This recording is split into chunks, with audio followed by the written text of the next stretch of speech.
Hey, hello everybody. Noblish Life. Today we're going to be hunting Asine Hitama, Serpentis officer in high sec.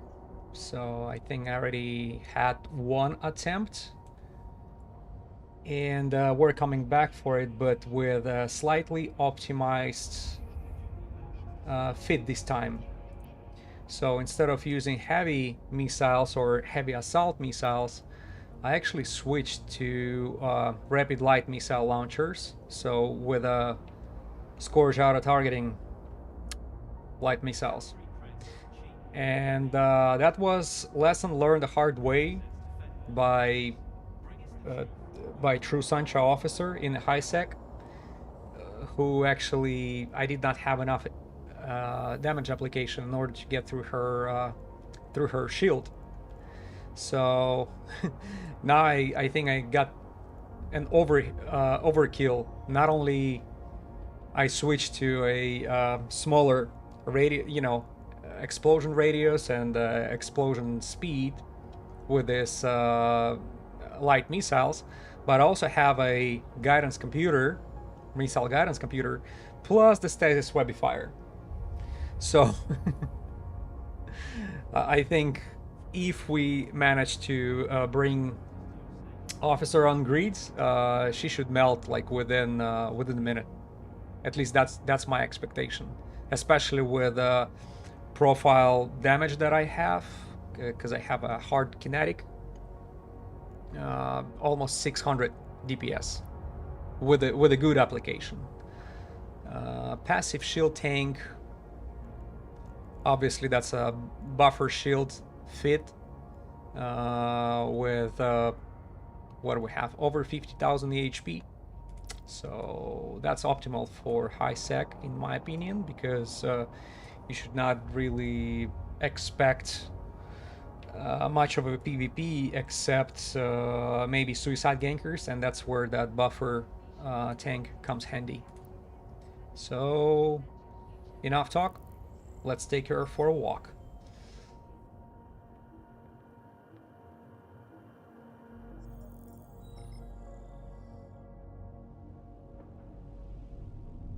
Also, one more thing I wanted to... Oh! Edicious, buongiorno! Welcome aboard. By the way, check out this beautiful tag. That sign right there. Looks good, doesn't it? But the back one, it's kind of hidden under the rocket launcher right there. Yeah, that emblem. Yeah, I'm thinking to bring all my alts into the same corporation of yours to save a little bit of money. So we're gonna do less systems comparing to previous streams, because I want to see maybe it's under, because everybody keeps saying that, hey, the NPCs are actually spawning faster than 25 minutes, and I want to put it to the test, see if that's actually the case. Plus, I don't know if you missed the introduction part where I showed my fit. I switched to rapid light missile launcher instead of having this heavy assault missile launcher.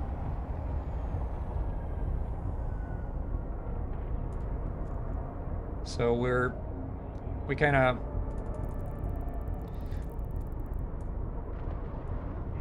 Okay, yeah. I'll bring my alts as well. So let me get those.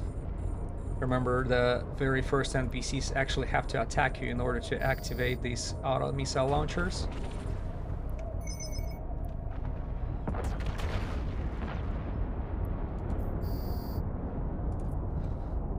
Now we're good. So as I mentioned, I switched to rapid light missile launchers, and I'll be using auto-targeting light missiles. So it just, I don't want that negative experience of Sancha officer, where she's on the grid, I'm so happy, but I cannot break her tank because lack of application. So not gonna happen again.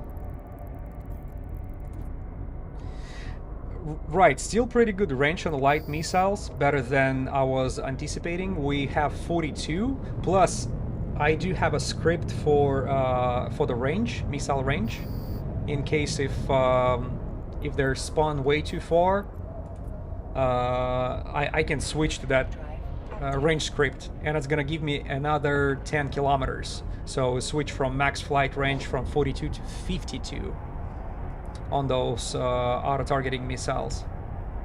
But you know, I sort of tried it out already, and it's very rare when when they appear so far away on those belts. So hopefully it will be good. It just, I have to admit, rapid light missile launcher, they can fit only 20 missiles in them. 20. And if you're not careful with them, they're just, you know, like for example, you see how far this guy is spawning? If I just activate my missiles right there, he's 61 kilometers away. So instead of switching to the long range, I just want to go a little I just want to get a little closer to him using my 50 MN micro warp drive, and as soon as I right next to him, I should maybe activate only one missile launcher, and I think after couple volleys, he's gone. Yeah. See, it's because of the. Oh no, actually, I owe him one more volley. Yeah, usually they're gone within 2 volleys, each of them. But before your first volley, you know, gets to them, you already spit another 1 or 2. So you gotta keep in mind, if they're far away, you're wasting 2 or 3 times more missiles than you actually have to. See again, see how far they spawned? 59 kilometers. Shoot. Hope it's not gonna be an issue throughout the stream. But usually as soon as they spot you, usually they're like going towards you with a, you see the velocity went to 1500 meters per second. So we're getting close to each other pretty fast. So another way of countering wasting ammo too fast is actually activate your launchers only once. You know, either turning off the auto repeat or just deactivating them after 1 volley. This way you can also save those missiles.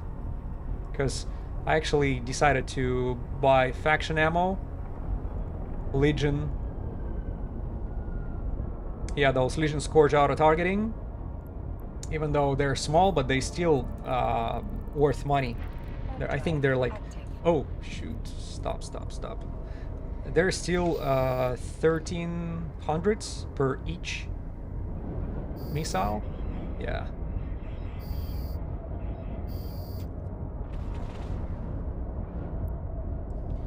Tracking missile volleys was tedious enough to get me to train turrets. Yeah, that's also an alternative, of course, to consider. Oh shoot, reload. Oh, let's not forget the reloading time. 35 seconds. So I'm flying next to, you know, to our next belt. Thankfully enough, there is no NPC, so we don't have to wait. We still have 17 seconds to go. So this is something to keep in mind also, this 35 seconds reload time, plus you going through 20 shots very fast. Staggered reloads? I'm not sure what you mean by that. Yeah, reload the whole launcher 35 seconds, and there is no way for me to change this characteristic.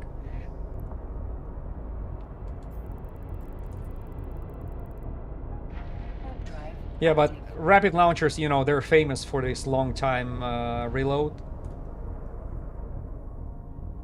Oh, maybe reload one launcher per warp, leave the other two ready to fire. Yeah, that's also an approach.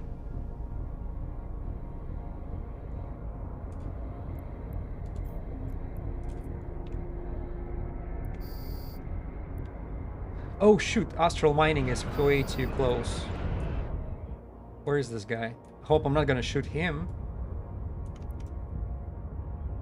Yeah. Because remember, once on the if you're not careful enough, they're like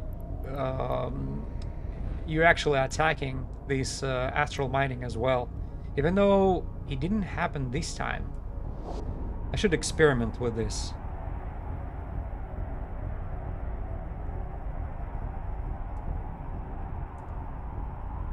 Next time we see this, you know what? In a matter of fact, let me go back to this belt and see if I can activate one of my launchers on it.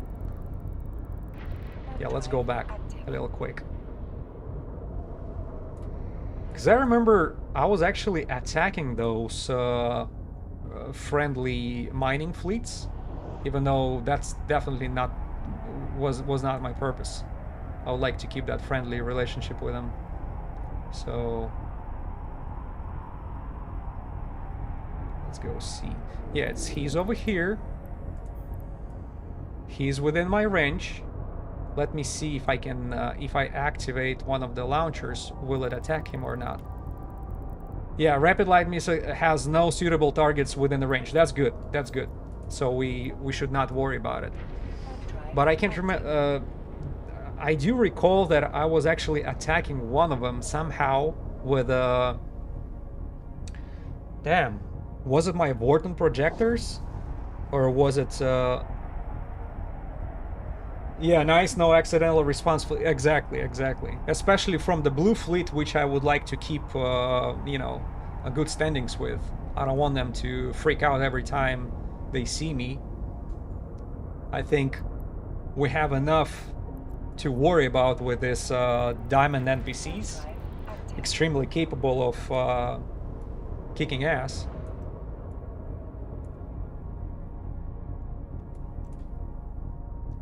Plus, as we mentioned before, there is no point of killing them anyways. Even they're unfriendly, they're not dropping anything at all. Because I can't recall anybody mentioning anything about you know, good drops from diamond NPCs, but everybody's saying how dangerous they are. All right, let me get close to these guys. I'm not even switching to my long range script. Just want to get close to this NPCs and.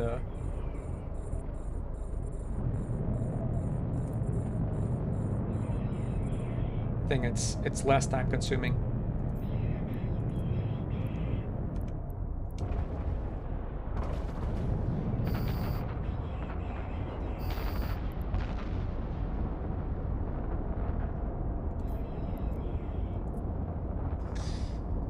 Yeah, I have to admit, it kills them quick. Kills them very quick. And it's definitely... It feels like it's more capable than heavy assault missiles.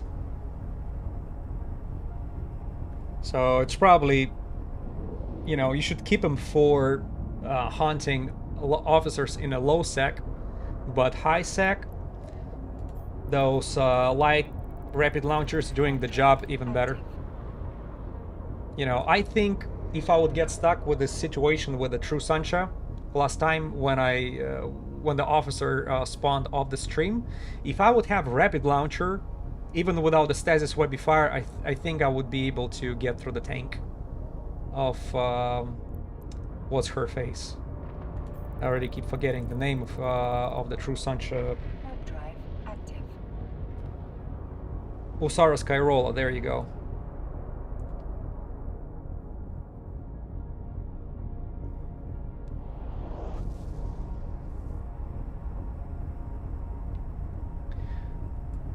Plus another thing, see, I have these auto-targeting missiles. Whenever the officer spawns, did you know that you better don't freaking kill their escort. Like whoever they show up with, don't touch them. You have to target officer only.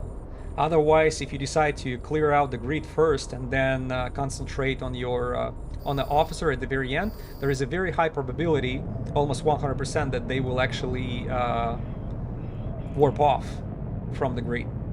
That's the way it's settled.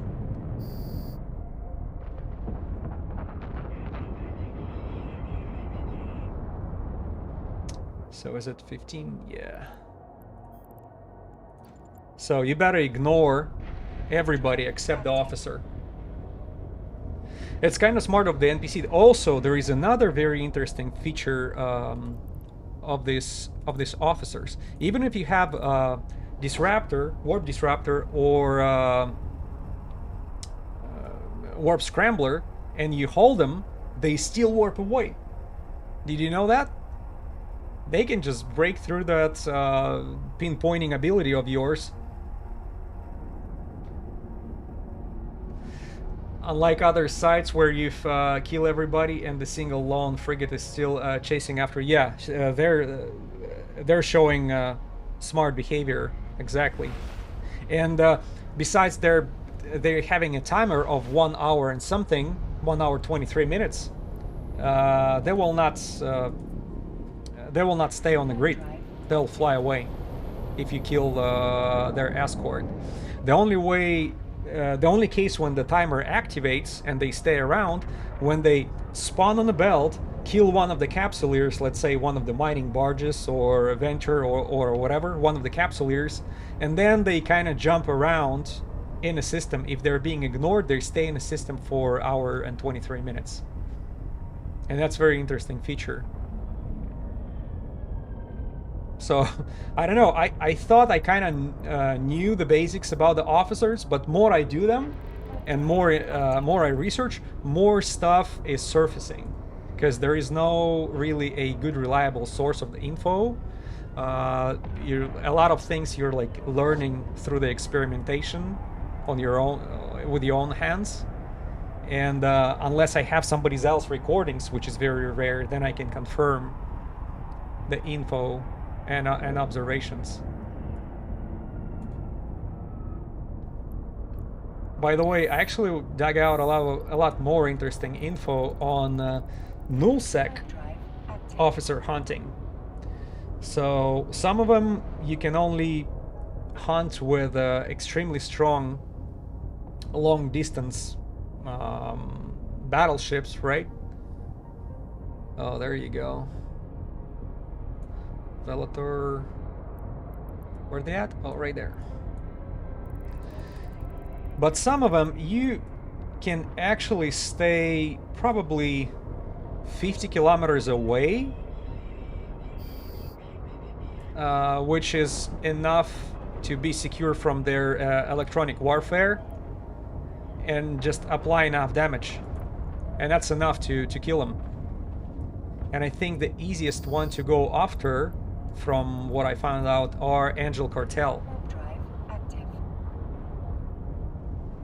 So it's very high probability me trying out nullsec officer hunting on a ship which is capable of it. And it sounds unbelievable, but from what I figured out, you can actually fit Vexor to be capable of taking down nullsec officer, as long as it's Angel Cartel, because out of all the factions of these, all the pirates, Angel Cartel has probably the weakest electronic warfare, and if you manage to stay away from them 40 to 50 kilometers away, you should not worry. You can, you know, all you have to do is just keep that damage pressure on them. But it's not gonna work on any other officers. You go to Goristas, God forbid, if on a Vexor you'll be able to spawn somebody like Estamel. That's it. I mean, you can try it, but to go through Estamel's shield,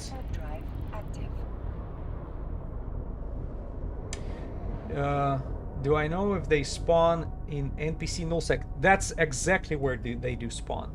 Yes. So for Angel Cartel, it has to be a curse region. The whole thing. Whatever is considered their home region, that's where you're supposed to go. That's where you're supposed to go, yeah. And you're gonna be looking for NPC space for in Nullsec to hunt the officer. At least that's what I was able to find out. And you're not gonna be you're not staying only in a oh shoot, wrong rocket. You're not gonna be staying in only one region, or I mean security status systems. You can switch them around. So you don't have to be only in minus 0. Or minus 1.0 or minus 0.9 on things like no.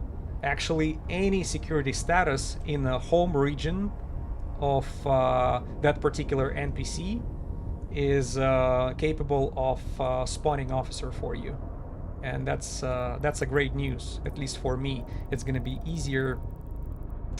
Shoot, I have to Legion. It's gonna be easier for me to find a quiet system with a decent amount of belts. Let's say, I don't know, if we're taking Vexor over there, which is not have the highest DPS, and NPCs are much tougher in Nullsec, you're gonna have to be. You'll be probably okay with the system within the systems of which would have, like, let's say 7 or 8 belts, because you're gonna have to spend much more time now. Oh, come on, will you attack, guys? There you go. You're gonna have to spend much more time to take down these battleships. They're pretty tough to take down on Vexor.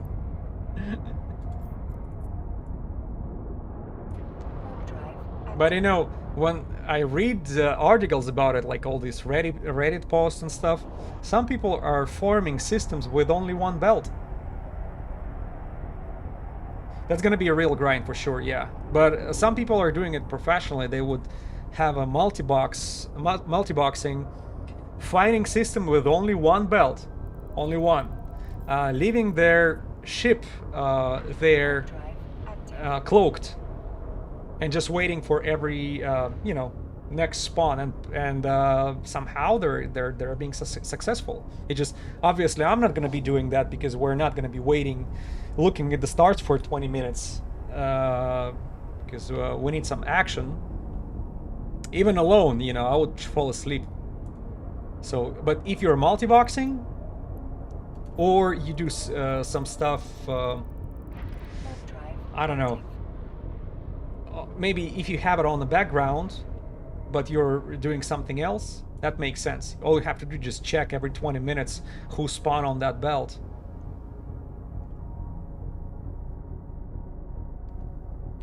But there are a lot of crazy stories I see online right now. About the officer spawning and how they spawn it. So for some time I thought nullsec officer hunting is definitely not my level quite yet. I was wrong. We can actually take it. It just, obviously it's not going to be a it's not going to be very expensive clone. We're gonna have to use something cheap.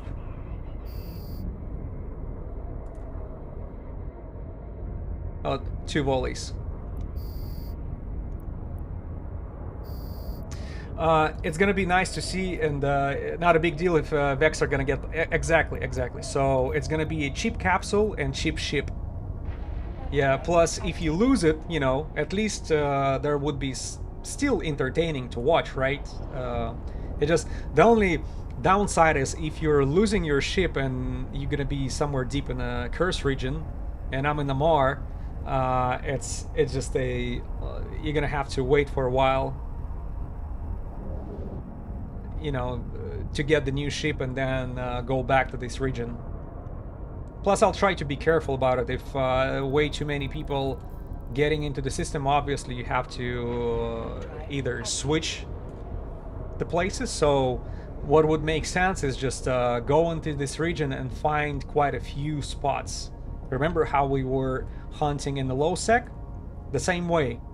You find one good corner, you stay there, but if it's gonna be way too populated, way too hot to be around, you just switch it. Go to another corner, and that's how you can manage this hunt. Oh, by the way, another thing I wanted to mention to you. I was watching a stream of Beast, I think 3 days ago or something. He was hunting clone soldiers in low sec in Galente space. Guess who decided to show up? Gara Minsk. It's that low sec officer. Just in the middle of his clone soldier hunt, where he was trying to make some money out of that activity. There you go. Gara Minsk. It's a shame he didn't drop anything of value. The only thing he left after him was, I think it was a remote repair module.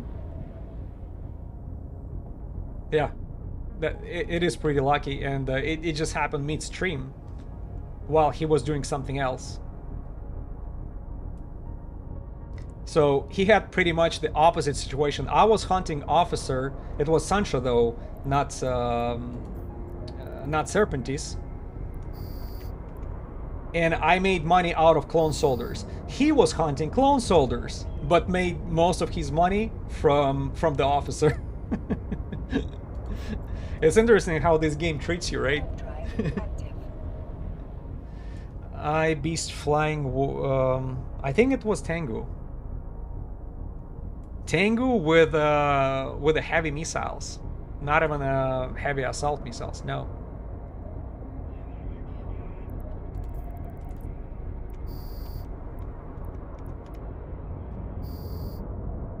So we're pretty far away. That's why I'm trying to save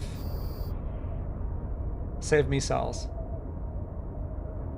One volley at a time.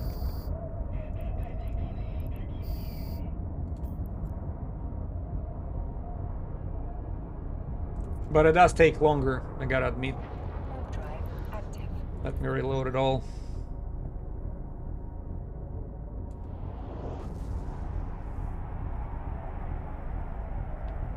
Yeah, you have to kind of find the perfect timing for reload, or do it partially, just like you recommended.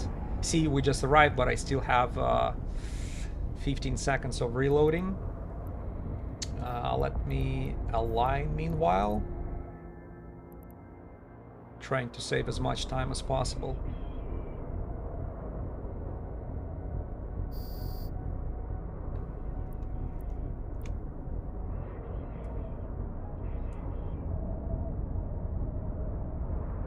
Yeah, you see, he already exploded, but I still do like 3 more or 2 more volleys before your rocket launchers actually realize what happened. The kill is already secured, but you're still freaking throwing freaking missiles there. And each, I want to remind you, each missile is 1300 ISK, which is, you know, that's relatively cheap, but when you do it hours and hours and hours, it's expensive ammo to be wasted. And let me show you, as a matter of fact, how much I have. A lot of loaded, so almost 20,000 auto-targeting that Legion Scourge auto-targeting light missiles loaded, and the cost is 27 mil, and that's in the cheapest place, right? And when you buy it in Jita, try to purchase it somewhere else. You see how much more you're gonna have to pay. Oh, by the way, Marauder, that means somebody killed the commander here. There is a empty rack. Was not me. All right, coming back. So we were able to cover 3 systems in 25 minutes. It's gonna take some time to come back to our initial system and start over, but I think we're gonna keep doing that. Because I remember on the very first Asine Hitama hunt, we were covering 4 systems, and we were doing it in the same time, but rigs were different. We were having this hyper special velocity ones, type Tech 2, and I don't have them this time. I actually have EM Tech 1 resistances plus, is it the one? Yeah. Drive active. Yeah, let me show you. So this medium EM shield reinforcers plus medium warhead Kale faction catalyst. Remind me what it does. It's oh, missile damage bonus 15%. Yeah, just so we can make more damage. All right, so coming back 26 minutes. Yeah, almost 26 minutes even.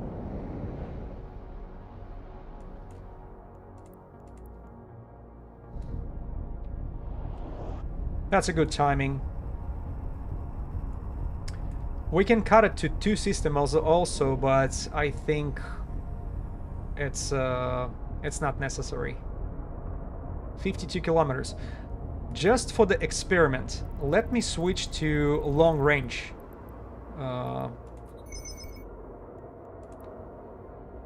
So see, we have 52 kilometers now, but these guys are not attacking me. Oh, they are. They are now.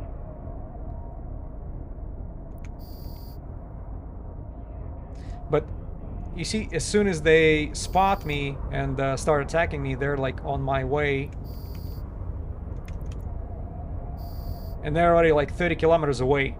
So after that very first volley, maybe, you know, it makes no sense anymore to have this long range missile range script activated. That's why I'm still like pretty iffy if that should be used. I think with a rapid missile launcher, 42 kilometers away, 42 kilometers flying range for your rockets is enough. You know. Oh, stop.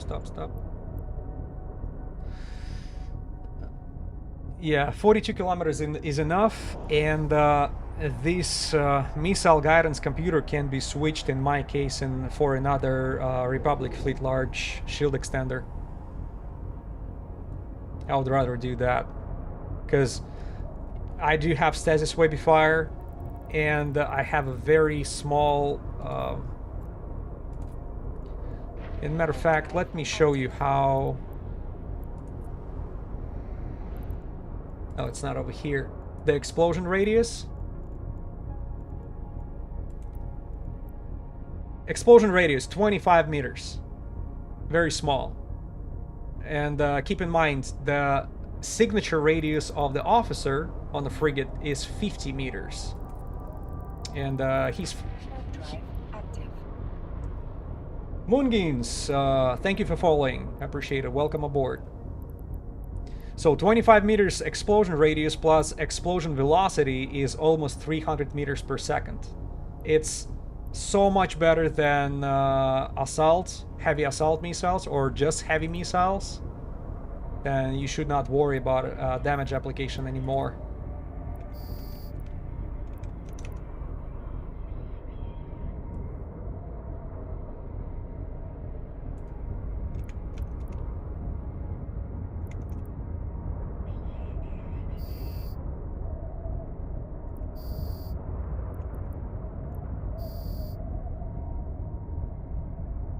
The only thing I don't like is when I actually made a shot, I cannot warp off quite yet. I have to wait for that animation to be finished.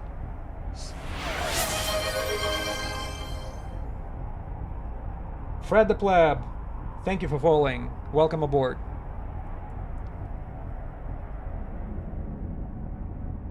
Hunting We're hunting Serpentis today. Hopefully gonna be lucky. We're a long time overdue for Officer to show up on my stream. Because we killed one many streams ago, and then I managed to spawn one more off the stream, unfortunately. Survived that drama. Now I have three more to go in a high sec space.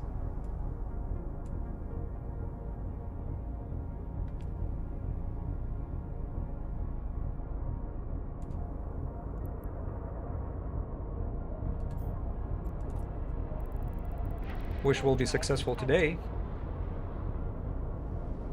Because Asine Hitama. Let me remind myself what she drops. Oh yeah, I remember the prop modules are pretty expensive from her. Oh, also there is a modified assault damage control from her as well. Wow. Oh, 58 kilometers away, they're pretty far. Let me get a little closer.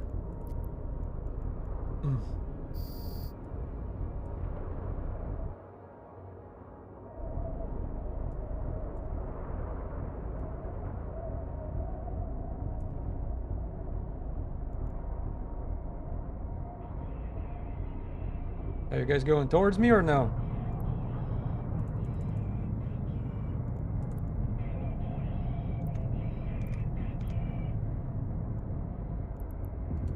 Fine.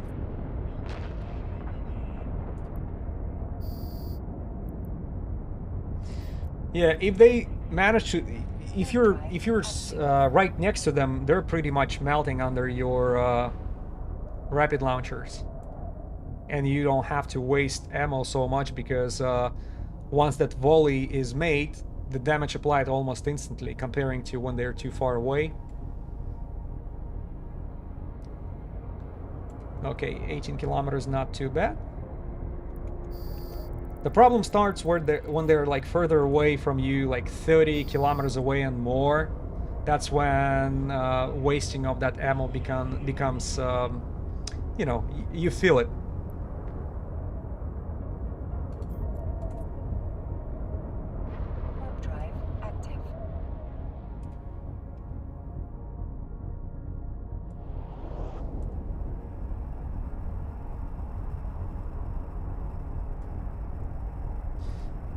Other thing I wanted to mention is that's about you should not kill the escort of the officer because that makes officer warp away. How to do it when you have your auto-targeting missiles loaded? You just gotta approach it. You have to be as close as possible because it's auto-targeting missiles attacking the closest target. So that's the only way to manage that. Otherwise, you know, if you try to keep the distance from them, you might end up killing too many of these escort members and, you know, not being able to apply. Can I share my feed? Of course.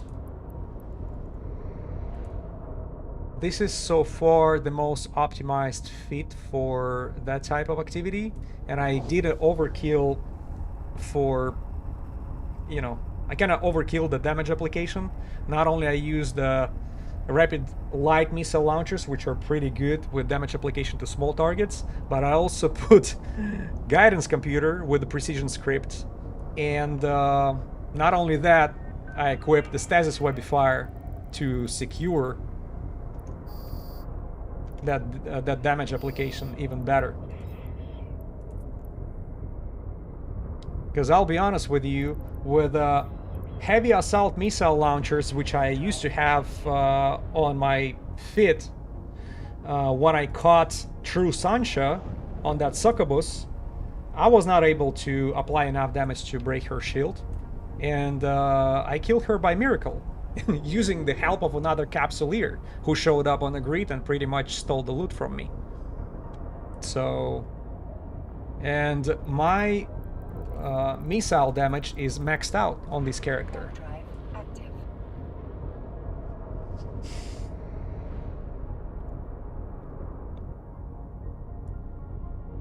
Oh, another thing I actually improvised on this tango is medium energy Nosferatu. That's came from that negative experience with True Sancha officer as well, because she drained me. She drained my capacitor. I had an active feat with a shield booster, medium shield booster, and she managed to get through all of it, all that capacitor of mine. If I would have Nosferatu installed, even the small size, I think I would manage to keep up with her, but no. So I escaped that battle by miracle, because what happened was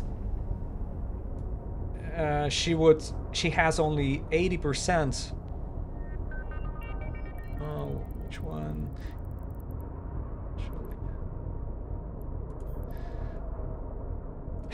How many officers do I find per hour? Man, it's zero. I'll be honest with you, it is zero, because damn, how many streams I already had? Probably at least 10 streams. Each stream would be on average 4 to 5 hours, right? Only one of them was successful, and one time I actually got the officer of the stream, but I spent only like hour and a half. Yeah, so 0.1. Yeah, that's about right. So I'm not gonna promise you that you're gonna be catching officer left and right. That's because that's just not true. You have to understand, you're rolling the dice, and I'm here to, just because I hope to catch that big win. So Asine Hitama, she drops propulsion modules, which are pretty expensive. Then this modified assault damage control, that's another expensive module. Obviously this remote armor repair is cheap. I'm not sure about small armor repair. That might not be very expensive as well.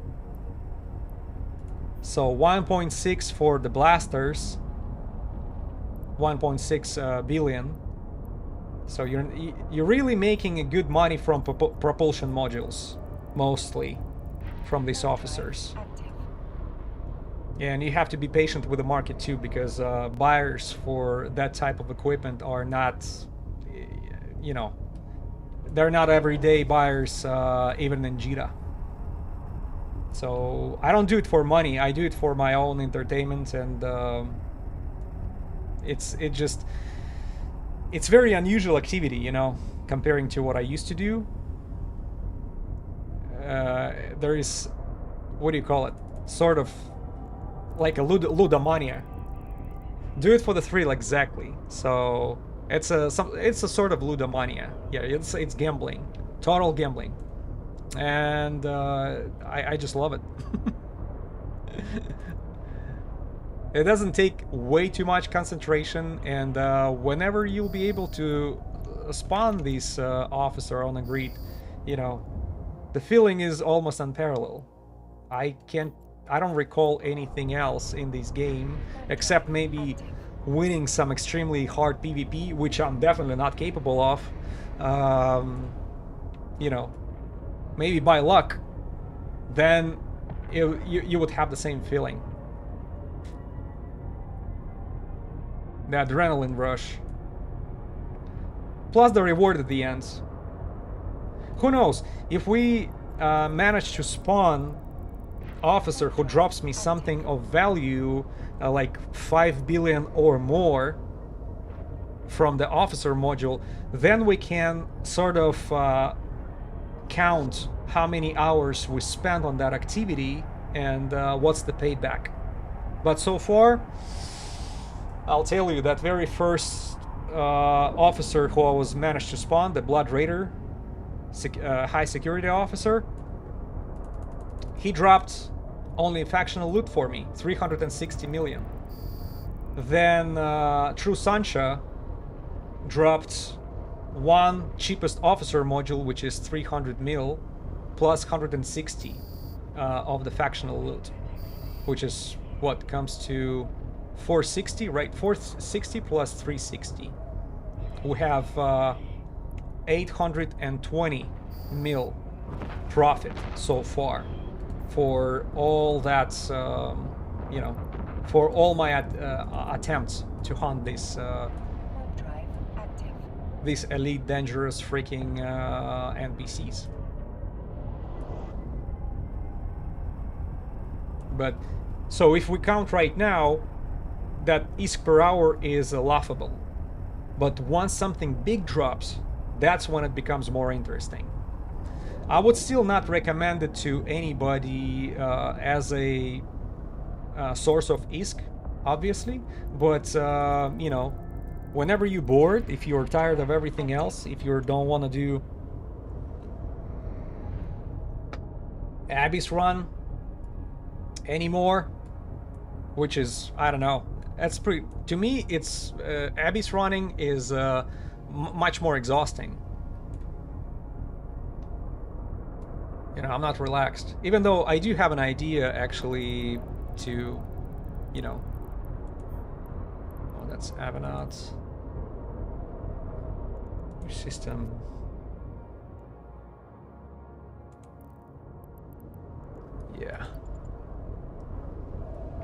Yeah, I actually want to try to run one of my streams, do Abyss running only for, let's say, 5 or 6 hours, and then we can count at the end. Obviously, I'll make a lot of money from these drops if I'll be doing tier 5.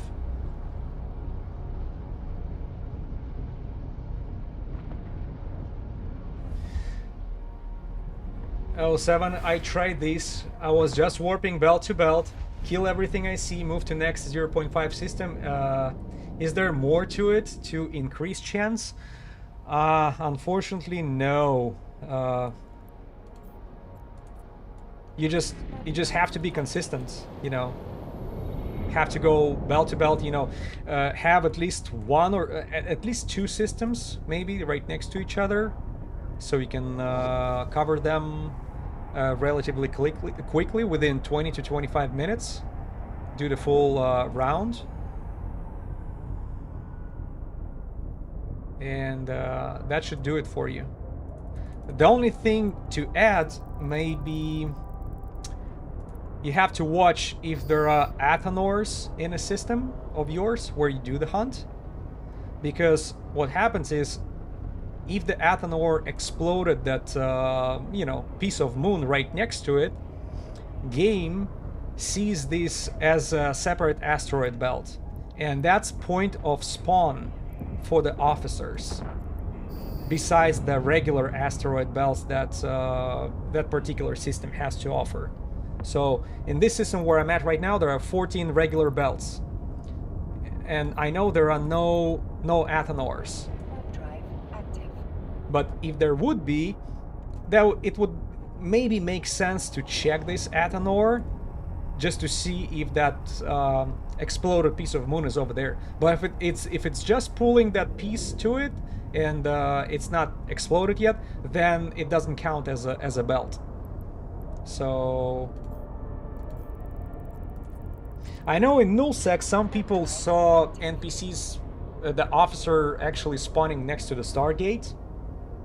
But it's very unusual. That's why I would rather put it into exception bucket. So all you have to do is just go through these belts no frequently than once per 15 minutes, and that's gonna be enough. So I wish there would be a magical recipe. I've heard some freaking conspiracy theories online, but there is no confirmation. And but some people are, you know,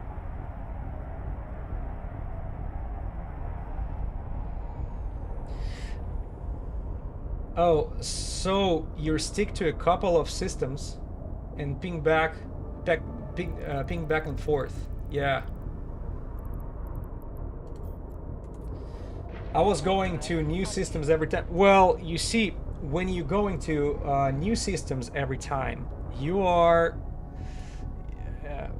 not checking the new spawns.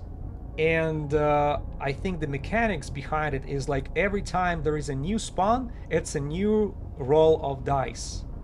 you know, comparing to initial spawn of the NPCs. I'm not saying that it cannot really happen on the very first time when you just arrive to the belt after the downtime and all of a sudden there is an officer.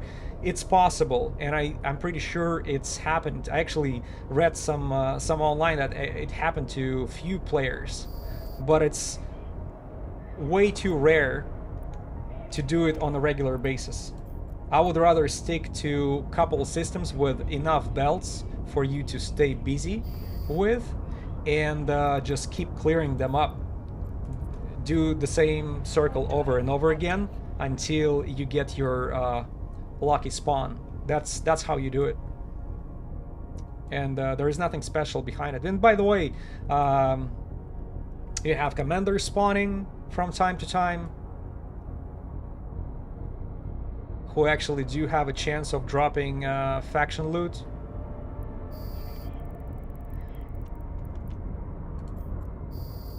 And if you're hunting in Nullsec, I've heard that, you know, there are mining convoys, right? That's what it's called. Haulers, yeah. And they actually dropping pretty rare minerals over there. So maybe it would make sense to have an alt flying after you on Krios. Make a friend that works at FC. That's a secret recipe. Yeah, I wish it would work this time. Work like that, but I don't know. There are no cheat code, unfortunately, for this. I'm pretty sure if it would be, it would leak, and we would know there is some secret tactic to spawn it. Because even if people find out, sooner or later they would not be able to keep their mouth shut about it, because it's a very special topic.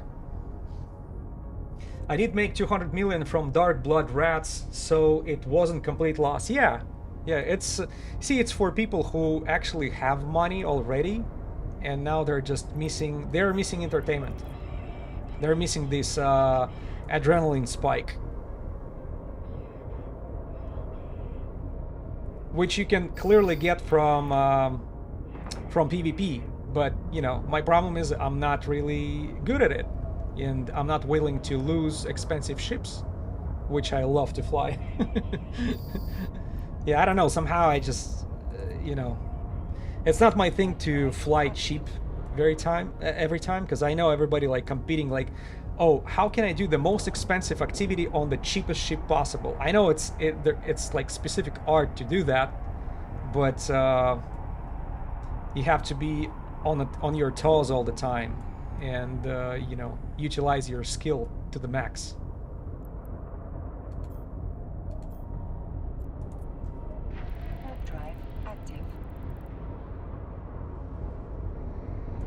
So it's not extremely expensive.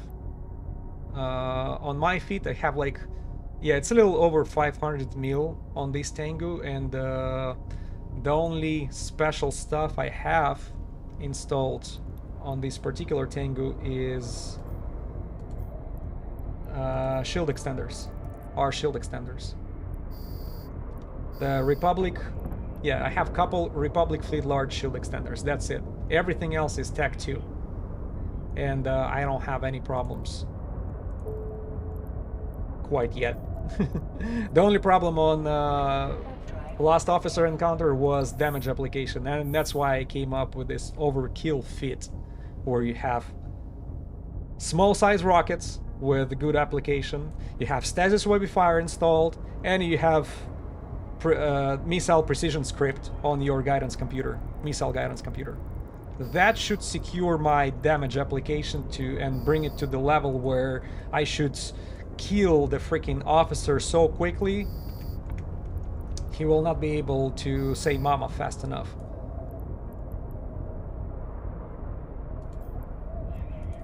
So that's the idea behind it, because I got very disappointed when finally Usara Skoirola, true Sancho officer, got on grid. I was so freaking excited, got close to her, activated my freaking heavy assault missile rocket launchers, and all I was able to do is pretty much got her to her 30% shield, and after that damaging just stopped. That's it. I was like, what the hell is going on? And then I realized, okay, stasis fire is not equipped on that ship. That Tengu that I have. That's one of the problems.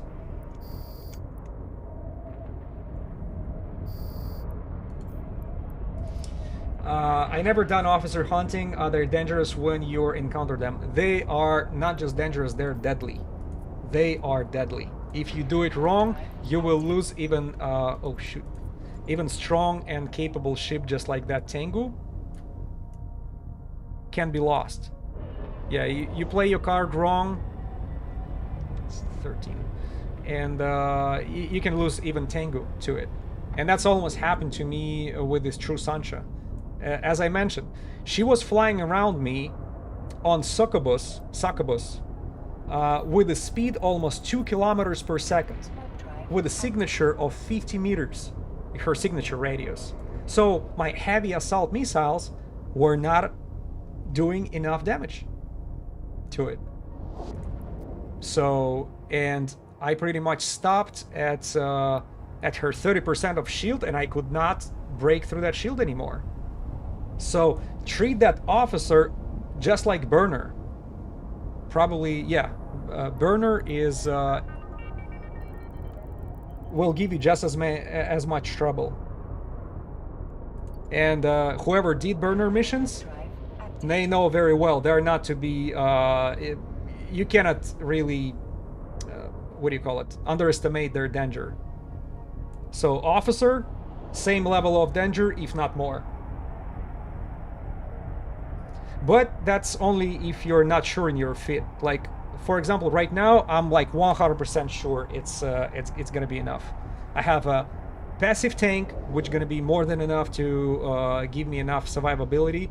I'm not using way too much capacitor, but yet I still equipped medium energy Nosferatu.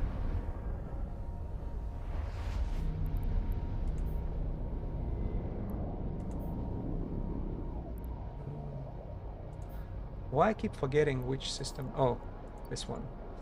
So I underestimated burner missions and lost several ships to them. Yeah, same happened to me. And actually, one of those ships was lost on a stream. Remember those 3 Taluses? When I decided to go anomic base, I'll be fine. I'll be fine on, what was it, Vigilante?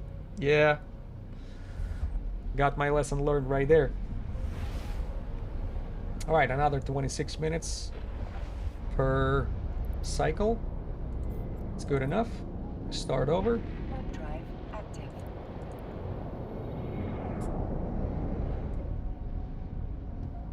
Yeah, and not only that, you can bring wrong ship on a field and burner will kill you.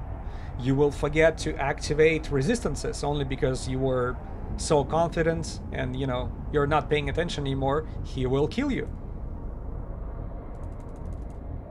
That burner. You overheat. Oh shit. You know, overheat your modules and forget about it. Burn him, and most likely he will kill you as well. If you don't know how to survive after that. Drive active. Okay, thanks for the answer. I'm pretty new to the game, so I'll probably not engage with this hunt. Well, yeah, I didn't want to discourage you from, you know, going after those NPCs. That's not the point. I just want you to be prepared. You know.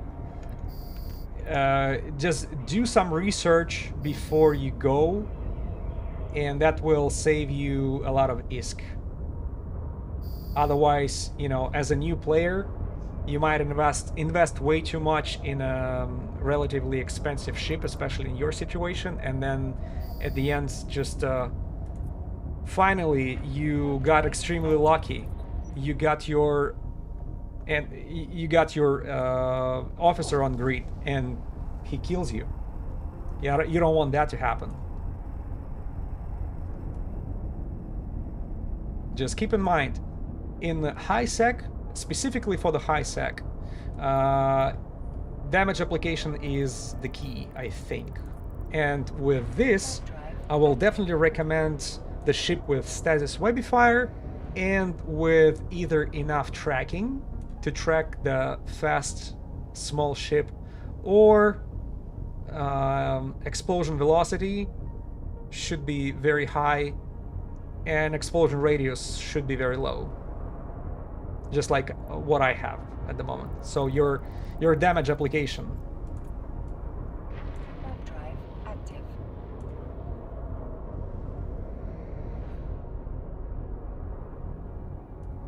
And you know, like we're going here and see I have 600 DPS. On my heavy assault missiles, my DPS was even higher, but that doesn't mean that I can apply it. And that was the big freaking mistake of mine when I got, what do you call it? I got cocky seeing the big number, but you know, it makes no sense. All these heavy missiles or heavy assault missiles will not be able to apply all that big numbers to that officer, and that's what you have to keep in mind. 5, yeah.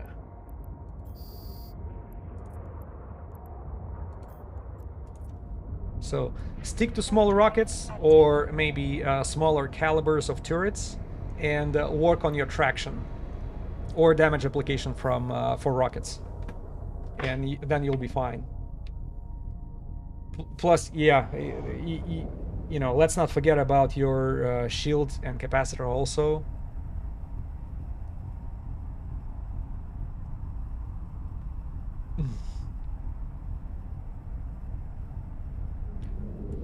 All right, wrecks are piling up.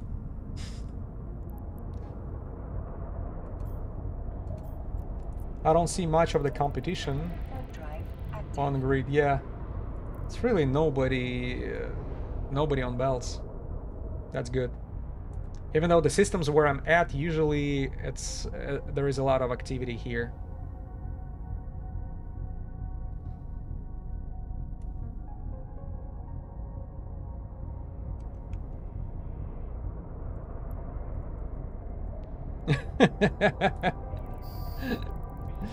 You only need damage, tracking, tank, capacitor, range, and nice looking ship. Yeah, ship and skin. Pretty much. Yeah, but I think most importantly is a damage application.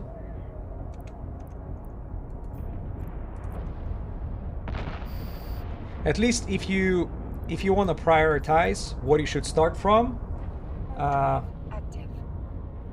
damage application first, which is probably tracking. Yeah, we can combine damage and tracking in one category. That's your number one priority. Then probably tank, and that you have to consider. If you have active tank, then capacitor comes into the picture. If you have passive tank, then you should not really worry about it, you know, because it's gonna take officer forever to drain your capacitor to zero if the only thing you have is multi-spectrum shield hardener or armor hardener as your main source of resistance. Oh, we have Vexor Navi on the grid doing the same thing. Ay ay ay.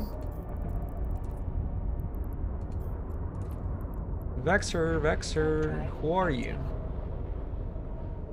Yeah, some player from 2013, so we have a little bit of a competition. Yeah, so damage application first, then tank. Range, you should not worry about range. Really, that should not be an issue, because if you spawn the officer on a grid, where I'm at, 10. If you spawn the officer on the grid, she will freaking burn to you and she will stay around you. She will stay like within 3 to 5 kilometers away from you, so she'll be pretty quick. She'll be pretty close to you and personal.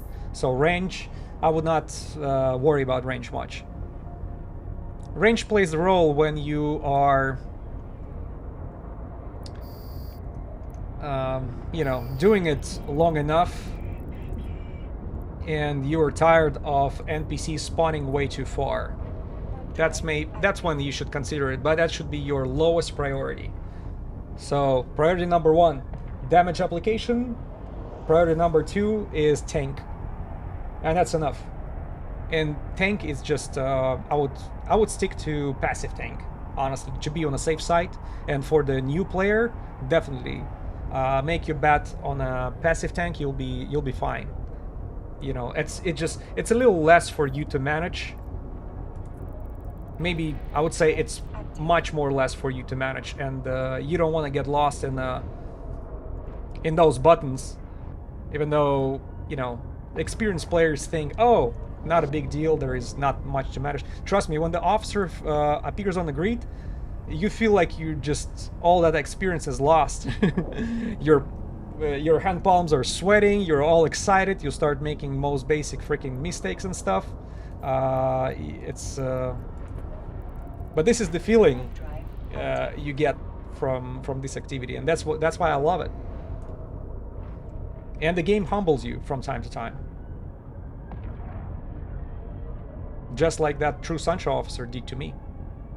There was a pretty high chance of her taking me down when I encountered that officer, because my damage application was not enough, and only I was able to escape her only because she has 80% chance of warp disrupting, which was a discovery for me. I thought once she gets you pinpointed and you cannot fly away from her, that's it, you're doomed. No, maybe once per every minute you have like a 5-second window to escape. At least that's how it was for me. And that's your window of opportunity if things go sideways, but you don't want that to happen. And that's why I have this overkill installed over here, medium energy Nosferatu.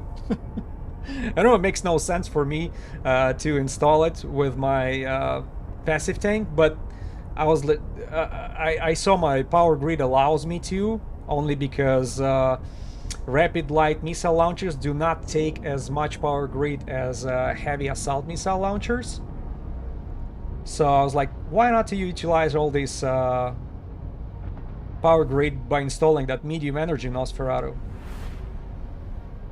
But in order to use it effectively, you know, to have some capacitors stolen, you have to be pretty low on your capacitor, which is the probability of that is very low.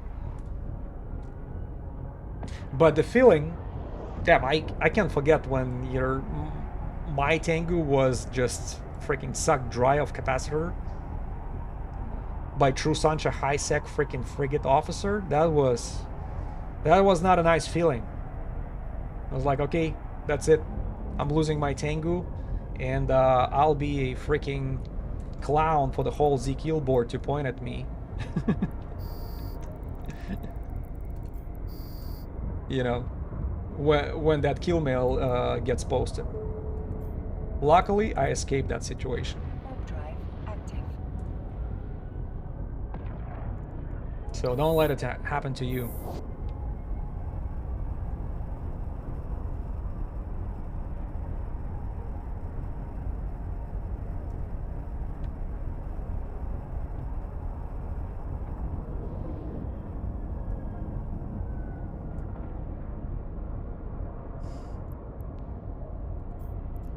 So we are at 1 hour 11 minutes. We're getting to that sweet spot of 1 hour 14 minutes or 90 minutes together, remember?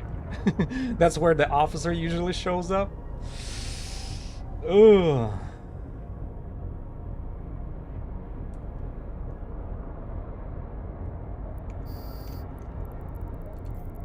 That's my dose of hopium. Officer time rubs palms together. Yeah. My wishful thinking. But you know, you have to envision something in order to have it.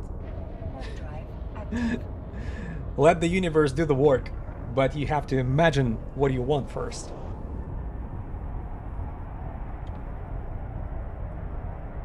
And I want that Asine Hitama on my grid so bad.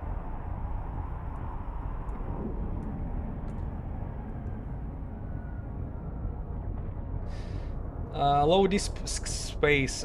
So far, 2. 2, and it's been over a dozen of streams like this. One I cut on a stream, one off the stream, when I was just double checking on the fit. I wanted to try it out and just go in the system, do a few jumps, and there you go. One of the officers showed up. So high sec Blood Raider showed up, and high sec True Sunshine.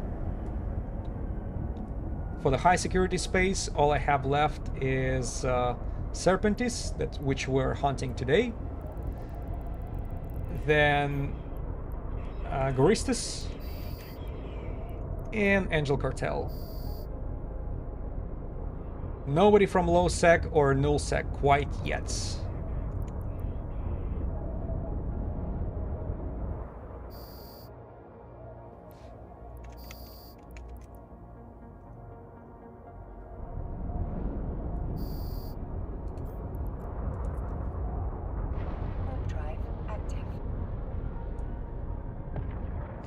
I wonder why they left their Svelators on belts. Are they checking the spawns?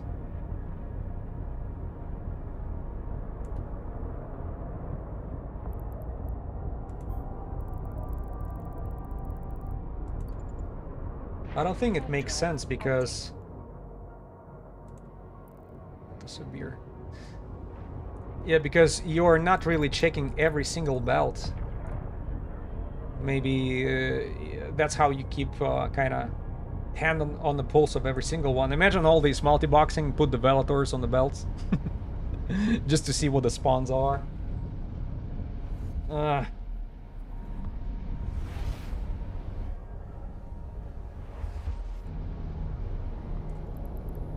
I can't remember, did that Velator have a name? The character name on it? If not, if it just says Velator, that means it's empty. It just abandoned a ship in space. And in this case, I just don't understand why would you even bring it there. What kind of purpose does it serve?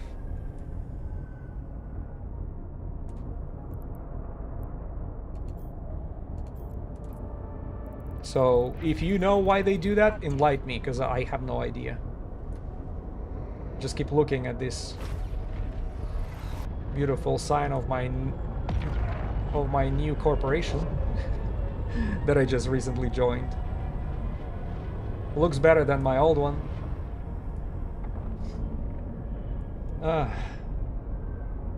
And the percentage, that corporation tax and stuff, I love those zeros. I wish I would do that 8 years ago. Imagine how much money I would save. Maybe I should have started my own. I don't know. Some things you learn only the hard way.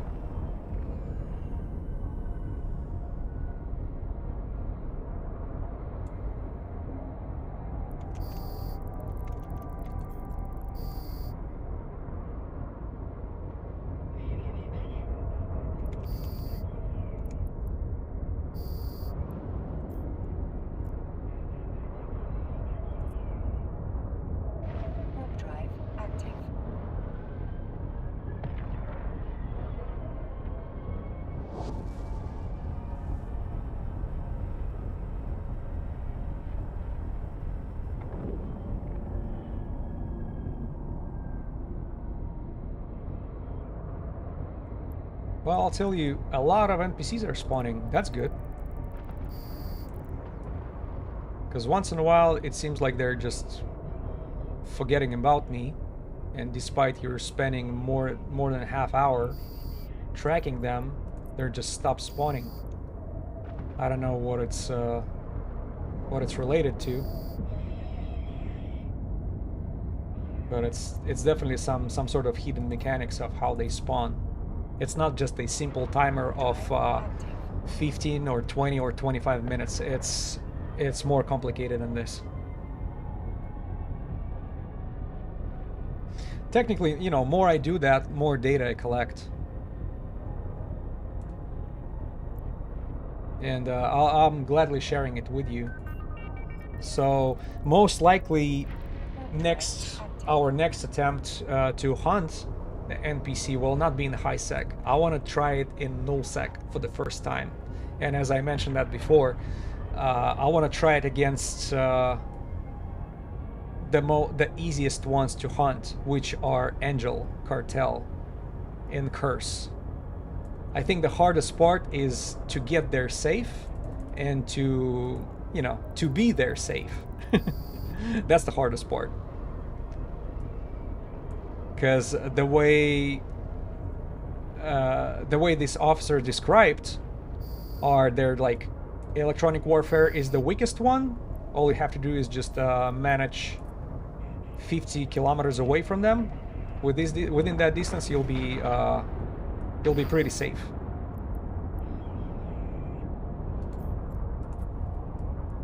And you don't really need too much DPS to get through their tank because it's not active tank. Oh, another thing to keep in mind, I think nullsec officer from Angel Cartel are dropping probably the most wanted modules. Curse has no asteroid belts? I don't think you're right about this. Well, I'll double check though.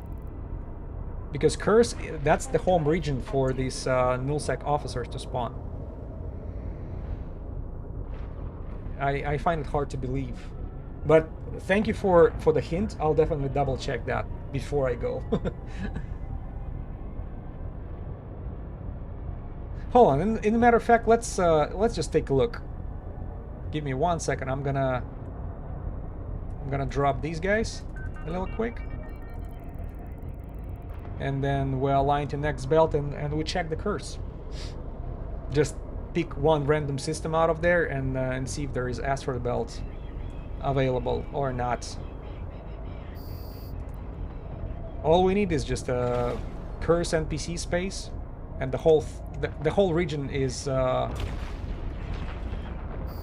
able to produce officers.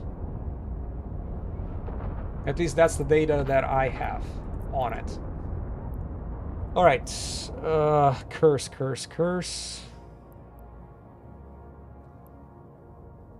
If I only would remember where the curse is, right there. So, curse, show info, we go to orbital bodies, no asteroid belts. What the hell? Are you freaking kidding me? So, how do you hunt? Do you have...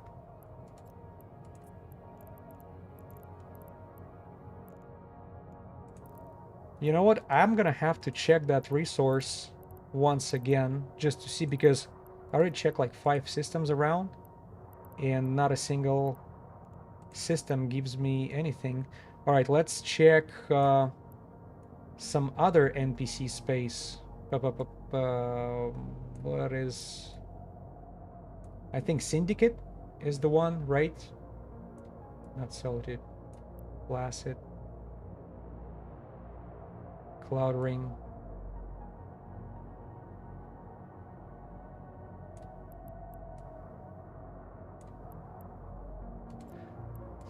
Guys, remind me... Yeah, there is an asteroid belt. What else? What also we have on the NPC space, region-wise, just like Curse. What else do we have? So Curse.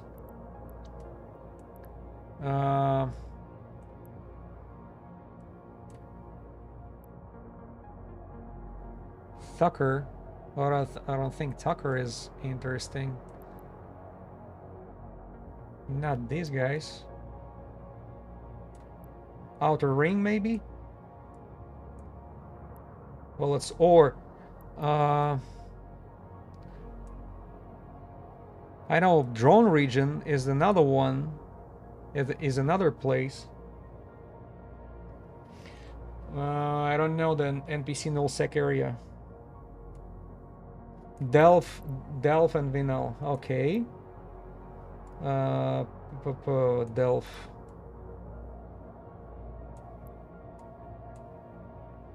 I see the Vinel. Okay, Guristas right there. Yeah, asteroid belts in Guristas NPC space, no problem. In nullsec, just like regular systems, they're all over the place.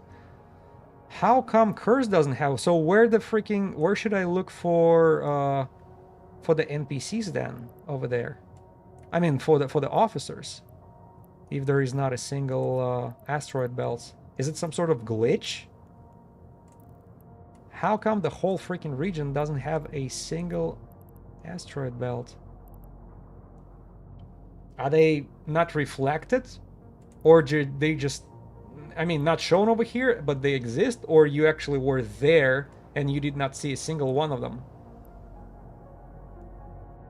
Damn.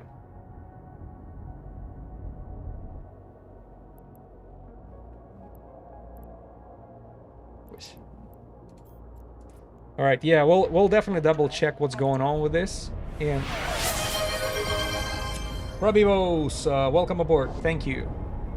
We're trying to find out why the whole region of Curse does not have a single asteroid belt, and if this is the case, where you can spawn the officers then.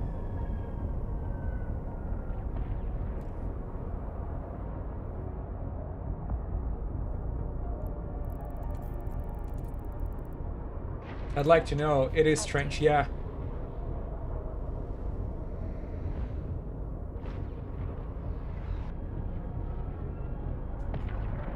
Yeah, but I really appreciate the hint. Thank you for that very informative tip of yours. I really appreciate that, because otherwise I would just get there.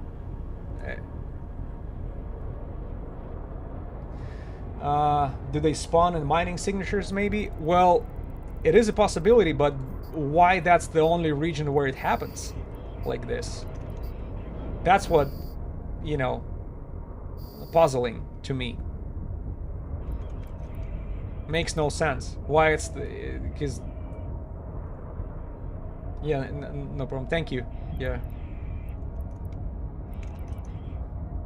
Yeah, I'll definitely double check, because there is plenty of info I was able to find on you know, officer hunting in the Curse region, but none of them mentioned that asteroid belts are nowhere to be found. And it's like we're missing the elephant in the room somehow.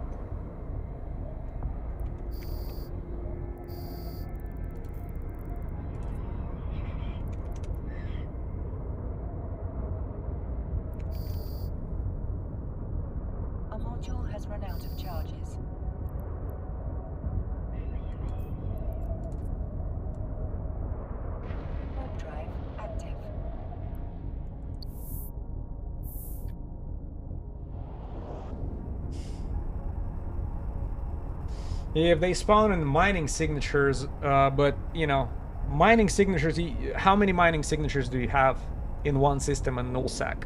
It should be very limited.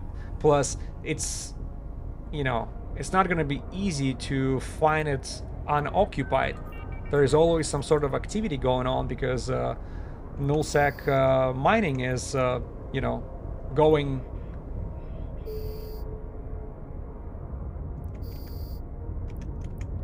Full, you know, going 100% over there.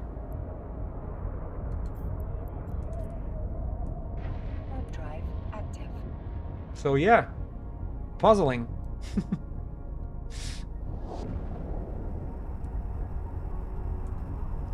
Maybe there is some explanation by lore why Curse doesn't have asteroid belts, because it's pretty unique region over there, right? That's where the Jovian got this messed up virus and escaped that freaking region, and that's where the Angel picked up all their abandoned technology. Is it related somehow to the lack of asteroid belts?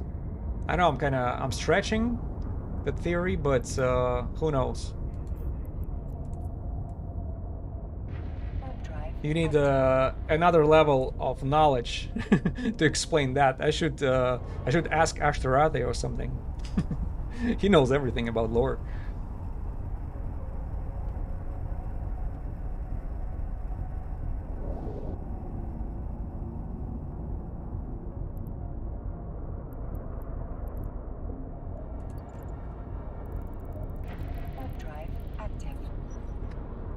All right. Another so that's a third cycle of ours, right? We're done. We're right in that 90 minutes. Almost there.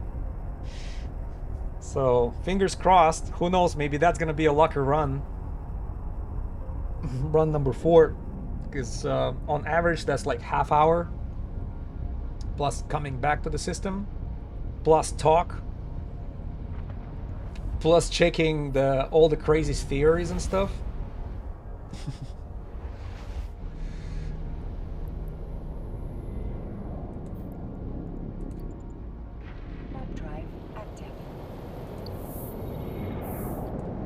Yeah, I would not believe to somebody saying, "Oh, there is no asteroid belts in the whole region," yet.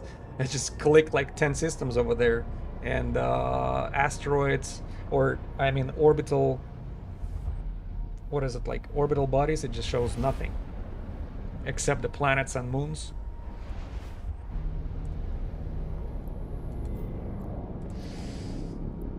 Yeah. So, trying this nullsec officer hunt in the Vexor just got a little bit more complicated. No worries, we're gonna get to the bottom of this, guys. I don't want to waste my time digging that info at the moment, but I'm pretty sure there is some sort of simple explanation to what is going on. And wherever we have the explanation, we will have a solution. Drive active.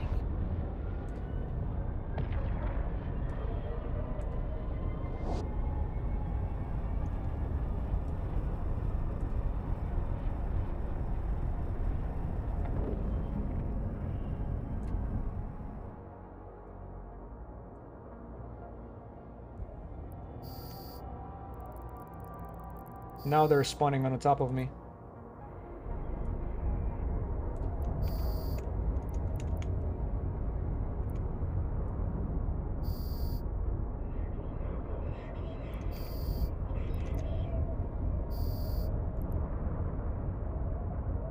See, what I don't like is I cannot warp away until I see them gone. If you warp away while your missiles are mid-flight, damage are not applied anymore. That's the sad part. That's how it works.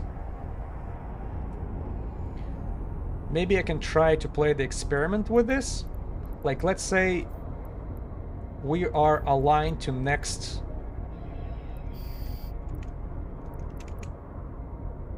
asteroid belts. When we're gonna have the very last NPC, I'm going to this one. Alright, I'm gonna launch couple volleys and warp off and see if the damage applied and if it's killed or not. So Couple volleys. 1, 2, 1, 2, and warp off. Warp drive active. Okay. It didn't show up that we killed it quite yet, but you saw the rockets actually flew away, right? So let's go back to it and find out if he was killed or not. Because technically, when the rockets are off, right? Warp drive active. When the gifts flew away, from now on, that's it. He's doomed. But somehow, if you're just fly away from the grid, despite that rockets are flying, yeah, he's on the grid. He's on the grid, just untouched. Just to prove my point, let's lock him so we can see the if any damage was made or not. No damage applied. Yep. You have to stay on the grid with him in order to actually kill it. Warp drive active. All right. Yeah, I was right with because we saw the same thing happening with the large missiles. It doesn't matter the size; it's still the same mechanic.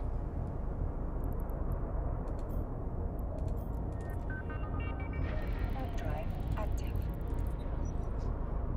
I'm just trying to optimize the timing here. Yeah. Speaking of the timing, 35 seconds to reload those beautiful rapid lights. Launchers. Alright, we're on the grid. Almost done loading though. Okay. The belt was far enough.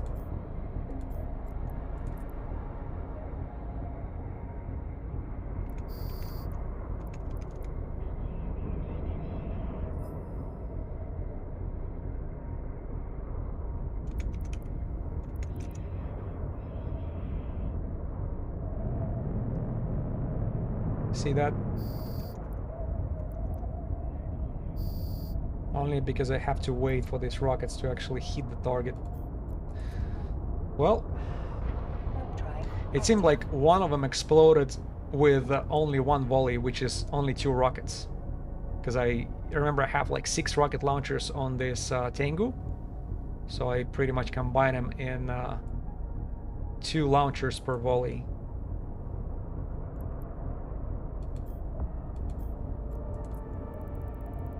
warp drive active.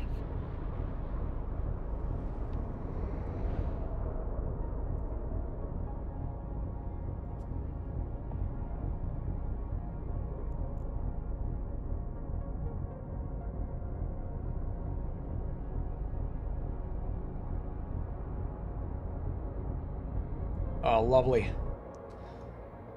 I like it when they're right next to me.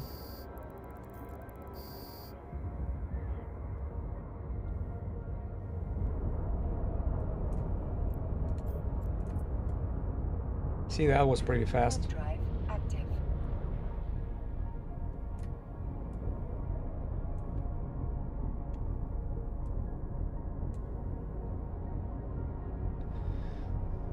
Astral mining venture. That's very unusual to see only one of those. Only one Drive active. poor venture right there from Astral Mining doing its thing right there. Oh, not even doing anything. He's just sitting there. What is going on? Diamond NPC AFK? Or it's a trap, Captain?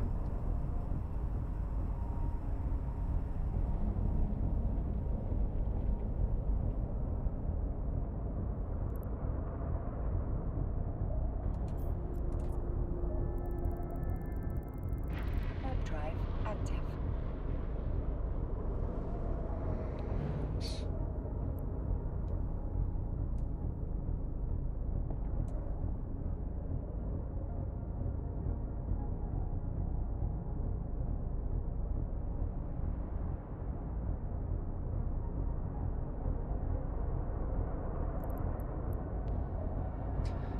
By the way, when these asteroid belt NPCs are spawning, do they attack the diamond NPCs here? Or they just coexist without even touching? Because I would expect logically for them to do the attack.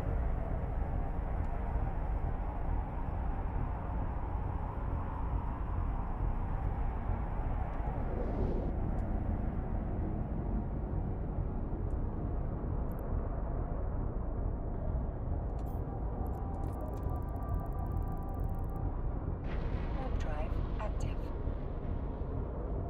Let me check one thing a little quick.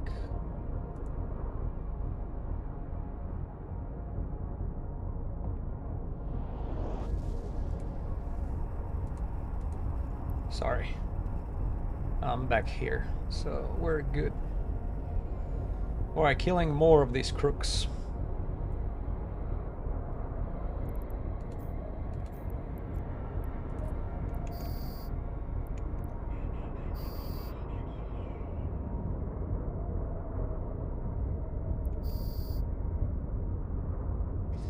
A little confusing with this very special names of the asteroid belt NPCs in Cosmos mission space. Warp drive. They're not called Serpentis. They're called crooks, and that's a little concerning. Like, I hope it's not gonna be a problem.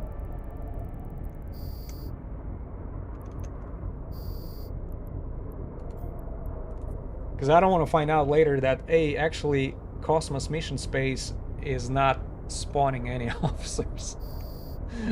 That would be a rough discovery. Yeah, but I don't think that's the case, because I saw one of the systems where I'm flying through right now on the kill board, where that officer was actually killing capsuleers. So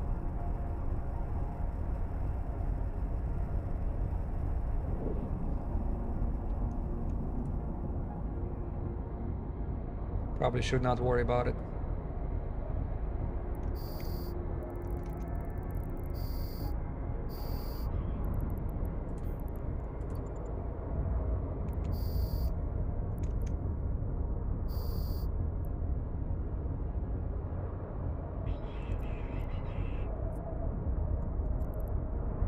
Warp drive active.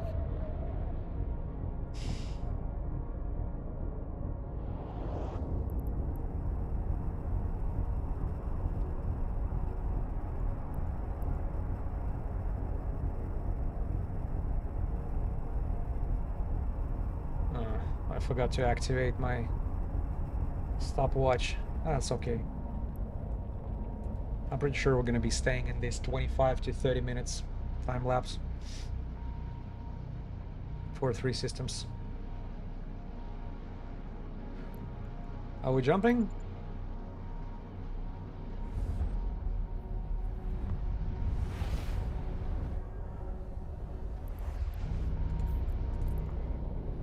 Warp drive active.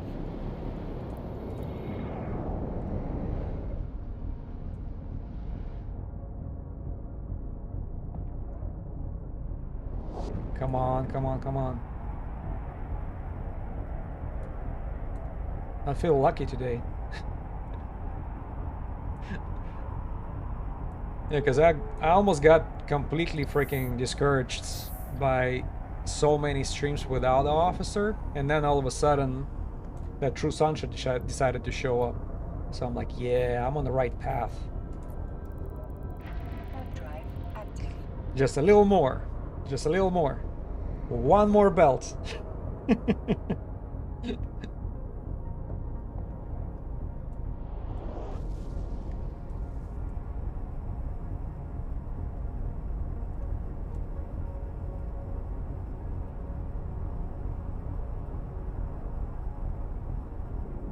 And by the way, how many capsuleers said one more belt? 112 on Twitch. Warp drive Let's not disappoint.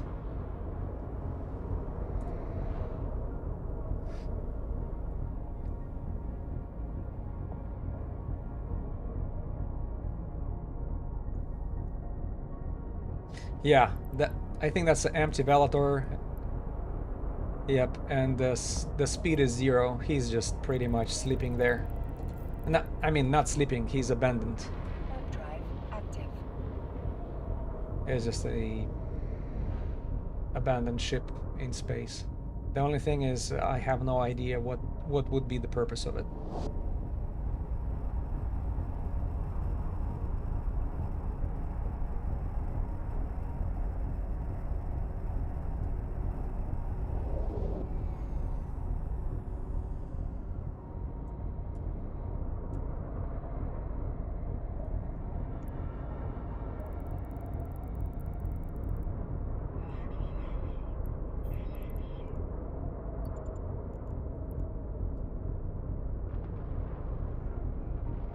Found an abandoned impel hauler. Oh, the other day. No people in the system. Ship on D-scan. Okay.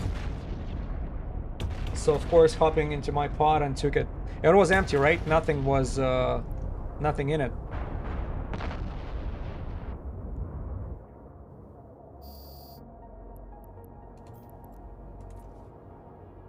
Warp drive. Yeah, it's active. I assume it's probably empty.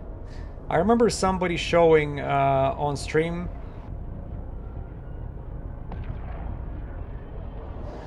some pretty expensive ships. What was it? The cruiser from Edencom was just abandoned right there, mid-space, with a bunch of other ships.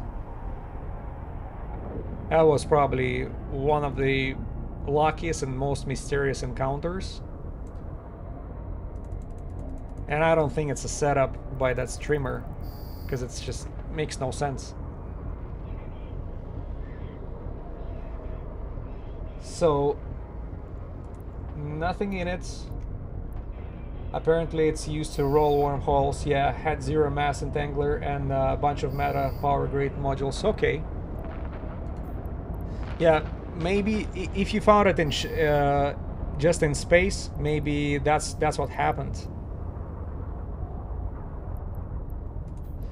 Am I number 4?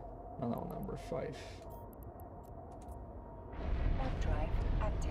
That's what probably happened, that he was rolling wormhole and it just got closed behind him. In order for him to come back, he probably decided just to kill the pod.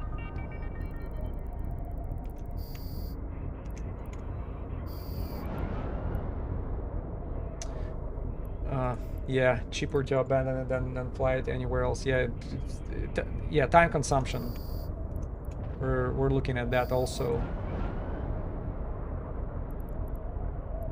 Not all of us have a lot of time to play. Drive active.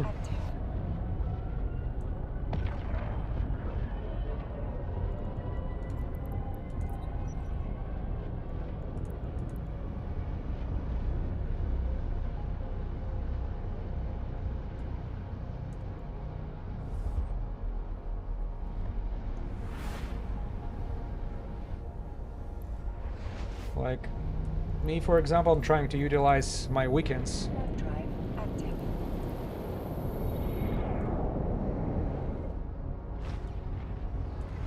Hello, you're on my on my front page again. Hope you're doing well. What's the net profit in last 30 days? Oh, jeez. Last 30 days. So, we got Makra Osman more than a month ago, right? Yeah, so I'd say right before the previous stream, I caught True Sancha, and I end up getting the one of the purple officer modules from it, but it was one of the cheapest ones from it. 300 mil from that, plus another 160 from the rest of the faction modules. 460 mil. Active. And that's not taking into account any commander spawns and drops, because they did not drop anything significant. See how I have this crap over here? Usually it's like tags and ammo, 600 and 2000, that's it. Not even worth counting. We're looking at 460 mil in the last 30 days from this activity only. From, you know, I'm not mixing it with anything else. So, as I mentioned that before, don't do it for money, do it for fun. Gambling should be for fun. That should not be a source of your profit. And that applies to real life as well. As soon as you start treating gambling as your income resource, you're doomed. And you know, that's coming from the person who used to live in Las Vegas for 16 years. So believe me, whenever gambling is involved, it's against you. So you have fun. I'm glad you enjoy. Yeah, it's fun because it's a gamble, and you treat it like fun and gambling only. Like, I don't expect much from it, but whenever something happens, it's always extremely. It's very bright experience, I'd say. You know, and inspiring. You're like, oh, I'm on the right track. Plus, you know, going against the most elite NPC this game has is quite a task. Yeah, these burners used to be the strongest one I used to go against before, but now I'd say officers are on the same level or even a little bit superior.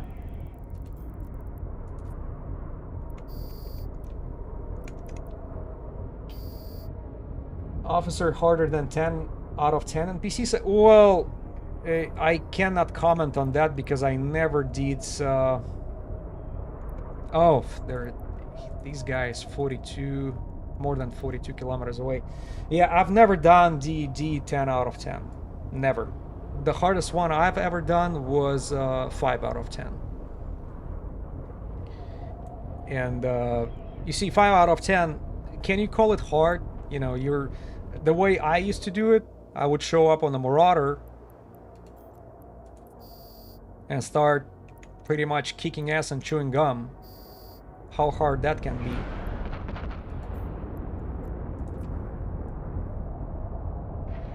Drive active. So you cannot really compare it because you're going against one extremely strong NPC, and usually all 5 out of 10s you have to fight multiple rooms, the big crowds of NPCs, and you pretty much just competing with the clock, trying to clear these rooms as fast as possible. Yeah, I don't think it's a you know, correct comparison. DD sites is one type of activity, officer is another. They're like, they're not even in the same universe. But that's the beauty of it. You can totally switch gears, you know, going from DD sites to something absolutely new for you. Like, why I pick officer hunting for now is because it's very relaxing. It's sort of, you know, it's like very meditative, or sort of, I can manage you know, communicating, explaining what I do, answering questions, and do this at the same time, unlike some other. Yeah. It's very relaxing until you encounter one. That's correct. And that's what I'm waiting for. Trust me, I will not, most likely I will not read the messages while we have a officer on the grid. I'll be all over this officer. Drive active. trying to make sure, you know, we hit the proper modules, we're at the right distance, we do the right thing, we have the right ammo loaded and stuff like this.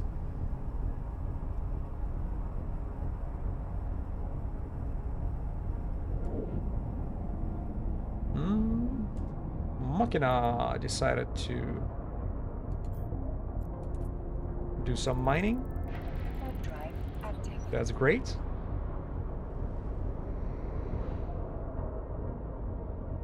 Should have checked the... I seen the Hitama Z kill board. We'll look at the new kills. I don't know. Is there anything funny over there? Probably just a bunch of mining barges and ventures and pioneers. These mining destroyers. I see them being victims a lot.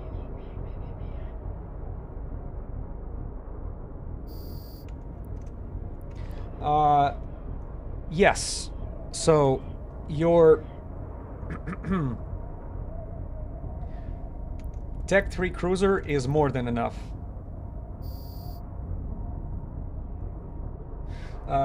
Yeah, T3 cruiser can have a huge DPS, but you don't have, you don't need much. You need a like my DPS is a little under 600. I can push it up to 700, I think, with the rage rockets, but you don't need that.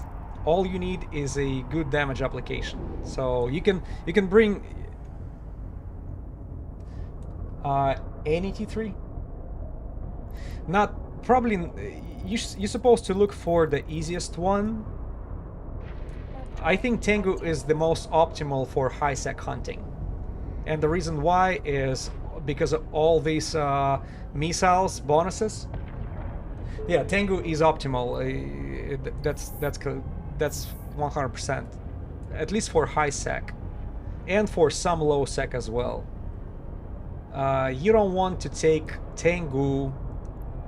You know, my viewers actually gave me incredible advices when it comes to going after Sancha last time. There is a very high chance if we would spawn Ninja Zufa, which is a low sec true Sancha Phantasm officer on Tengu, it was very high chance of him kicking my ass. Just because you know, you gotta keep in mind you have a EM hole in your resistances. Despite the effort of trying to lock it,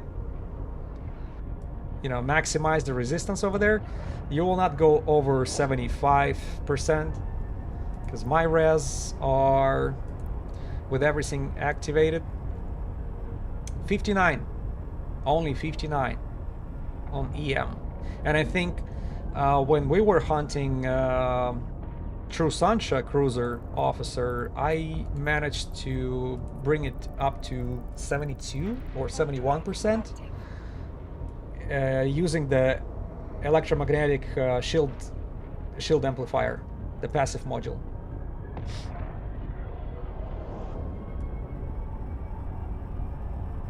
So it's not optimal for this. Probably going after True Sancha or Blood Raider, you should choose something else.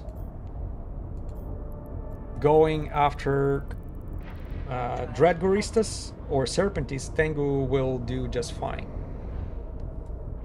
And I'm pretty sure it can show good results against Angel Cartel. But whoever hits you with electromagnetic damage, you should consider Proteus, probably. Proteus would be optimal. Just be safe, build some distance, and utilize the drones.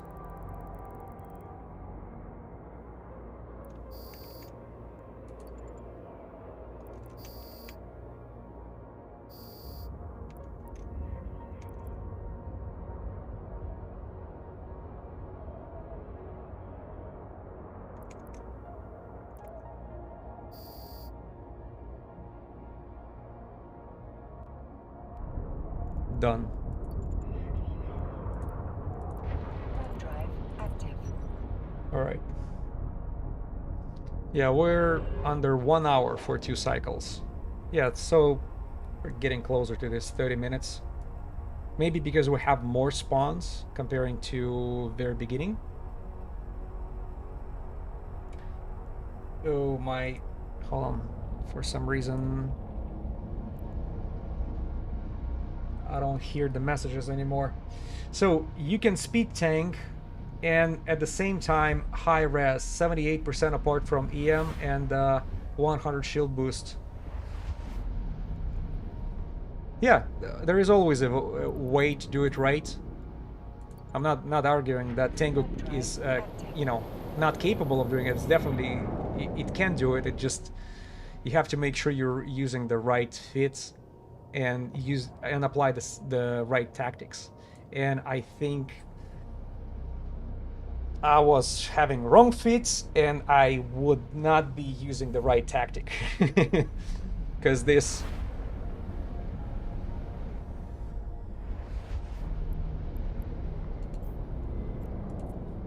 Warp drive active.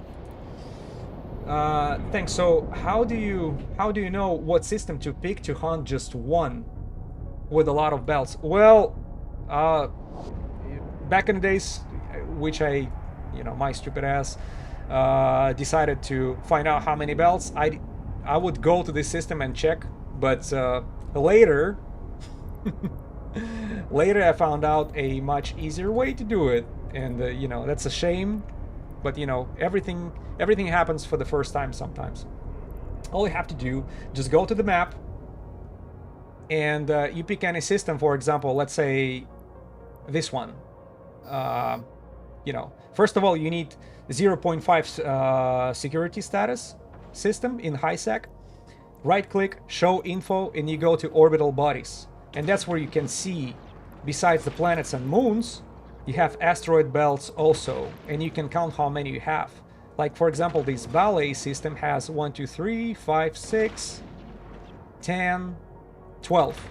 12 system total, 12 asteroid belts total. And that's how you can check every single system before you go there. And you'll know what you're going to be dealing with. So ideally, you should look for the systems with at least 15 belts. Preferably more. 20 plus is a perfect one to pick for the high security space. And it's going to be even better if you find several systems with a security status 0.5 just bundled together. So you don't have to fly around. You can combine your effort. Oh, you're welcome. You're welcome. No problem. That type of info I already learned the hard way. So before I do the stream, I always kind of go through the map and try to find a good area, especially when we were just establishing which systems we're going to be hunting. In a high security space, you have some options. In a low sec, you have to be careful which systems you're picking. First of all, it needs to be system 0.1 and 0.2s. Also, preferably bunched together. And another thing, you should not be close to some active hubs.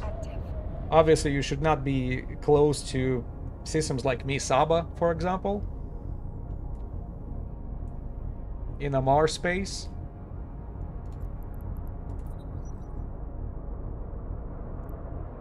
That was my mistake in the very beginning when I decided to hunt around, because there are a bunch of systems with a proper security status which I was looking for, but they're like 1 or 2 jumps away from Misaba, and that's where all the troublemakers live, in a Mars space, low sec. So they showed me pretty quick. They showed me the door pretty quick. I had to get away from there.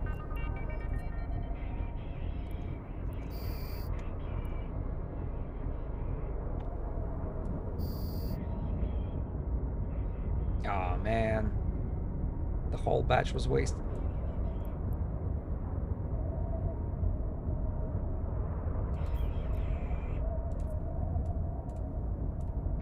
Warp drive active.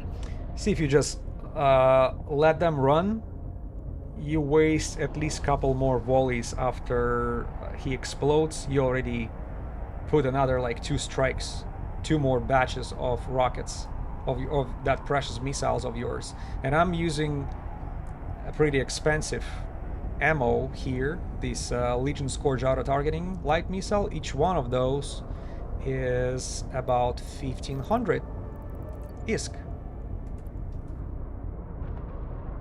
Yeah. So you don't want to waste your ammo too much. You either have to be close to those NPCs, or you have to manually stop your rocket launchers from overshooting.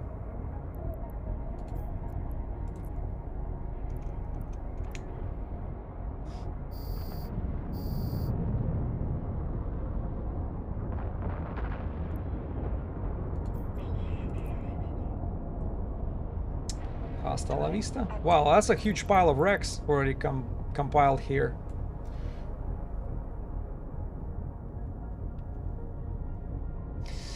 Okay, why light missiles, not a heavy assault missiles?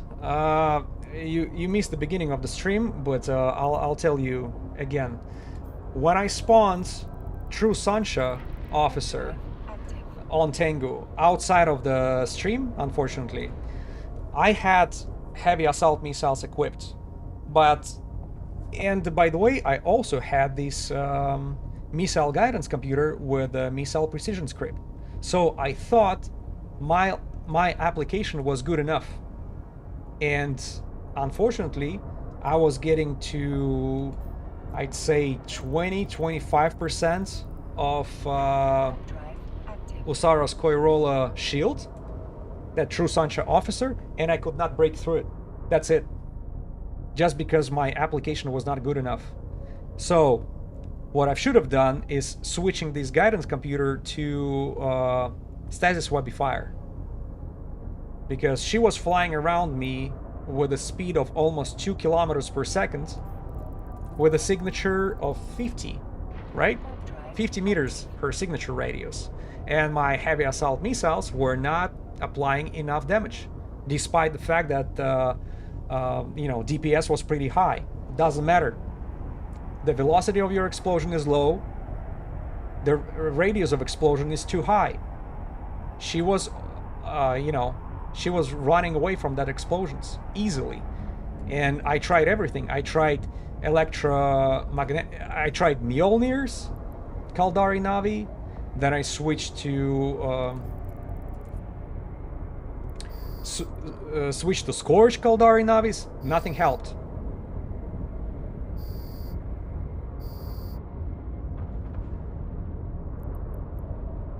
So maybe heavy assault missiles would work just fine if I would equip stasis webby fire, but that negative experience kind of taught me to use something with better application, better damage application. And when I saw that I can actually bring my damage to, I don't know, 600 easily, or 700 with a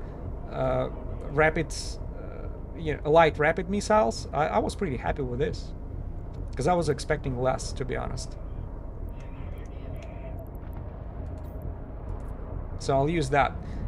Whenever you go to low sec officer hunting, obviously heavy assault missiles are your best bet, because you're going after the cruisers with a much bigger signature and with a lower speed.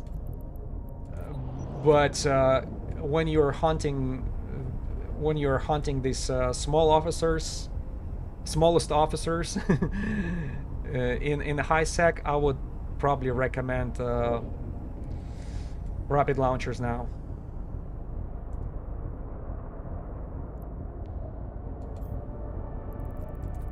So there are like pros and cons, and I'll tell you, there are much more pros than cons. The only con I have over here is a long reload time, but if you manage it properly, these 35 seconds doesn't bother you much. And I'm pretty sure if the officer spawns, we'll be able to get through her freaking shield and armor within a minute or so. And that's way faster than freaking heavy assault missiles, even with a status webifier. Drive active. Or just heavy missiles, because Makra Osman, Blood Raider officer, we managed to catch with just my regular heavy missile launchers, and but I had a status webifier equipped. That's how we went through its shield with no problem. I mean, shield or armor, I can't remember, but you know, he did not put much resistance. It was tough to get through, but you know, once you focus on him, you don't have to overheat. With True Sancha, I was trying to overheat. I was trying to, you know, make sure, you know, that precision script is on. Everything is just trying to optimize everything. But without status webifier, that's it. You cannot do it. Just cannot. And yes. Oh darn. Warp drive active.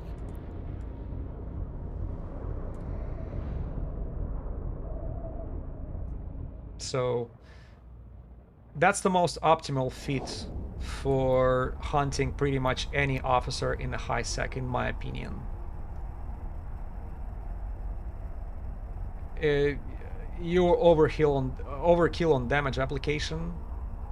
So, by the way, how much damage would I have if I would decide to switch it to...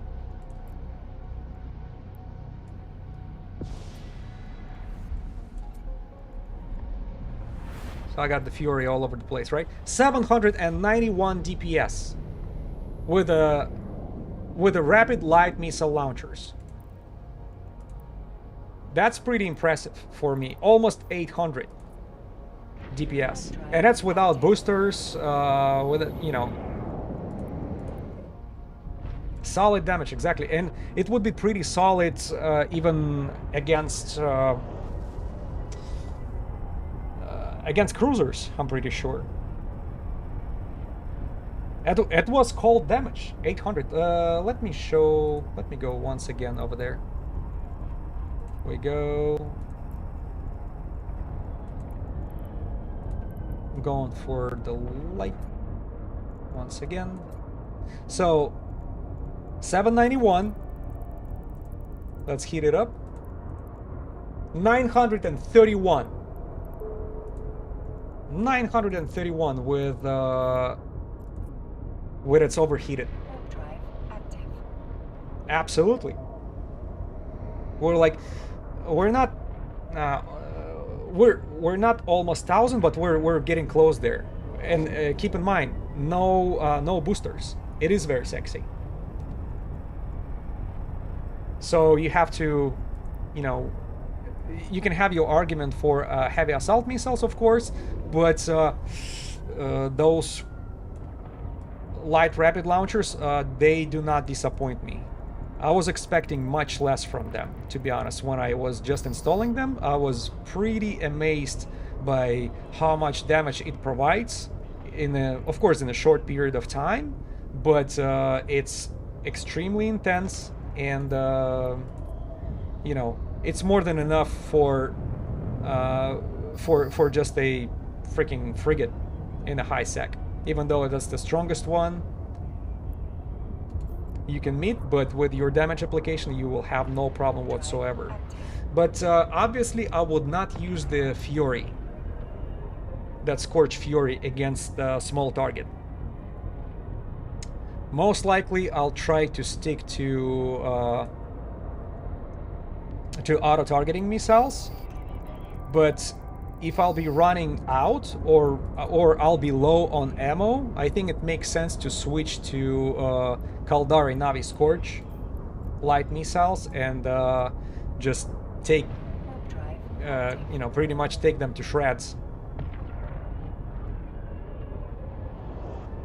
destroy it like a monkey would destroy a newspaper. That's my envision.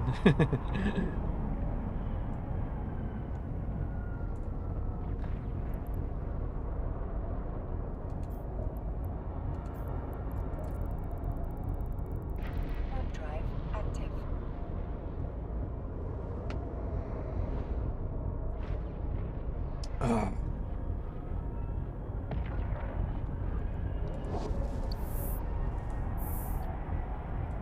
See, the experimenting is a sort of hard part with the officers, because in order to know something for sure, you actually need that NPC on a grid. Then you can guarantee the result. So far, on paper, that's what it looks like. It's the most optimal fit for that particular target.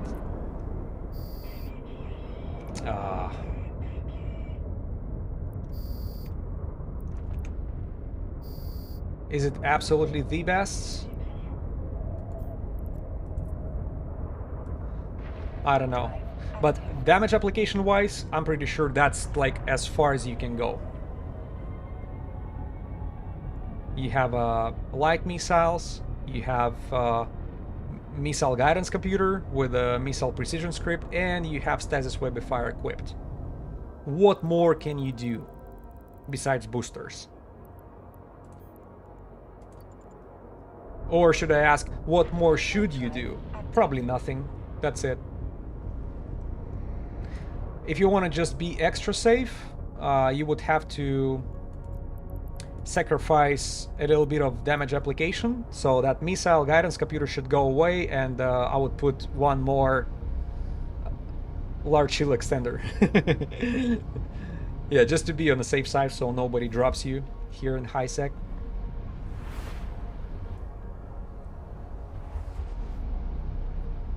Or at least they would have to work extra hard. But then you would definitely pay attention to your surroundings.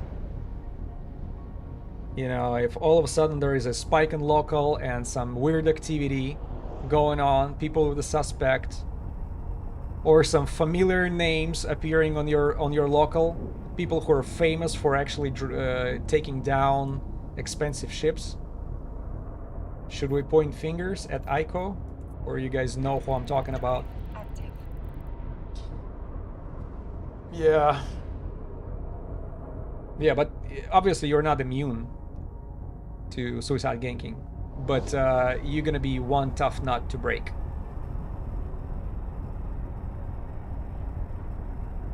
Four. Whenever I see a lot of NPCs, I always have this a little bit of a energy spike. Oh, come on. Will you attack me? Thank you.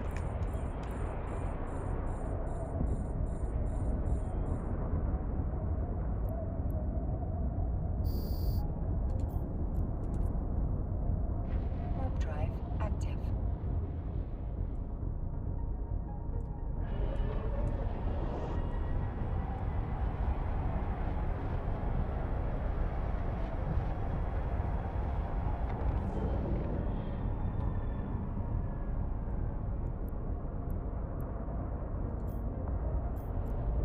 No, just crooks. Warp drive active.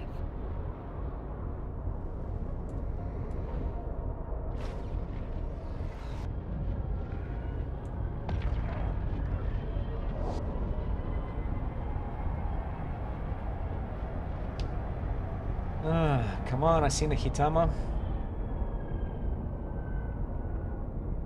By the way, did you know that lore-wise, Daredevil, that frigate that Serpentis are flying, is actually a gift from Angel Cartel to Serpentis? It's not their technology. Not Serpentis. That's Angel Cartel, which takes its source from Jovian tech. I was thinking, why Daredevil... Oh, Holler on the grid. Why Daredevil looks so similar to Dramiel? You know, kind of sort of rhymes with its shape, for sure. And that's the answer why. All right, the first unique spawn over here is a hauler.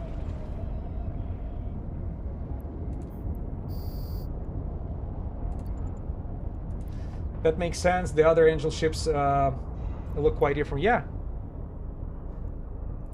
Angel and Serpentis. Like, I would say Daredevil looks very different from the remaining ones. What Serpentis have, like Vigilante and what is I keep forgetting the name. Vindicator.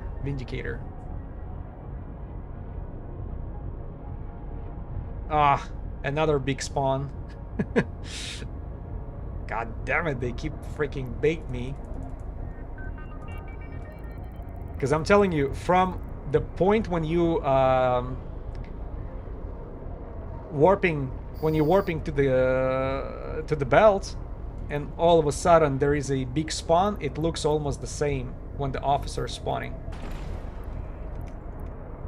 Like, there is like big escort all of a sudden, and when you have these 4 NPCs there, it's almost similar. The only thing is it's a little more. I think it's 7, 8, or 9 showing up at the same time with a bunch of destroyers.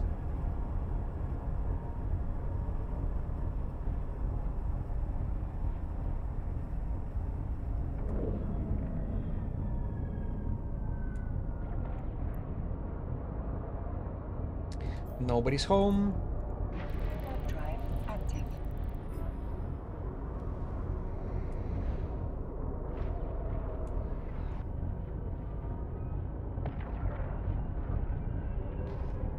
Come on, luck is around the corner.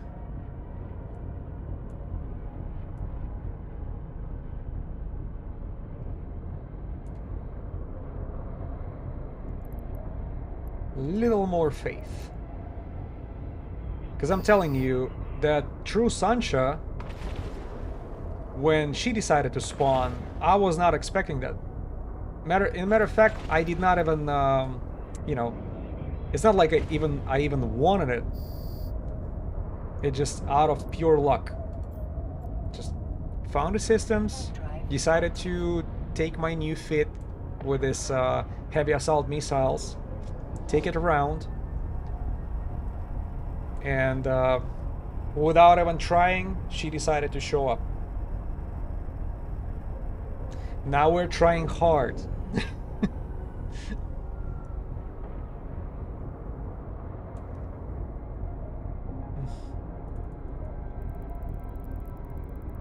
Or maybe I should do like this.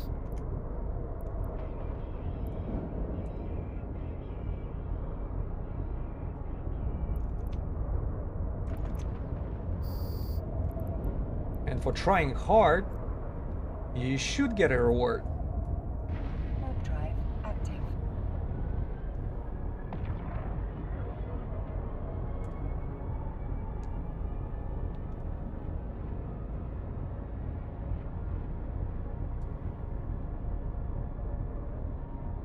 Oh, lovely. Right next to me. How about some auto-targeting missiles in your face? Bam, bam, gone.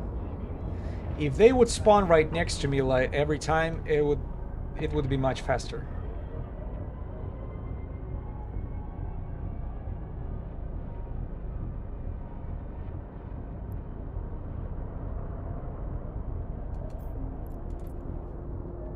Warp drive active. But that's okay. You see, there is no need even for the range script. Precision script works every time, and whenever they are like 60 kilometers away from you, all you have to do is just probably a couple cycles of your micro warp drive towards them, because that 50 mn MWD is a beast. Actually takes you to destination. Yeah, a couple cycles and you're right next to their face.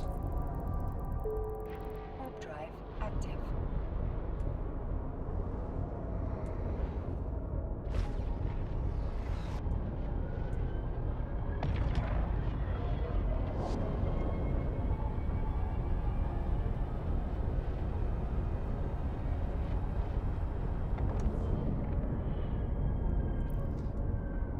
Ishtar is around us. Wonder what he's doing.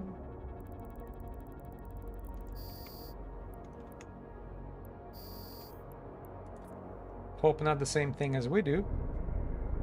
Because I think we already discouraged one Vexer.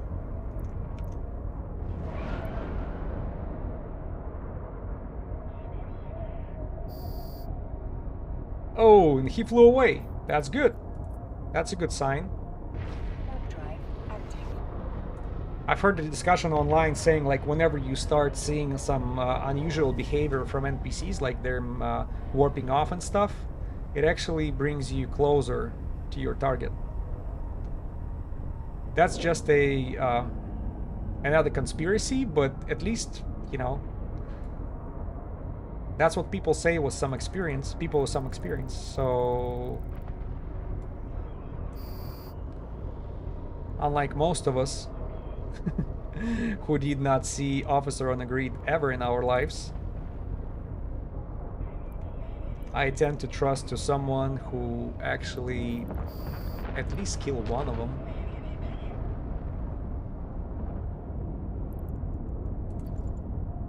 Warp drive active.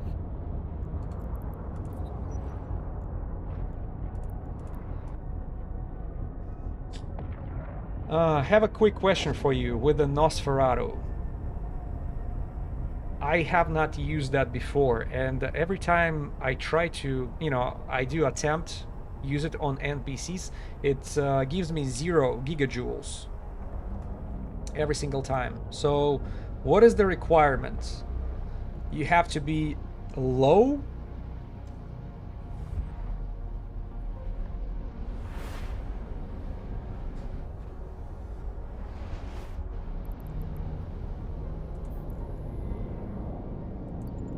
Warp drive active. Come on, FCCP won't work that hard encoding NPC AI. Well, I don't know. I don't know. They went as far as piloting drifter ships, right? Back in the days.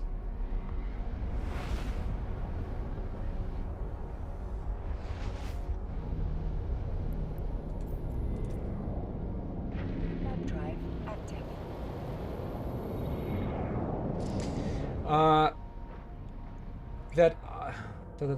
That I know it doesn't work on any NPC. Well, how come people are using Nosferatu in Abyss?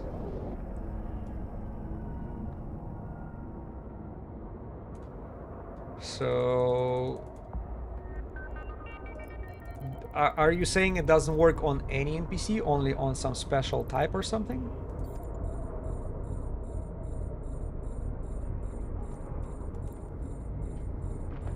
You have to be lower than NPC. For player, your cap has to be lower than the person's you're trying to. Oh, I see what might be the issue here. Because on a cruiser, it's pretty hard to be lower than frigate, because the pool is pretty big. The research in NPC. You have to be lower than NPC. Yeah. So you'll probably have a higher chance of stealing some gigajoules from cruisers, right, rather than frigates, because frigates, full pool of their capacitor is much lower than your capacitor on a cruiser right here, because mine is 1934. what is the capacitor load on an officer? Do we have that? I want to check. There is a website which gives that type of info.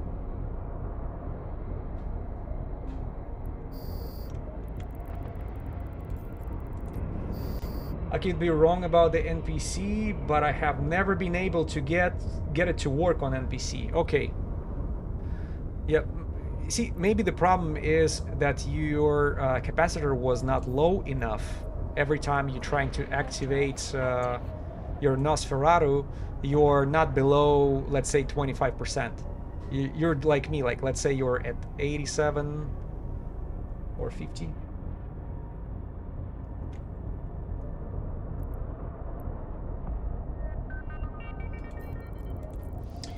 So XCPT for Blood Raiders, should they ignore that limitation? Okay, yeah. You would expect that from Blood Raiders. They would mastermind the, you know, capacitor draining technology for sure. See, CCP went as far as programming that. I don't know. With AI so rapidly developed lately and being more and more integrated into the games, maybe we should expect some sort of collaboration between AI and NPCs in the games, including our favorite game of EVE Online. Imagine how much of kick-assing, ass-kicking capacity that would bring to the game. Oh, Autopilot engaged. not autopiloting. Autopilot disabled. Did I jump from the wrong one? 1, 2, 3, 4, 5. Yeah, I missed the fifth ones.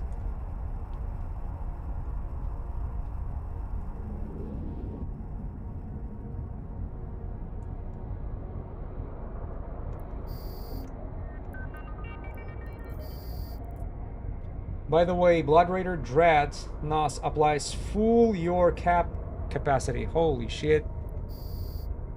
So 1 cycle and you're dry.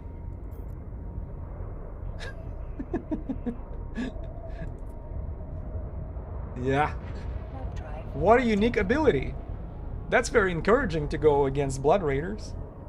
Yeah, the most serious fight against the Blood Raider NPC was the burner Ashimo.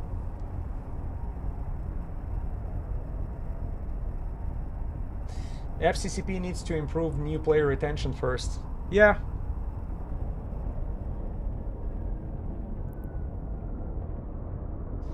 Rest of game is okay. Yeah, it just, you see, we're kind of fantasizing about things nice to have, the new experiences. But, you know, on the realistic side, of course, you're right.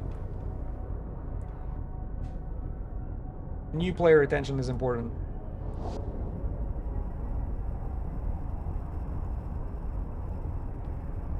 Because I think there's plenty to do for experienced players. This game has no bottom. Always something to do. Oh shoot, why so far away? Come on, guys.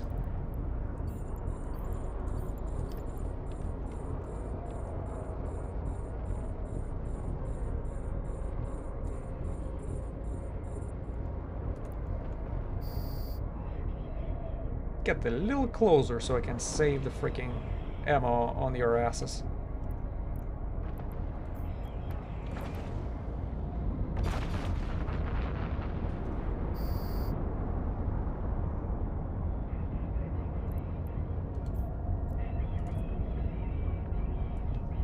Warp drive active.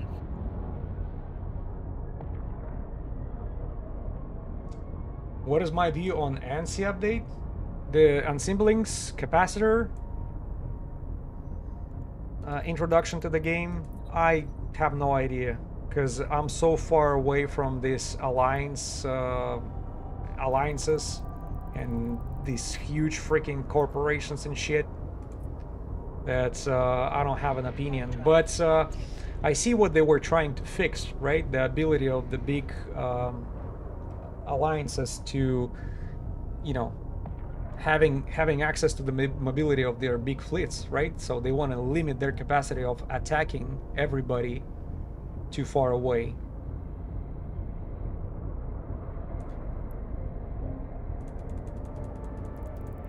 Did I read it?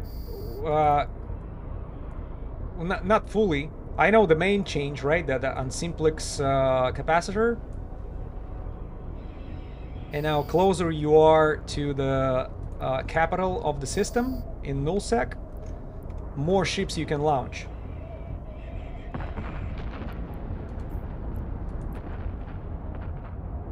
Come on, my alliance is not huge. It's huge enough for me not to know about anything what's going on over there, because it's just another. It is another world.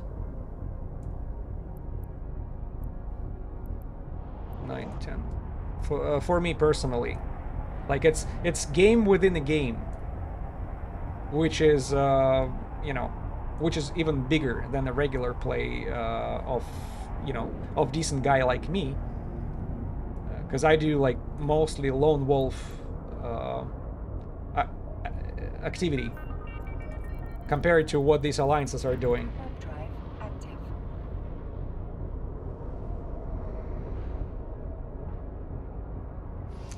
It's only like 2,200 real humans plus 10,000 characters. Are you sure about this stat? You know, maybe actively playing simultaneously, but I think the game base is much bigger than this.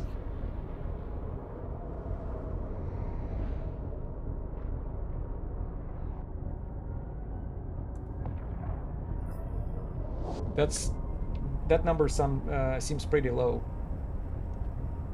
A little over 2,000 players plus the multiple characters. Because I think when you start the launcher and it shows you, let's say, 30,000 players, right, in the game, it doesn't count the characters. It counts launchers.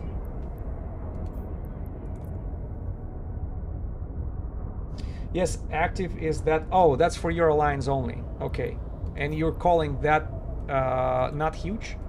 Warp drive active. That's as huge as it can be. Well, maybe the Goon Swarm is bigger, but for you, being a part of 2,000 people collective, pretty overwhelming. Okay, that's only your alliance. I got it, I got it. I'm sorry, I misunderstood. Warp drive active. Yeah, so now it let's still call it big. So we still call this alliance big, and it's a limitation for you, for Ansiblix. Other changes, to be honest, I did not keep a track on. What else did they introduce that applies to me?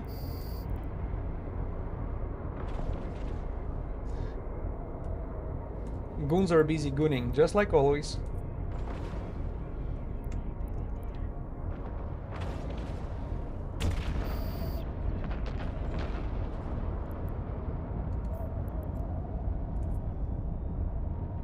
Warp drive active. There was a Kizriel.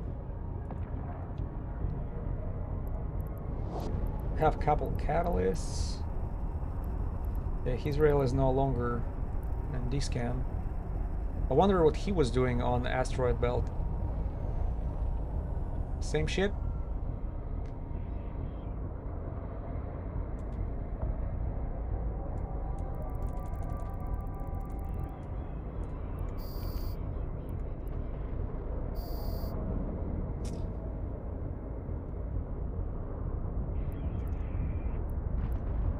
So I only have full of one region in null plus 1.2 const in another region.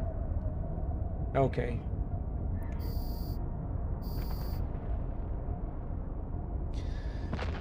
So we are. Oh, there you go. Warp drive active.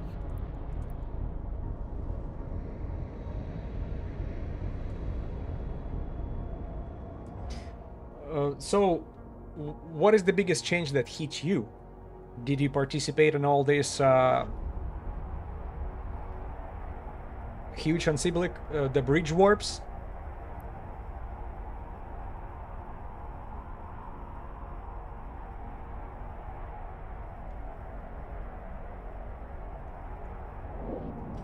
So now the Ansiblics will place half of our home region in range. Defending the rest of the region plus the other region will be an issue. Yeah, I think that was the purpose of this introduction. I don't know, maybe they think they will give more ability Warp drive active. for smaller groups, smaller alliances, smaller corporations, and weakening the big groups. But I think changing the managed change like this, the bigger alliance has way more power than the smaller one. They will come up with the new tactics around it.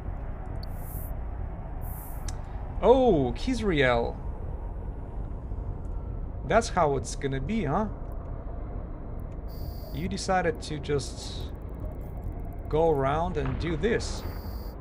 Yeah, look at that. That's what he's busying with. Ah, Gruz 2000. Holy shit.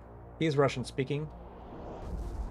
Gruz means cargo, and 2000, that's he just changed it. See, the Gruz 200 or cargo 200, that's a sort of slang in Russian for fallen in combat. Whenever they're coming back in a casket from the battlefields, it's called cargo 200 because they're in a casket made of zinc, and when the body is inside, the whole thing weighs 200 kilograms. Yeah, it is grim. He was trying to name it probably Gruz 200, but it was occupied, so he put 2000.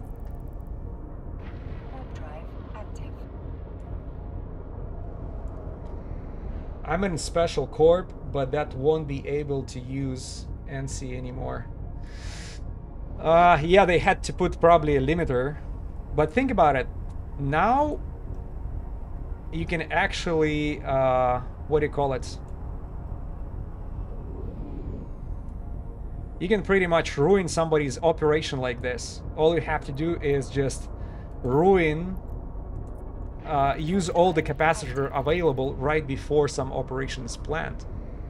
Like using one of your alts, or whenever the spies are over there and they're like trying to compromise somebody's first fast response to something that's going on in a region where they were trying to jump. All they have to do is just exhaust all the capacitor in this in the bridge, in Ansiblix, and say bye-bye to your operation.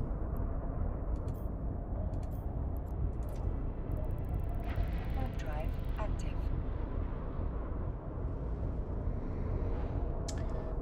I am in a corporation that can be war decked in high sec and access null, and no pressure to join fleet. So yeah, that's pretty flexible approach. But still, you have to deal with the limitation now, this Ansiblix. So you made it sound like it affected you directly. NCCap cannot be neutered, that's for sure, but it can be overused. All you have to do is just use, I don't know, battleship, right? Because the heavier the ship is, more capacitor it uses to launch it. So you're counting on that that capacitor in order to send the whole group, only to find out later that, oh, it was just used 5 minutes ago by somebody who were not authorized.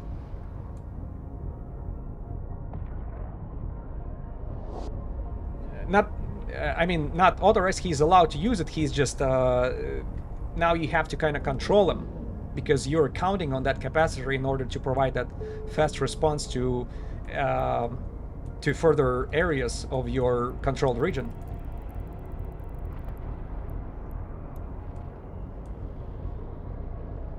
So I hear only zone 1 and Ciplex will get kept. Okay.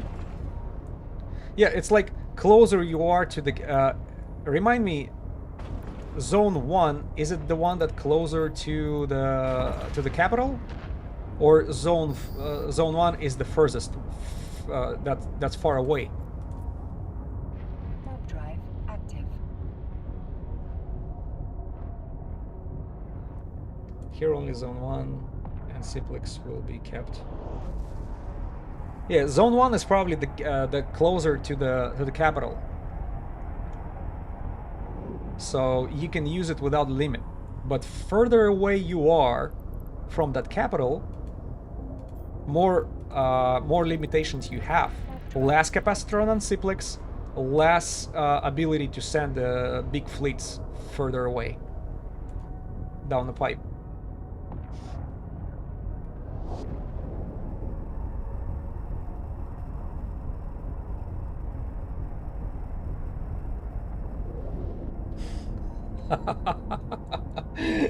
Quoting Dark Shines, Zone 1 and Ciplex is free to use. Zone 2, broken legs. Zone 3, amputated legs. You see, that's just proving my point. That's how important it is, and that's how crippled you can become as a alliance when somebody compromises your ability to send fleets away. You're counting on that capacitor, and somebody who was like, what call it, sleeping cell, right? The spy who was waiting for the opportunity to ruin the fuck your operation. He has the perfect chance to do that. It just, I don't know if it's worth it or not. But when these, big corporations are fighting each other, I think everything counts. Don't even talk about zone 4 or 5. Yeah, and I see. It is important for them, and that's why they're more vulnerable to this right now. Something that used to be easy to do, now they have to keep their focus on and making sure that they're preventing unauthorized jumps. And that's quite a lot to manage, in my opinion. Because how can you physically prevent them to do that? You cannot. The only thing you can do is verbally, do the warning, right? And hoping that they listen to you. It just, come on. Your loyal corporation members will not do that. They will follow the order. But whoever is not loyal... Oh, another howler. Another howler. See, for me personally, it reminds one rule that we have here in the US, for example. Let me give you that example as soon as I kill that little rat over here.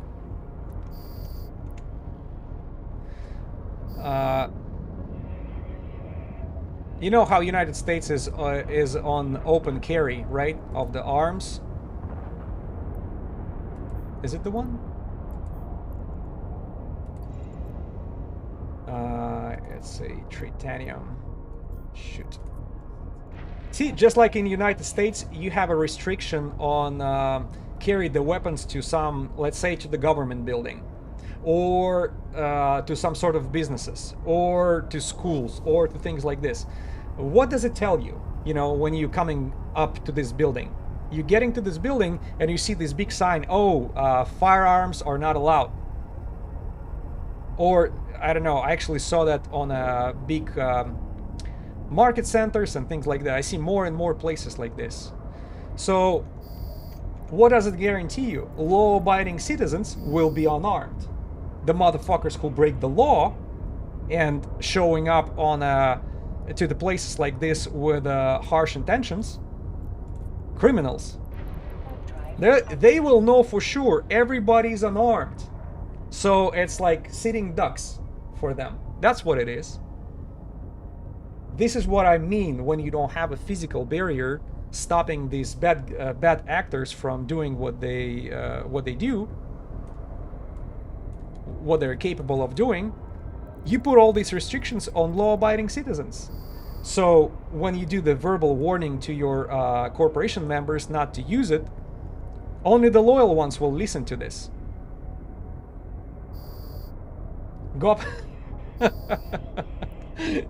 Gopniks. Well, there is one thing about Gopniks.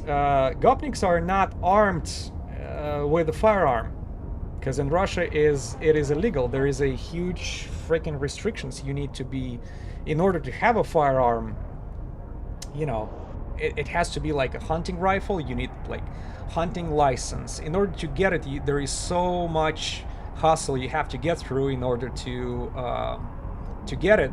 And now whenever something happens, they know, oh, this guy is armed. And so I'm just saying it's pain in the ass comparing to United States.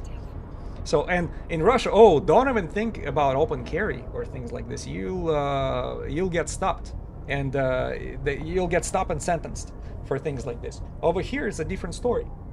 Anybody can be armed. So whenever the criminals go into somebody's house, it's they're rolling the dice, and usually it's like, if when we're talking about Texas, like imagine the regular regular dice. So you have 6, right? 6 different opportunities. It's not 50-50, man. It's only one out of these 6 different sides will be unarmed. Majority will be armed. One dice number is for each bullet, exactly. Mother Russia is хорошо.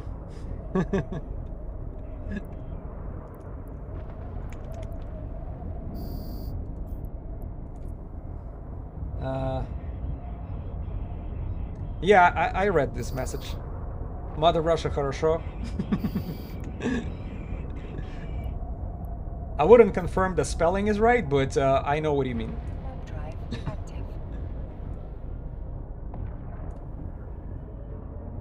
Yeah, here in Texas, you're guaranteed to get shot when you're getting into somebody's house.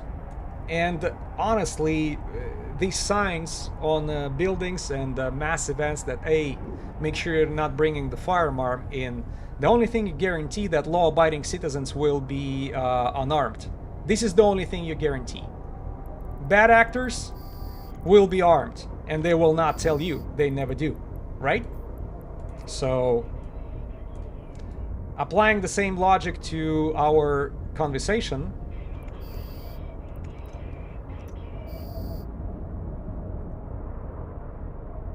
read last 5-6 messages. I don't think I missed any.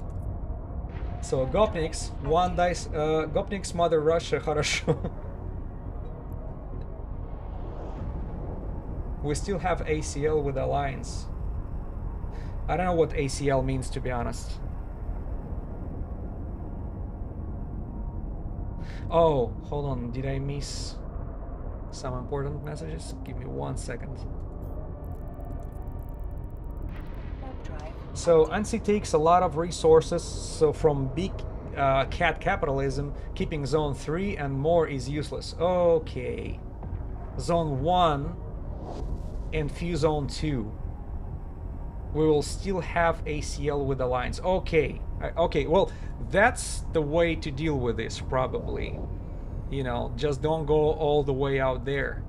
Because, as I said, it's way too easy to compromise your further encyclics. You know, the ones you counting on the most, you show up there and it's exhausted.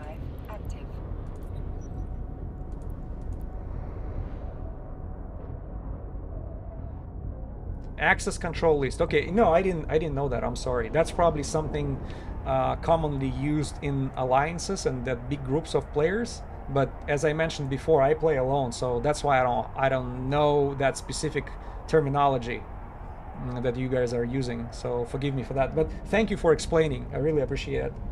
So access control list. Perfect. If you can limit who can access, then it is a physical ability to filter who's allowed, who's not allowed. But words and warnings will not work. This is not the way to do it. Only technical abilities to disarm people.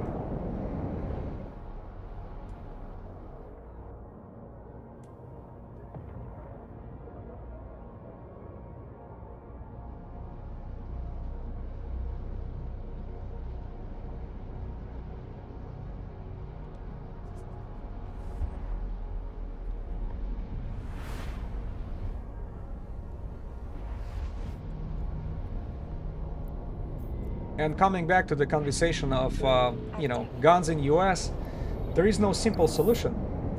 Like they, remember when they placed metal detectors on a school entrances?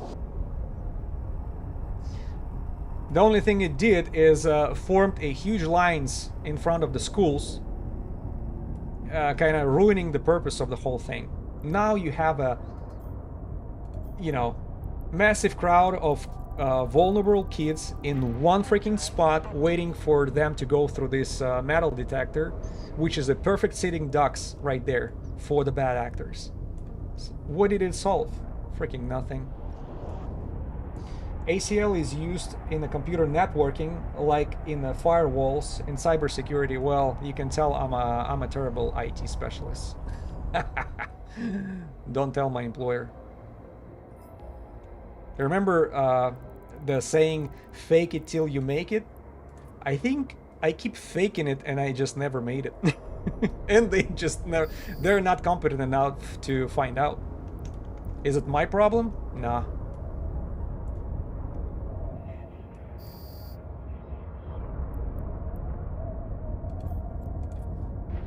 Drive active.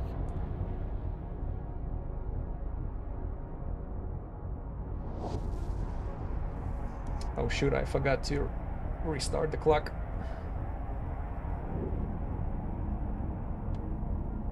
Yeah, we're definitely under 30 minutes.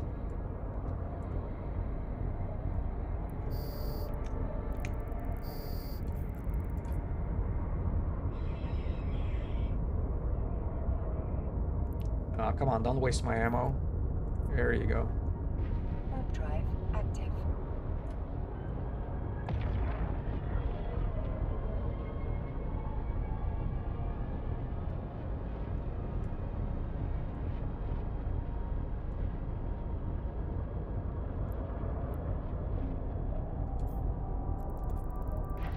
Drive active. Damn, I should have memorized who is that character who's flying. He's real? Oh, yeah, he's still around. He's still around. He's in this system, but I don't see him on this scan. Oh, that's okay. I'm not gonna change my course.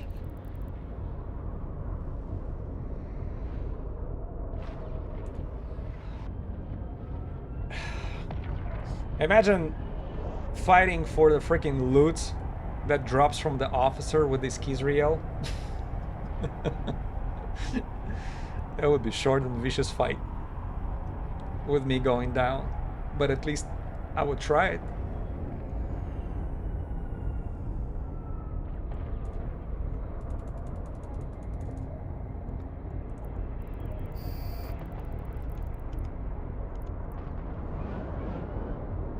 Do you know about Super Potato Mode? No. Tell me. That sounds funny. Super Potato Mode. But it sort of sounds like one of those IT jokes.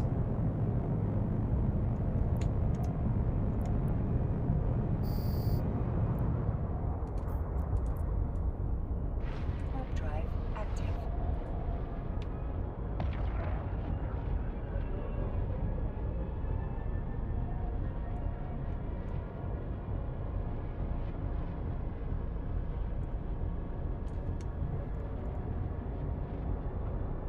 Oh shoot.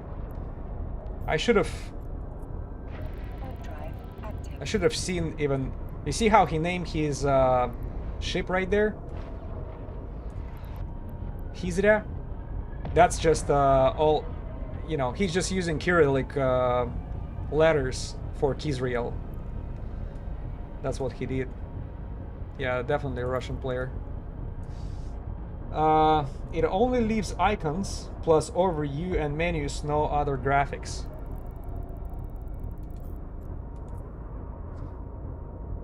Warp drive active. Okay, well, that pretty much takes the load out from your video adapter, right? That's what it's for, just to increase the performance. Super potato mode. That makes total sense.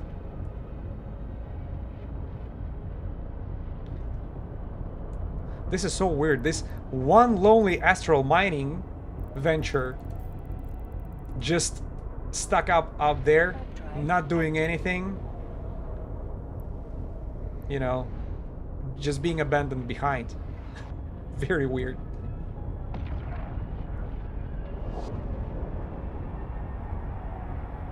I think Control Shift F9. You know what? I don't feel like trying it out on a stream. I don't want to do the experiments with a hotkey while I'm streaming. It's not like I don't trust you, but I don't want to end up reloading the stream. I know Control F9 takes the interface away, right? So Control F9 takes away, you know, all the interface, makes it all beautiful. But Control Shift F9, I'm sort of hesitant to use. True, yeah. Drive active. See, I know you're trying to play a joke on me. I'm sorry, man. Not during the stream. I'll definitely find out what it does after the stream, but during the stream, I'm sorry. It just, there is a risk not ruining only my experience, but also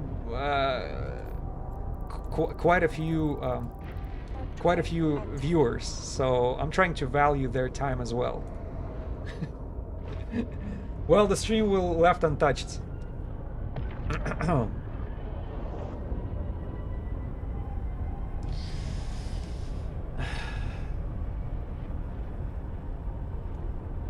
Control Shift F9. Guys, can anybody besides Wonderlands of the Mind confirm what the Control Shift F9 is doing? 9 viewers, and I would gladly shake every single one of your hands, guys. I really appreciate your being here. So don't tell, you know, don't try to make it like, oh, it's not enough people to value. No, I would value every single one of you. So that's why I'm not ruining your experiences. I'm trying to deliver, regardless, is it like 100 people watching or only 1 or 2 people? I would probably act the same.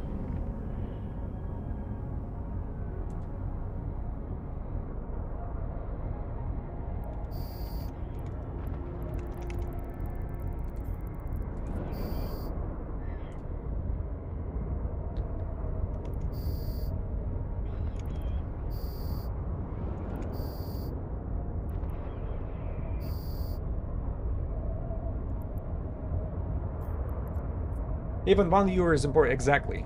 So you know where I'm coming from. Definitely, just... Oh, look at that. Every human is valuable until the moment you start comparing it to other humans. Alright, let me kill these guys a little quick. And I think Wonderland of the Mind, I know you long enough to actually trust you. And we'll try it out. So I set up my Control Shift F9. Oh! Ho, ho, ho, ho, ho. Ship exterior reviews is disabled. You're probably gonna have to use this. Okay. That's that super potato mode, right? Let's go for the next one in a super potato mode. Let's see how smooth it is. Oh man. Yeah, you're right. It is like super duper potato. Okay.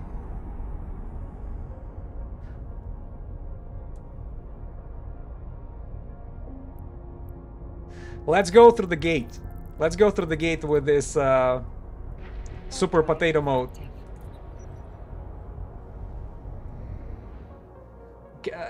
Can I play? Yes, I'm playing right now. I'm playing right now. It just, you see, as soon as you take the beauty away, you're losing very important stuff. Icons online. Yeah, see, I'm experienced enough with playing with only icons, right? Plus, whenever I apply that tactical overlay, I kind of see what's going on around me, and probably the biggest professionals are playing game this way, so they're not getting stuck. They're not getting stuck because of the graphics. Warp drive active. Anywhere. Yeah. Control Shift F9. Yeah, we're bringing it back. That beautiful game. Yeah, thank you. I learned something new from you. Thanks a lot. In case if the game will misbehave or I'll be starting running out of RAM or something, I'll be using that, because it takes all this visual effects, everything that slows you down. Hopefully it's not gonna happen in the foreseeable future, because I invested quite some money into this particular machinery that I'm playing on. Active.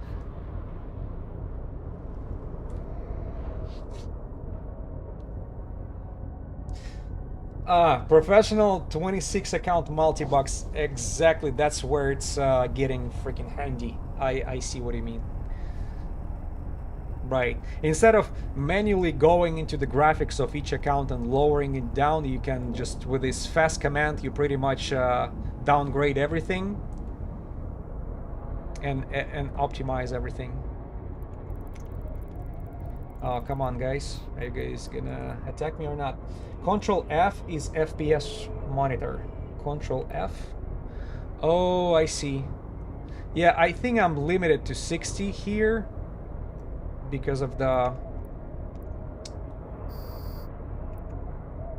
Is it due to monitor limitation? Or... Let me put it here.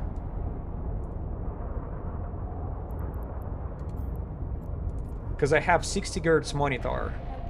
That's an old one. I didn't even buy it. I got it from one of my friends.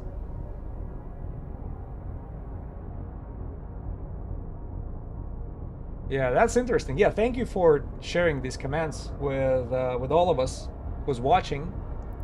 So, Shift Control F9 downgrades the graphics to absolute 0. Versus sync is on. Okay.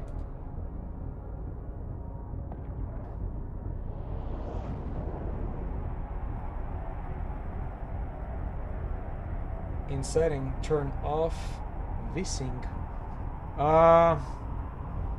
Hold on, let me go there. By the way, what it's gonna give me? Will it be a FPS improvement? I'm sorry, I'm not aware of what the VSync is doing. Sorry, I called myself nooblish for a reason.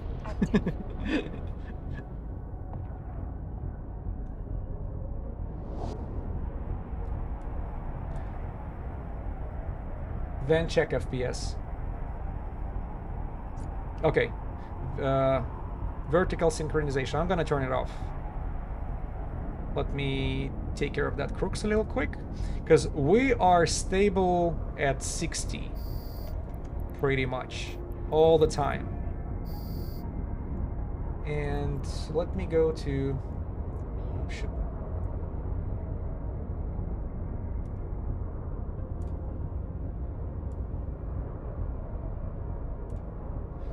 Oh, vertical synchronization limit max FPS to screen FPS.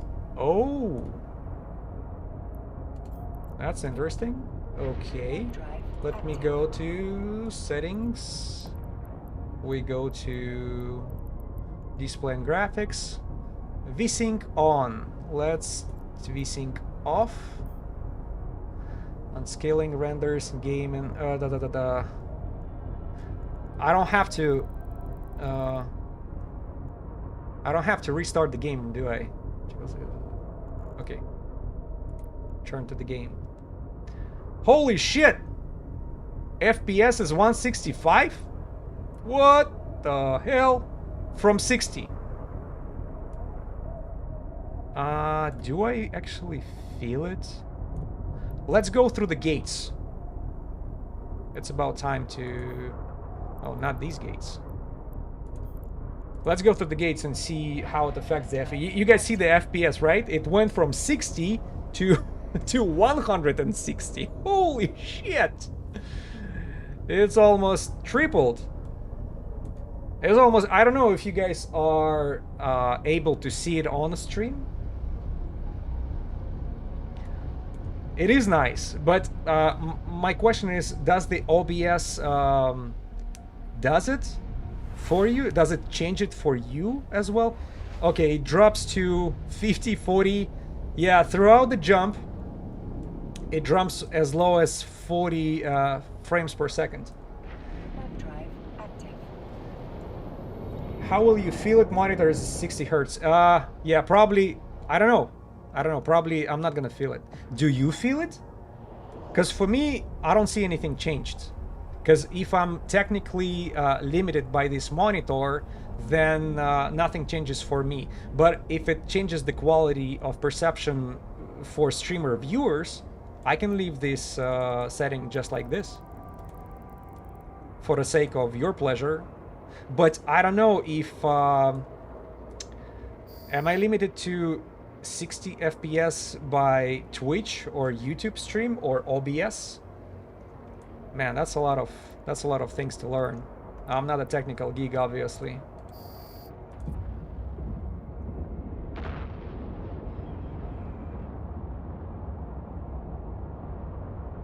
How will we furl it either? Yeah, I don't know. Drive active. But thank you for the hints. It's really... Yeah, I know it's a life changer for people with the good monitors with this vertical synchronization, because I was always like, I think I read what it was doing, but it would go over my head like 5 minutes after I read it. I already forgot what it's doing.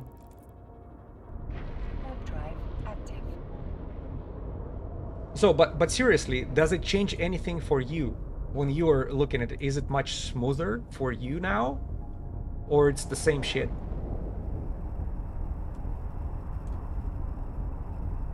Because I don't know, do I improve my...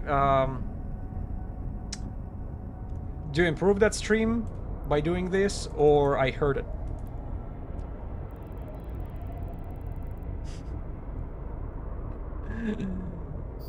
Try Super Potato to see if FPS goes even over 200. Intriguing. All right, let's do that. Control Shift F9. 208, 270, yeah, 224, 240, 260.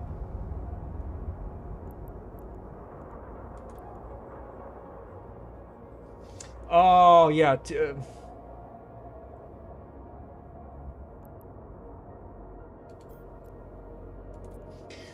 So 1080p by 60 stream is capped at 60 FPS, so it should matter on Twitch. Yeah, but how it should matter if it's capped? If it's capped to 60? It should not. Yeah, it should not. That sorry, I misunderstood. Uh,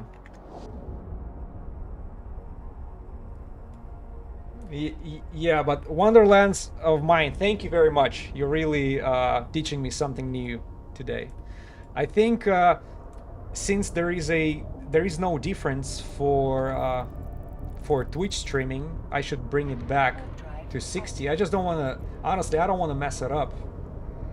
I'll bring it back. I'm doing it mid warp. Hopefully it's not gonna. Yeah, and it pretty much artificially dropped it to 60 again. Yeah. I hope you guys don't see a you know, it doesn't decrease the quality of that picture for you. Because if Twitch caps it at 60, one day you will go over 9,000. Yeah, and it's gonna melt my brain. Because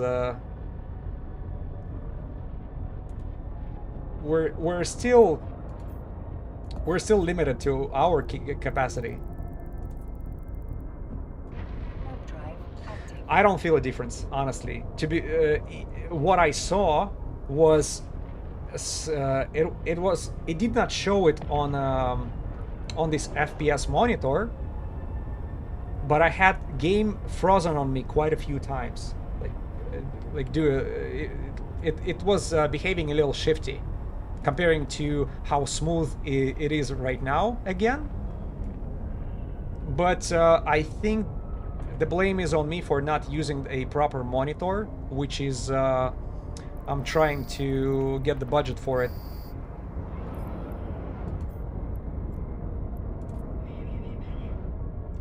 Yeah, get 120 hertz monitor. Yeah, that's especially important because maybe for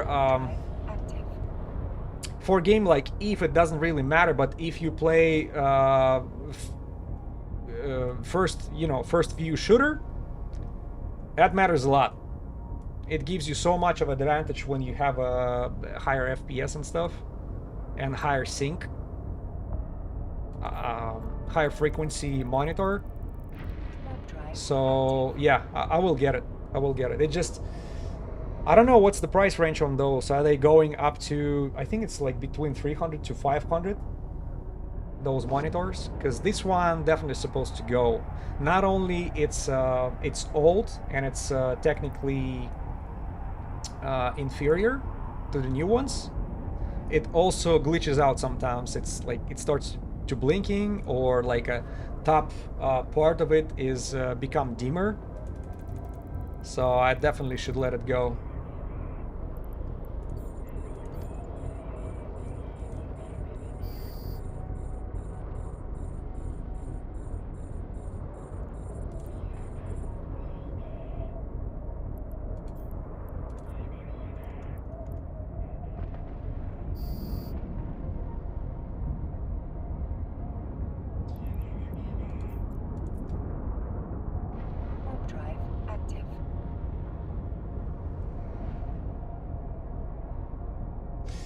But Super Potato Crossing 200 was cool, yeah. I think I saw the highest number like 260.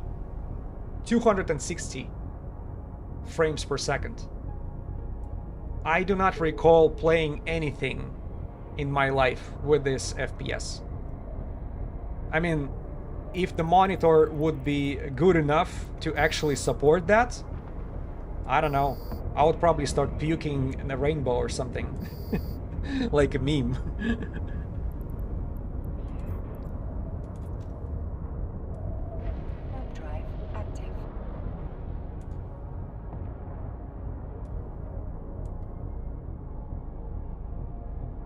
Yeah, man. Now, more I think about it, more I feel like I should get that new monitor.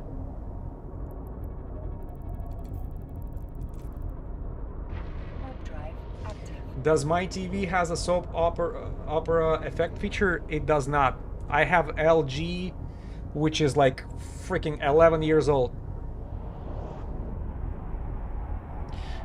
where it generates in between frames, so it's smoothed out and it looks so strange. It's probably one of the new feature. I don't think it was introduced when I was purchasing that TV. I did not have a TV until I got married, so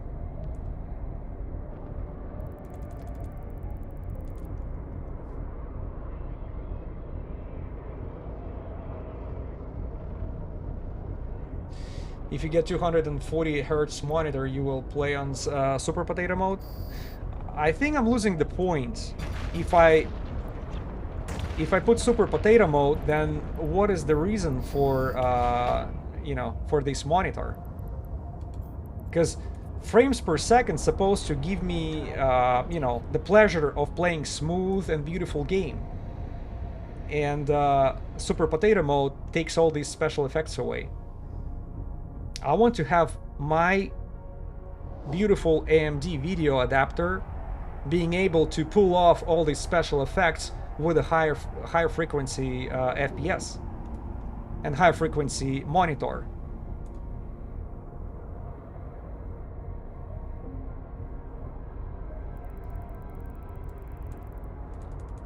ISK, of course. What do you mean?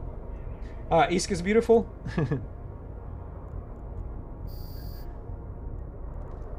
Yes, sir.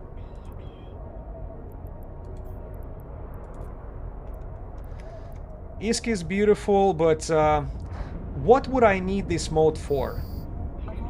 For participating in huge battles where freaking hundreds and hundreds of players are in one system? That's the only thing I can think of. You know, that's when all these fleets are turning off their video effects and have the icons on monitor only, so their computer is not turning into volcano.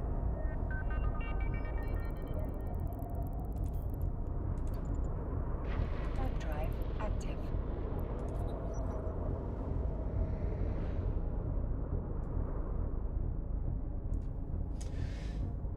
I hear Jita traders use Super Potato mode as they don't need rendering.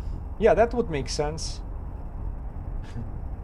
Yeah, but why would they want to increase the speed of the frame rate?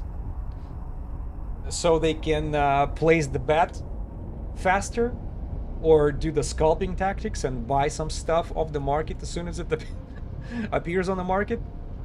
So what kind of advantage does it give them? I don't think they can change prices on their offers faster only because they decrease the frame rate. I mean, they decrease the visual effects.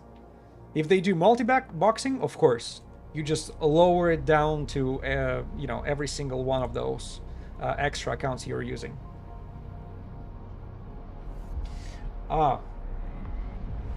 Yeah, no, why make GPU work hard? I get it. I get it. Now it makes sense. If you're multi-boxing, then of course.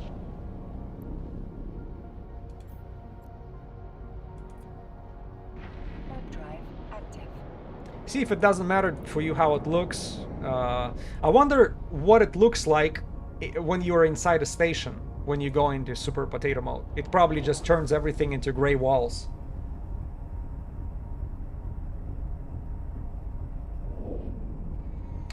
They can have a quiet systems while they code their custom apps. Yeah, they can use all these resources elsewhere, you know, for their work, for example.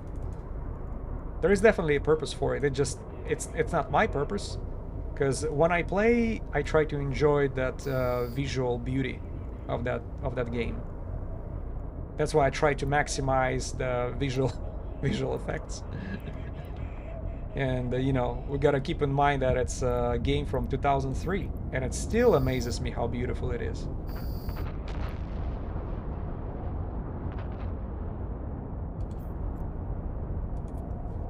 Excel to Power BI to fully custom apps. Yeah, you'll probably need every single drop of that resources you have.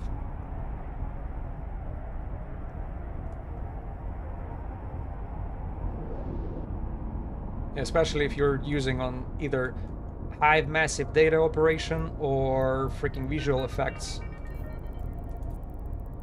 Warp drive apps. active.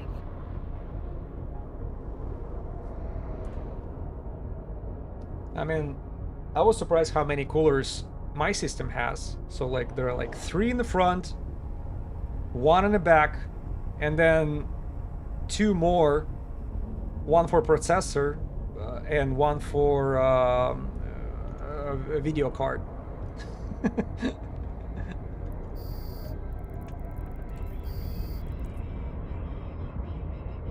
Some people like silent PC. Yeah, that's also a good point. Yeah.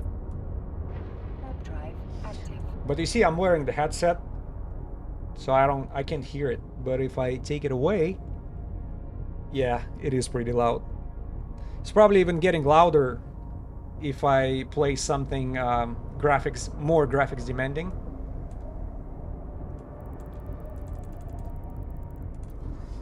Some people like to play Eve on Steam Deck. How different is it? Because I don't know how much of a difference it's going to be on Steam Deck for them. Is it more convenient? Is it less resource consuming? What exactly is the point of playing on Steam Deck? Obviously, I never tried it. I've heard the name of Steam Deck, but do I fully understand what is it? Drive active. Nah. So if you enlighten me, I'll much appreciate it. And I'm pretty sure maybe there are some people in the audience as well who doesn't know.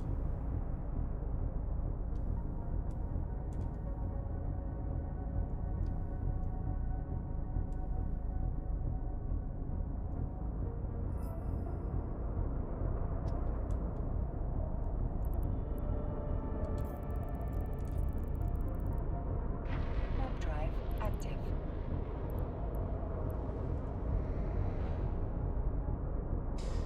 It is portable, play while on bed. Okay. Yeah, for these portable systems, of course, you need to lower the graphics.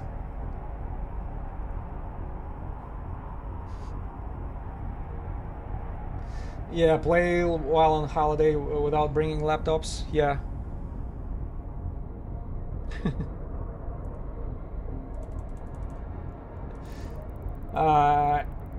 Hey, how often do you find officer? Is it all time efficient or do you just do it for fun? I do it for fun. It is not time efficient. It's totally based on your luck, and my personal luck so far showed, you know, pretty low level.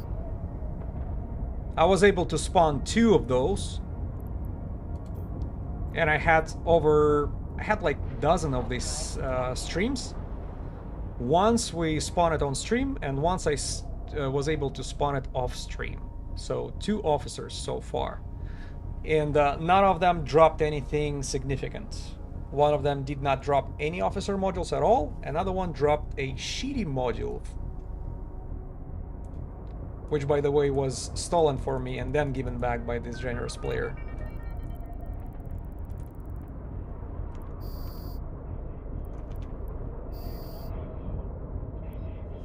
No, Steam Deck can handle high graphics. Oh, okay, but it's probably getting loud, right? And by the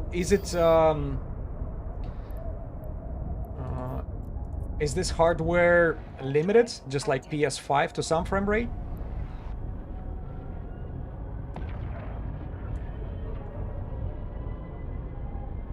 Yeah, that's interesting. So it takes many hours to find even just one, and then you got hit range of good drop. Yeah, you're right. You're right. So I will not really. As I said, I do not encourage others to do that. But that's okay. You watching me suffer.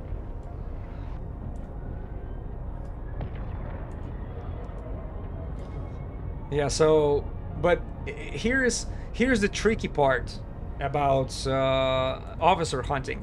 The very first stream when I tried it, we were able to spawn the very first officer within 2 hours.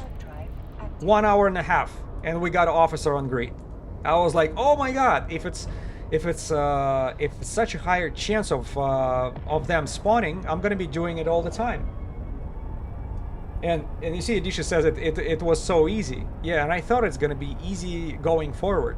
And dude, I had like 10 of those streams after, and none of them was fruitful anymore. So that very first officer really got me thinking, really baited me into this activity. So to the point I'm almost giving up. But I could not say that the result is 0. We were able to spawn 2.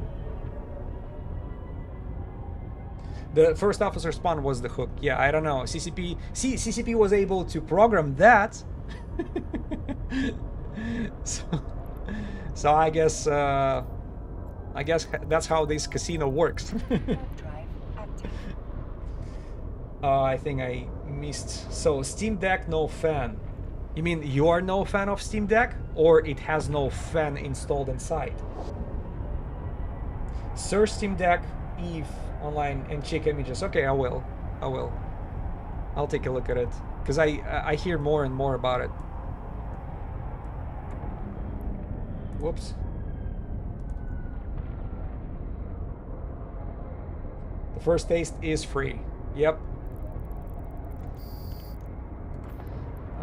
Did I miss? Yeah, I was learning about it out of curiosity. I had found a YouTube video where you guys went to 6,000 asteroid belts and found 6 officers, so about 0.1 chance. That sounds about right. Yeah, I've heard another statistics. 6,000 belts with 4 officers. So it's 1,500 belts per officer.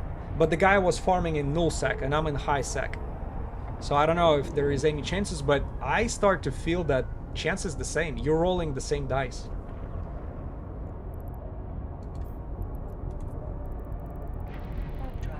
But as I said, the result is low, but it's not 0. So there is always a chance of them to of these officers to be spawned, and there's always a chance for them to drop something. And as soon as he drops something of value, I think that would be a good time to actually count how many hours were spent on that on a good drop, not on shitty drop like I had. And is it worth it or not? Yeah, I guess it's a trade-off. Null rats or battleships, so they take longer to clear. Exactly. But they're still rare to be spawned. The null officers have a better drops. Yeah, there is a chance of something of like 200 bill to be dropped, like STML's multi. What is it? Shit. What is it? The shield. Multi-spectrum shield hardener. Sorry, my brain sometimes just stops. Where are we at? Guinness.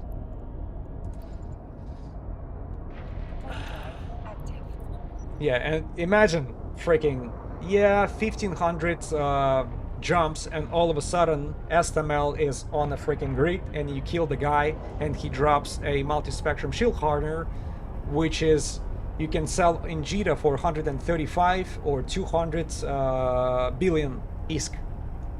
Is it worth it? Absolutely. Of course, for high security space, it's a little different. That price ranges are not as promising. The most expensive modules would cost probably 10 to 12 bill. And that 10 to 12 bill, you have to justify it for yourself. Is it worth it or not? For me, it's just a unique activity, which, to be honest, brought a lot of attention to the channel. So I'm happy to use it, because I'm happy I like it and other people like it, because otherwise it would be like I like something but other people totally dislike. So why would I do it? So, you know, at least not on stream. Edicious, what to even do with that much ISK? Well, See, for me as a streamer, I would definitely find something to do with this.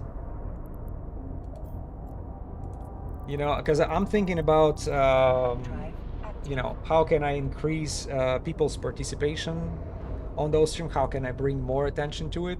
Probably do some giveaways too, but all of that takes funding. And if I have like more and more ISK coming in, like those billions of ISK, of course I'll be there would be some sort of some sort of giveaways. Maybe not at every stream, but occasionally. Why not? Warp drive. I don't want to do it as a main topic or main tactics to bring people on board. I don't like when streamers do that, but do giveaways from time to time for everybody to participate. I mean, for whoever. Oh shit! For a split second, I thought that's a officer spawn over here. Oh my god, it was a big spawn, but it's a freaking, it's haulers. It is a bunch of haulers. Let's go to them.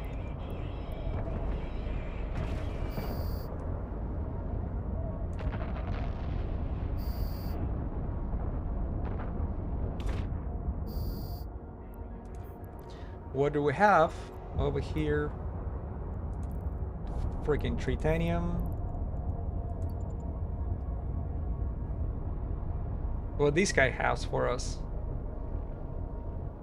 Did you see? It was like a big spawn of NPCs, and not all of them were frigates. And you know, subconsciously, like, is it the one I'm looking for? Yeah, freaking bunch of tritanium. Warp drive. Serpentis are baiting, so we saw one of the NPCs are flying away from being locked. You know, we already had, I think it's the third spawn of haulers. Not a single commander quite yet. But yeah, we do see them behaving a little suspiciously, editiously.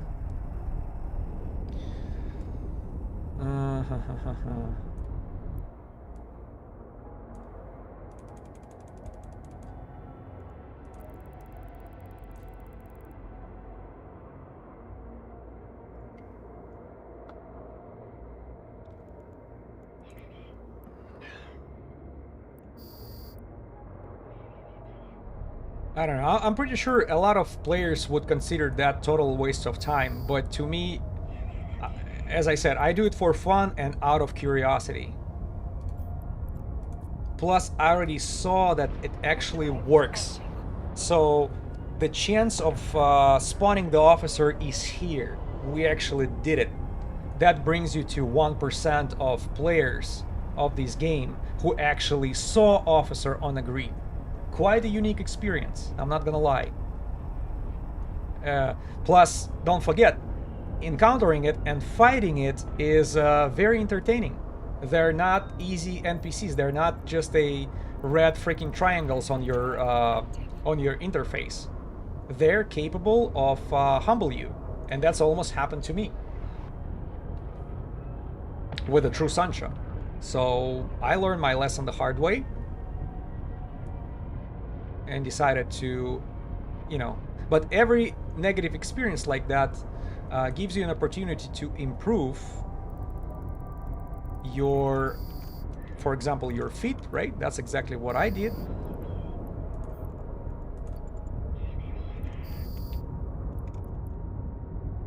And now I'm going forward, I'm pretty confident in being able to kill Asine Hitama if she decides to show up. She has no chance against that. Against who? Who? Do you guys remember? The Gorgeous George. Will be an absolute kick ass.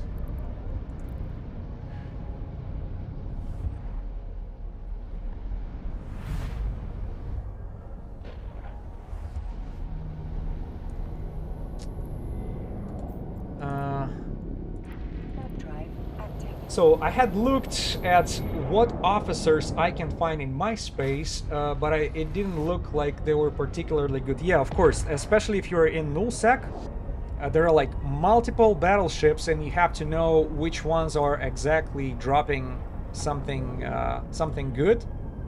So, but on another hand, the better officers you're going after, more competition you have to encounter, and more dangerous that activity will be for you. So maybe if you're going after, you know, not the best officers, pays off with less danger throughout the process. So why not to use that to your advantage? And by the way, which area do you live at? Because you're referring to a particular region where you figured out which officers living within your area. And if you're living in Curse, oh, Aquarius. Aquarius. Aquarius. What kind of officers? Is it Serpentis?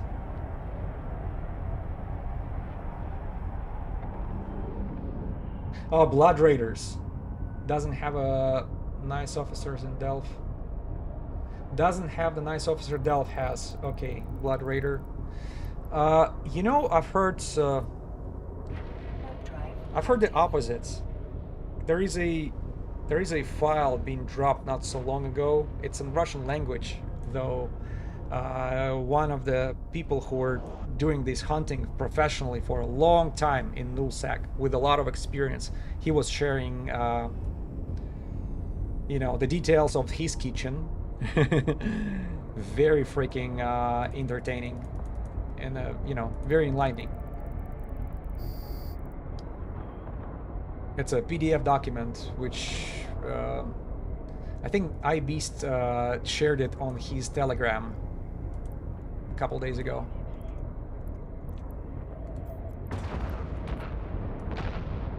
And by the way, he used to sell, you know, that particular player, he used to sell that document for ISK, you know, for in-game money before. Now it's free for everybody to use.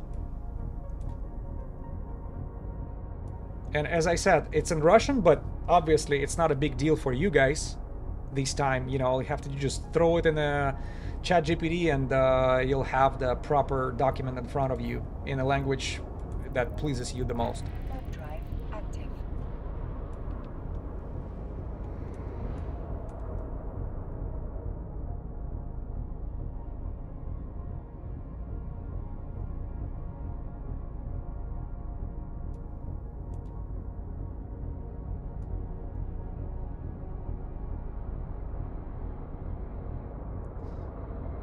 Blood Raider. I'm trying to remember.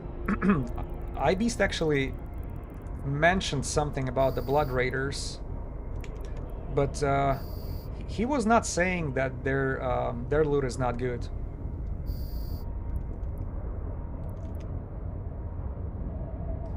The best drops from Aquarius officers seem to be in 2 to 4 billion. Oh, yeah, that's pretty low for the nullsec officer to drop. And we're probably talking about, I suspect, neutralizers and Nosferatus, right? Probably things like this.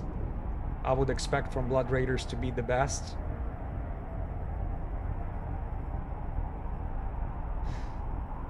Yeah, from what I found out, looks like the most expensive ones and the easiest ones to get are from Angel Cartel in the Curse region. But also what we found out today, Curse region does not have asteroid belts. Go figure. How do you hunt the officers in a region without without asteroid belts? What am I missing here?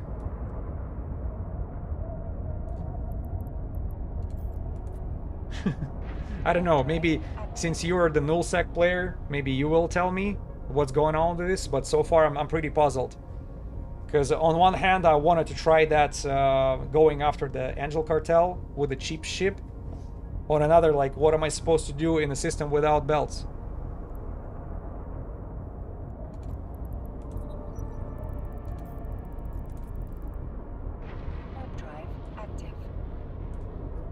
They can spawn on gates. I guess that's it. Well,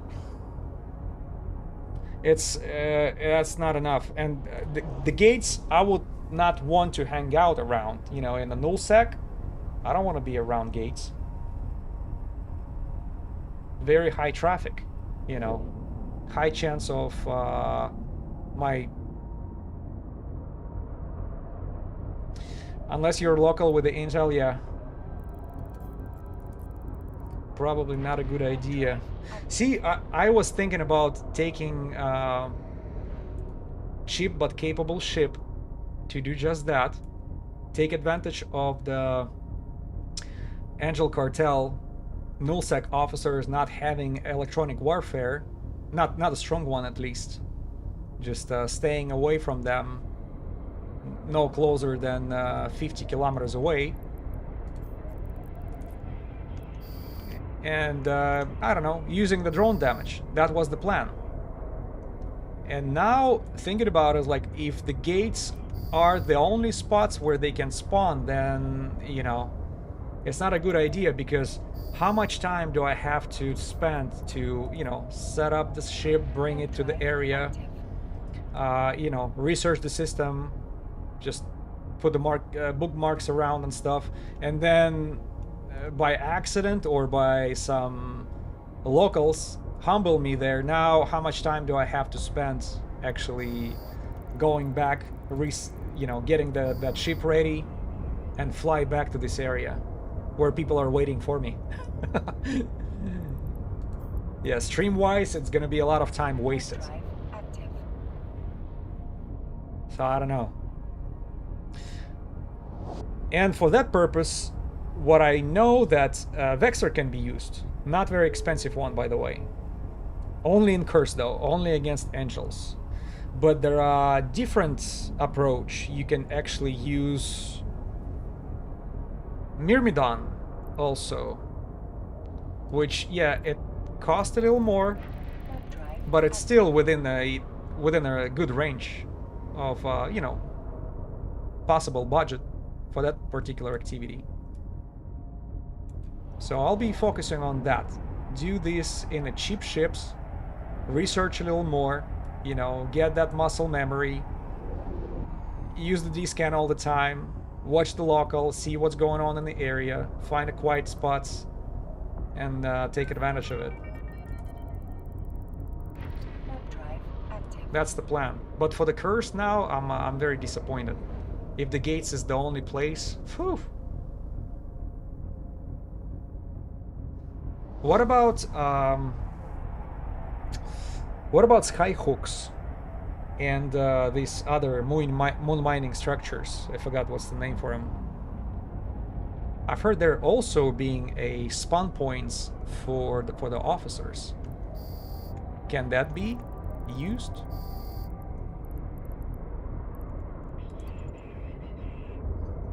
I would hope so.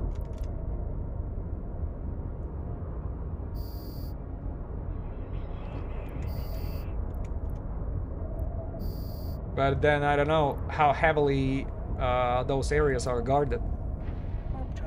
So having skyhooks all over the place means, you know, the system is being watched. People are active in there. And I better don't mess with the skyhooks, not trying to steal their money, their hard-earned resources, because I know there is a possibility to do that with a skyhook. I was never interested. The only robberies I managed to do once was ESS robberies. I have to admit, it was pretty fun. Yeah, that too, I would imagine. Yeah, I think skyhooks and damn it, I forgot what's that moon mining structure is called from the same update where the skyhook was introduced. So they should be also a spawn points for the officers. But how many do you have in one system? Can you find a system with like 10 of those structures and take advantage of it? Will you be disturbed while this fun activity? Now it seems that would, you know, very possible. Because if there is some alliance territory who can afford all these skyhooks and infrastructure, intelligences all over the place, you will be spotted and noticed pretty quickly. And that means Drive active. basket of ass-kicking candies are coming your way pretty quickly as well.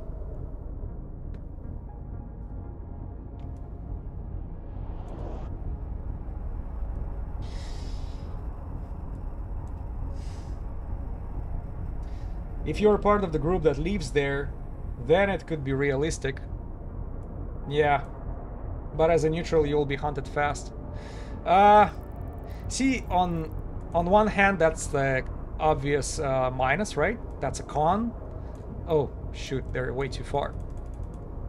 But on the other hand, you know, I can use it to my advantage because it's entertaining to watch me bleeding on my own stream for people like, hey, learn from my mistakes. I don't mind, you know, being humbled in nullsec as long as it's fun experience, because I can afford losing Vexor or Myrmidon as long as it's bringing me the proper emotions and entertain everybody on the stream.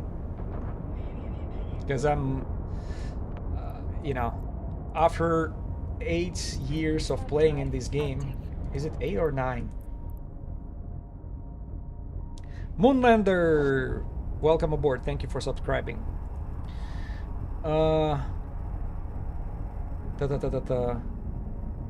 2018, right?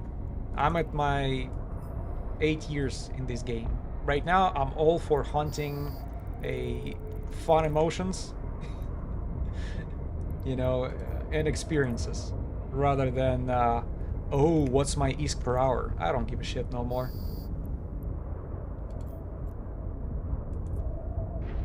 Drive active.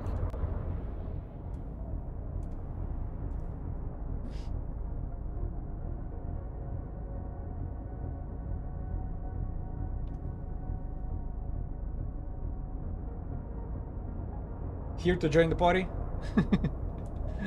We're here. Are you in my system? Well, I'm saying mine, but you know what I mean. It's just the system where I'm at. Drive active. Are you here to join the party, watching me bleed? Yeah. No worries. I'll welcome you anyways. Because I'm not gonna lie, it's pretty entertaining to watch somebody's ass being blown up on their own stream. Not by stream snipers or something like this, but because they got into some sort of they got themselves into the situation. You know, one of those fuck around and find out, and I'm definitely all for it. Let's call it new experiences. New sorts of pain.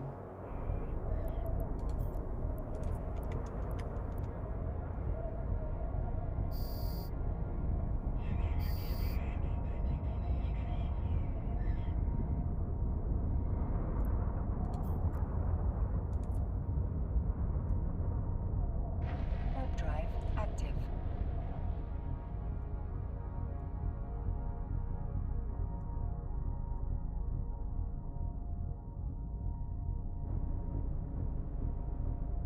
Ah.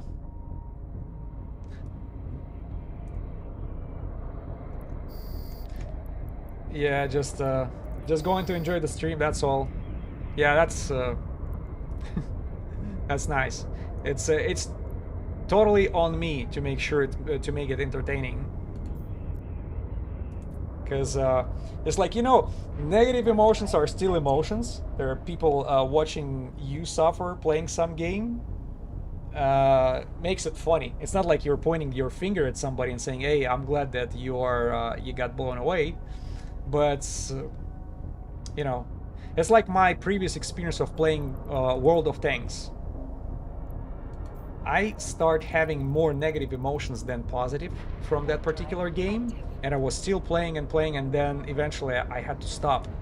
But from time to time, I go to these streamers who actually go ballistic while playing. There are like so many negative emotions. They're like exploding on the stream, you know, throwing stuff around and cursing around. And I don't know why, but it's pretty entertaining to watch. They're like, well, that could be me, but thanks God it's not me.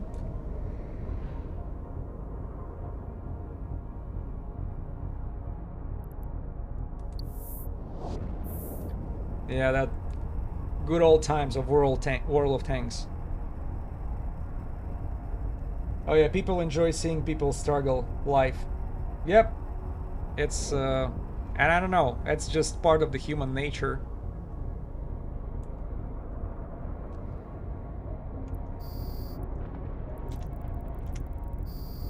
But since it's expected, you know, it's totally normal. It's it shouldn't be blamed or ashamed. As long as the struggle we're talking about is not actual physical pain or something, then it becomes weird.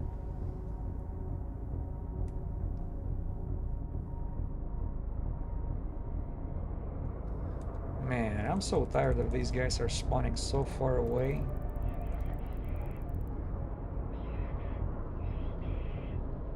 Get your asses up here.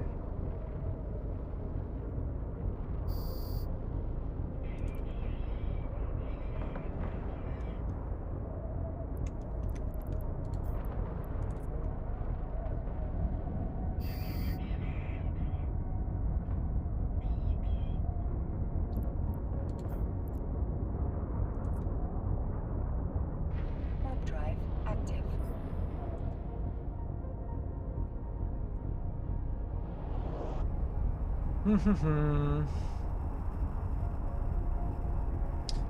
Alright, getting close to this 4-hour mark, and I don't see anything even remotely looking like an officer. Let me start my rants earlier than normal. Usually I'm start becoming grumpy and impatient after 5 hours, but this time I feel that after 4. There should be officer miners. I think we should just wait a little longer. You see how CCP introducing to the game like officer mining modules, right? And researcher modules as well. So why not to do anything like mining expedition with a officer at the ends, or chance of officer, something like this.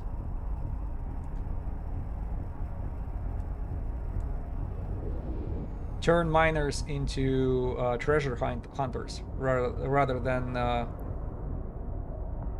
rock smashers.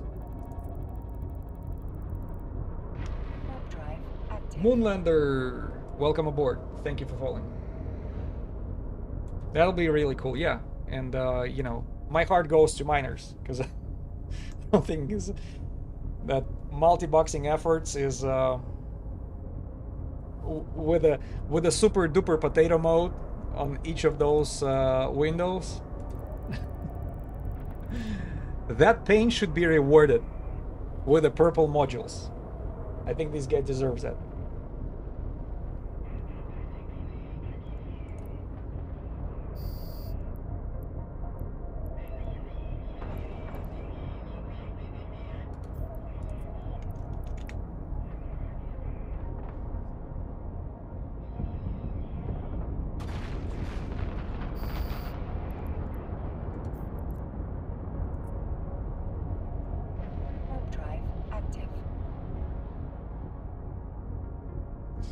I love Eve, but damn, it's a time sink for sure. Yeah, I don't play on Steam.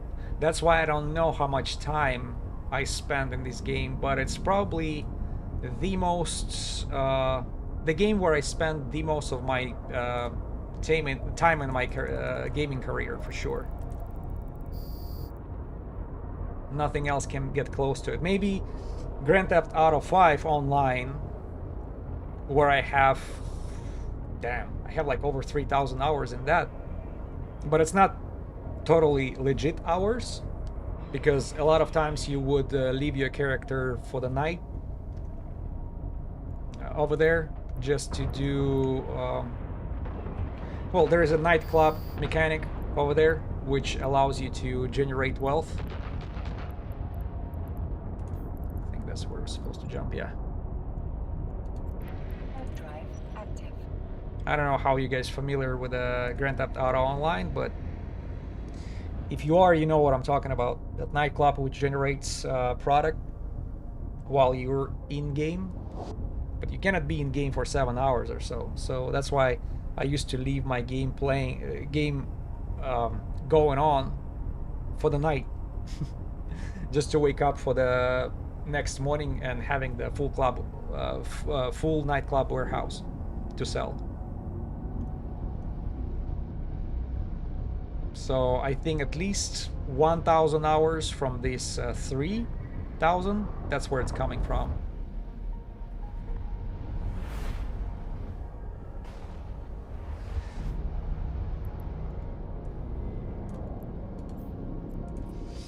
You put 6 hours today, so taking a break. Yeah, good. Good. Go catch some fresh air. Enjoy the weekend. Spend some time with the closed ones. Maybe family members or significant other or whatever. Because 6 hours is a lot. That's what I'm probably planning to do today. I don't want to do these crazy marathons yet. I'm not morally ready, because I've seen Let's Fly EVE Online until we meet Officer. I did not get to that level of craziness quite yet.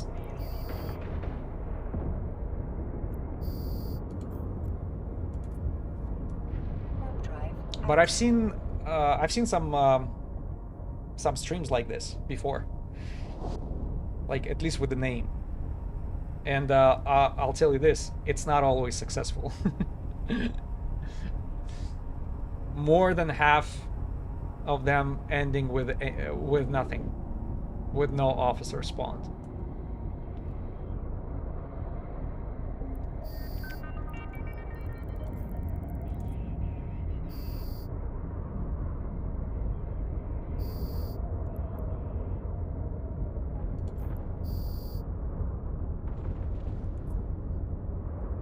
Warp drive active.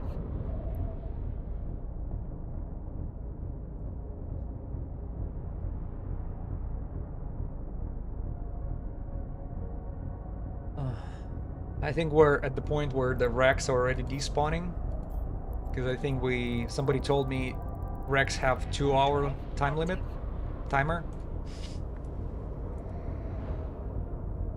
Yeah, but every belt we're going to is full of those poor remainings of NPCs.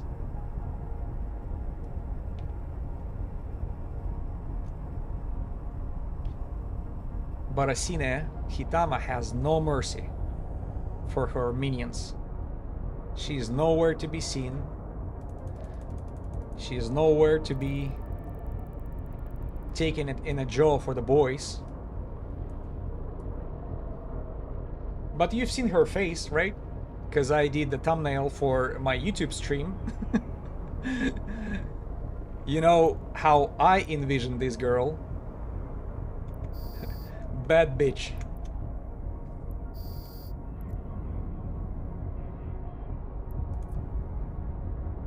Oh shoot. What is going on? 2 volleys were not enough.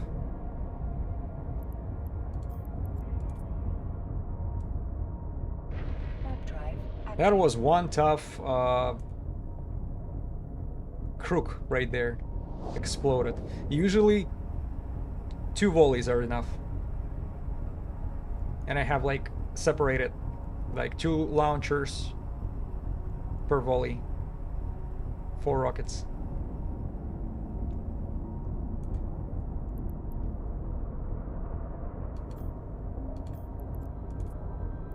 Warp drive active.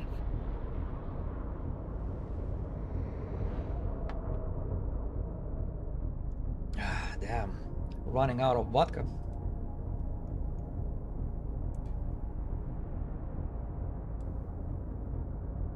Is it? I mean, no, retriever.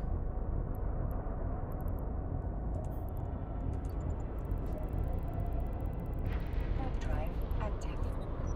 Ah, did I put? Yeah. Put the wrong ammo.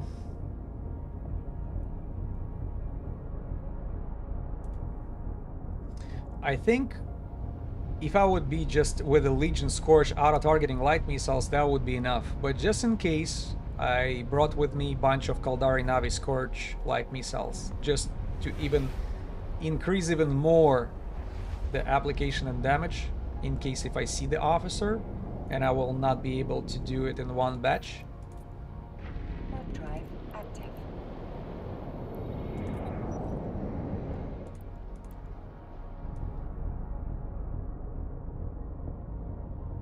I'm pretty sure it has no chance against the whole fully loaded rapid light missiles right there.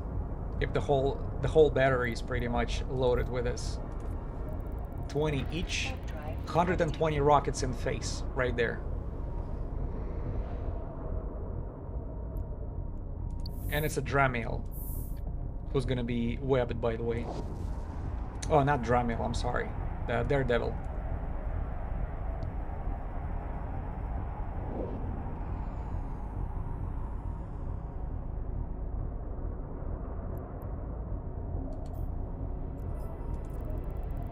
Warp drive active. Well, we'll make some money on bounties. I'll tell you this. Look at that. Bow, bow, bow, bow, bow.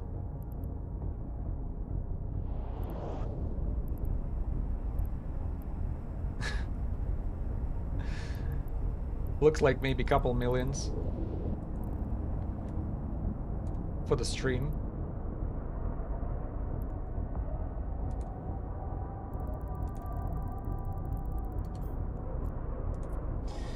Pure profit, yep. No more 10% cut to... oh, going to NPC Corp. Yeah, yeah. See, I'm so not used to it that I don't even... I can't even imagine what it was like to not being paying this cut constantly. Yeah. Cheers, brother. We're in one family right now.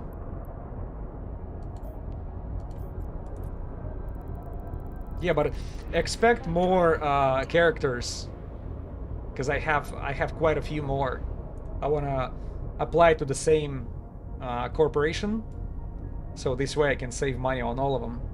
Even though that's my main, that's where most of my activity is going on, but still would be nice. Because I don't think there is a limit, right, on a corporation, like how many members you can get.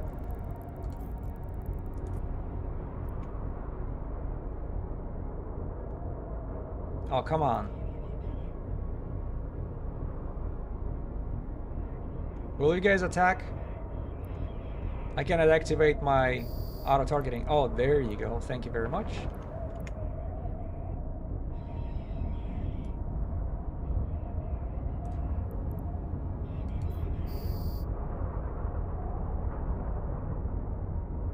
Oh, don't waste too much ammo. There you go. Warp drive active.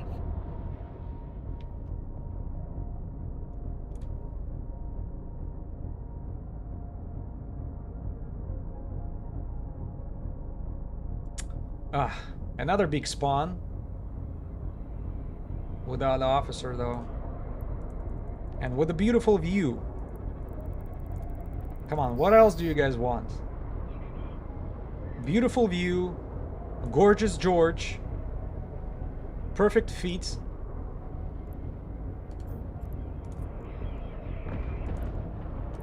This lady is avoiding me. limits per skill, but there is a limit. There is a limit for sure. Don't remember number. Okay.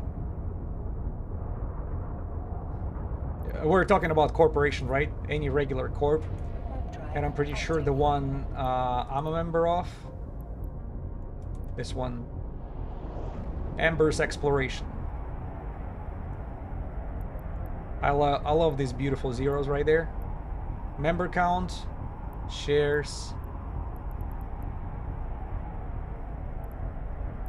Yeah, I don't see anywhere where it would say,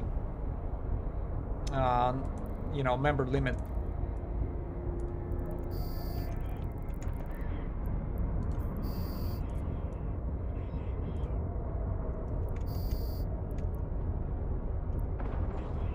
Yep, for corporation, exactly.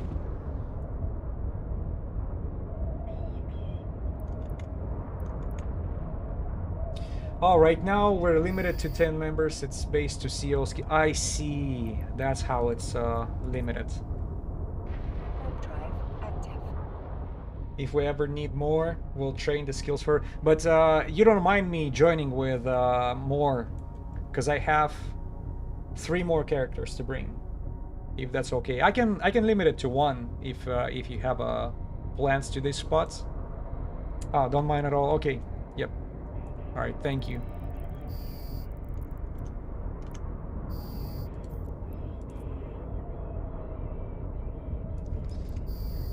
Ah, these far spawns.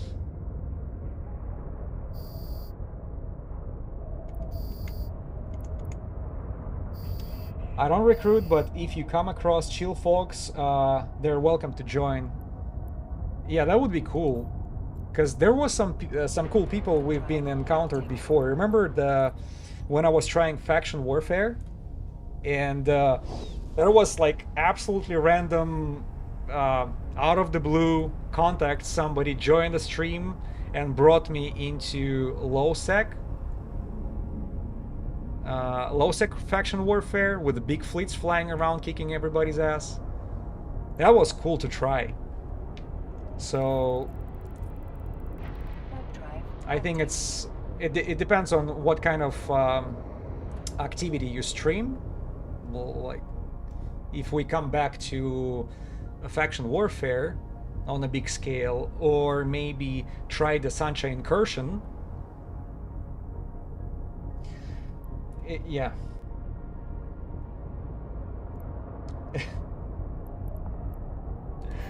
Holy shit. It's part of the skill books for number counts. Max corp members is 12,600 max skills. Okay, yeah, that's an overkill. That's already not corporation, that's a huge alliance right there. With over 12,000 members. Yeah, we're not gonna need that many. Plus, would you want to be a part of the group in one system of 12,000? The time dilation would be 90%.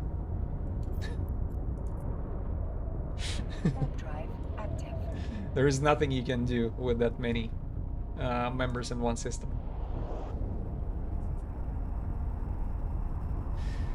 Would be cool to do some corp activities, even stuff like home fronts or pirate, a faction of yeah, this stuff is fun. Even just a you know, just a random savage public flight would be cool.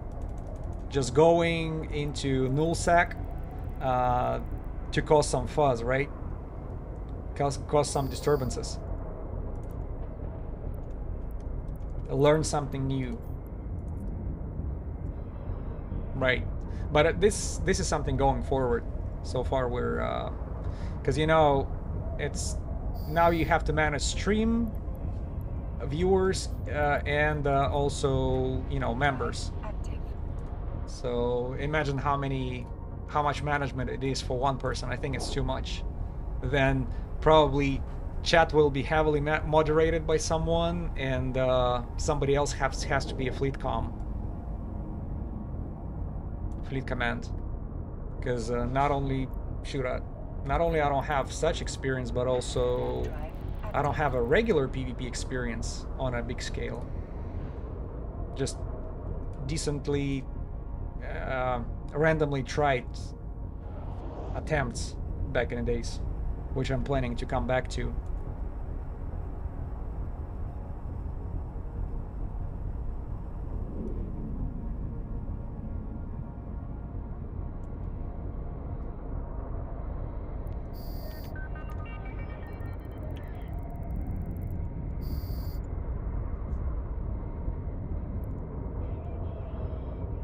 Another cycle is done. Warp drive active. Under 25 minutes. By the way, how many missiles do I... Alright, so we went through 3,000, a little over 3,000 missiles. Because I took way too much with me. Took over 20,000. Tried it out, you know, just in the system, see how it works before the stream. And now it's like... Yeah, but it's good enough for Serpentis hunting. It's good enough for Guristas hunting. Remember, we still have Panola Paatama Warp drive active. from Guristas. She owes me some modules.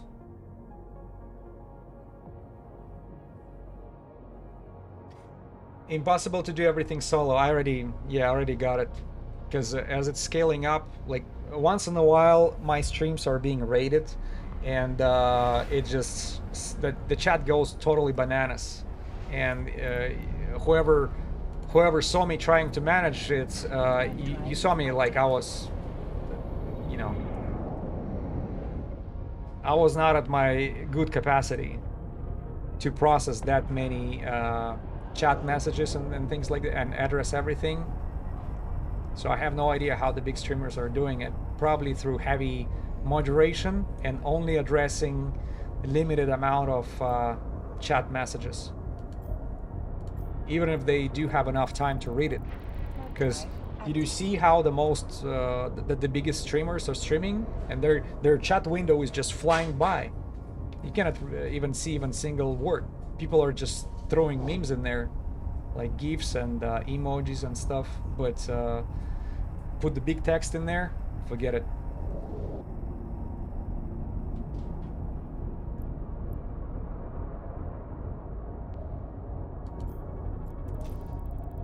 So you need a layer system with a very strict control to run a corp and grow it. Yeah, but you see, it was never a target for me. So I agree with how complicated it is and how much effort it takes. I will never look from. I will never look down on these efforts. Organizing people is a huge labor. It's a hustle. Warp drive active. And by the way, I'm not good at it. Not even at my work. When they try to put like me in a team lead position, I can last for some time, and then I feel exhausted after a pretty short period of time, and you start losing the control.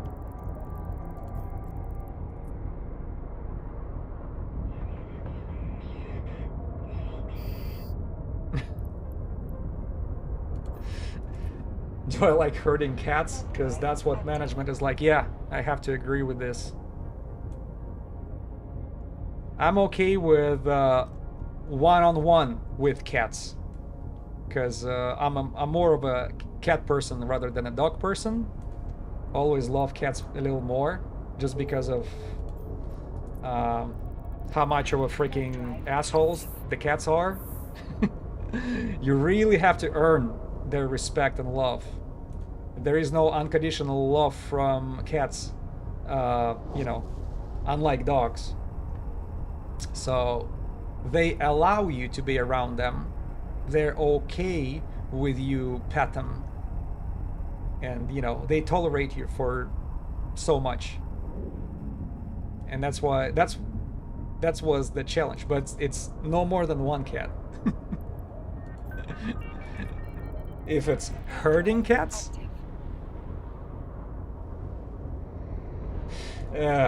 they're tolerating you until they're done. And sometimes it happens multiple times with the same cat throughout one day.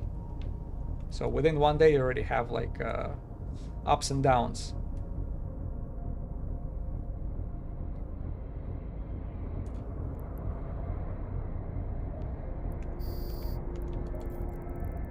That's a challenge and the beauty at the same, but I just don't have enough energy to freaking control it all.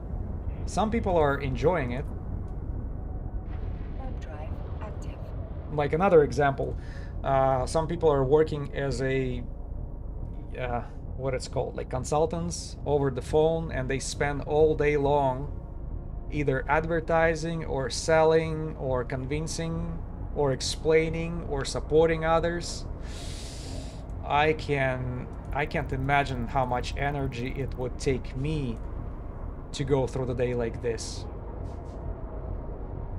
I would burn out within, before lunch.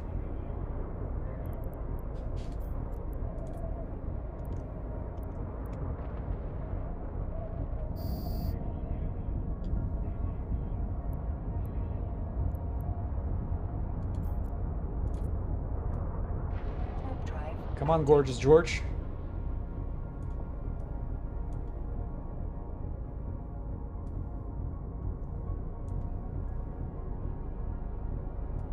Still, look at that. The same forgotten. I want to know what is going on with this NPC. Let's go a little closer just to see what's up. Let's look at it. Oh, you're so lonely right there. Let me give you a little bit of a push. Maybe that's gonna wake you up. Yoink.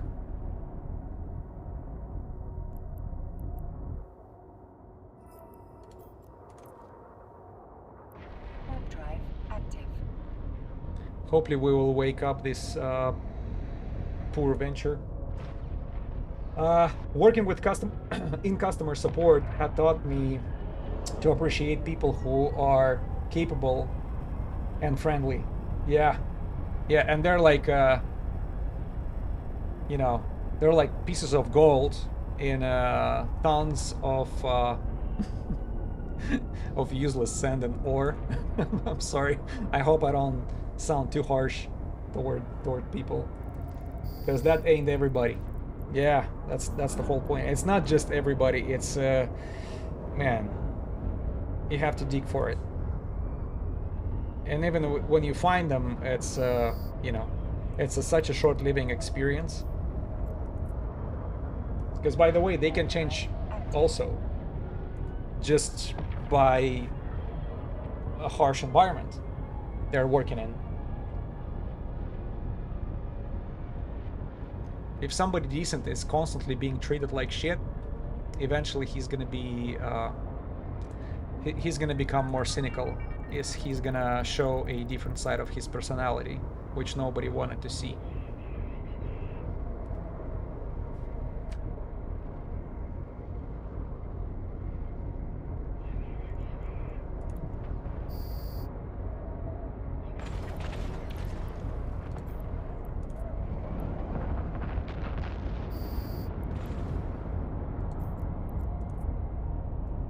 Warp drive active.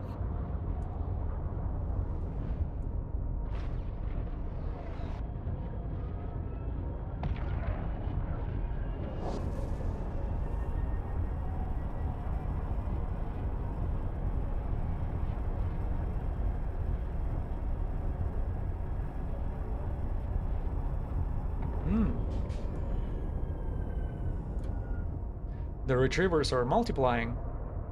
Last time it was only one. Warp drive active. Are they related? Doesn't seem like it.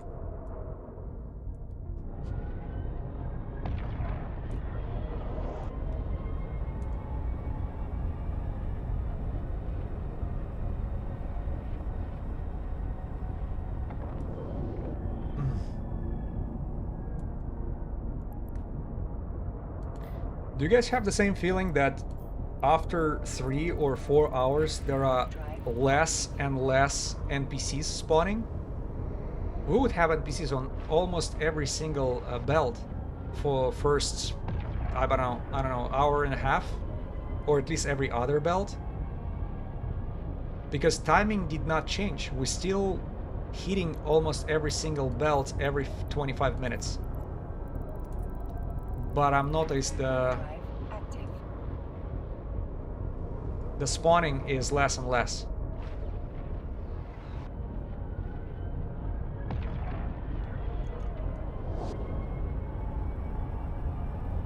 How's the luck been today?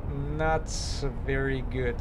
The only thing we were able to spawn is haulers who dropped me shitload of ton of tritanium, which I have no use for. Yeah, 3 spawns of haulers, not a single commander, no officers so far. I brought Gorgeous George for Asine Hitama to, I don't know, to perfect date. And she ignores me. How dare you?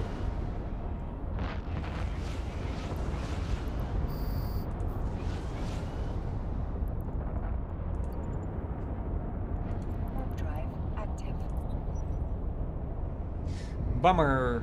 Yeah, but that's okay. As I said, we're gonna be, as soon as something good drops, that's when I'm gonna be doing the calculation. And by something good, I mean, man, I need at least something 4 billion, worth 4 billion ISK. You know, one of those good propulsion modules, or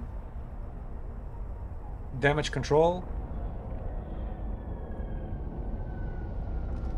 I have had crap luck wormhole diving the last 2 times I undocked.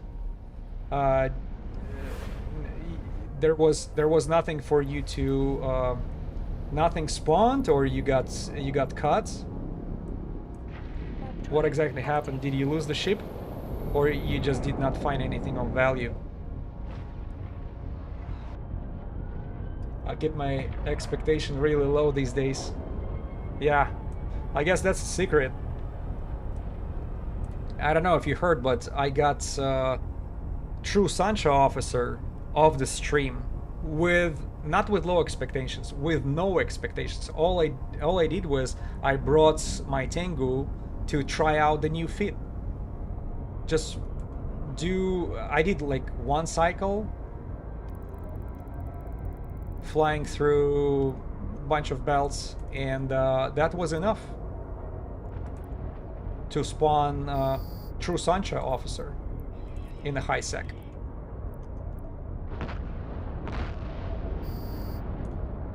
But I guess with the higher expectations, we do have a problem. Houston will have a problem. Did I get bumped? No, flying finally.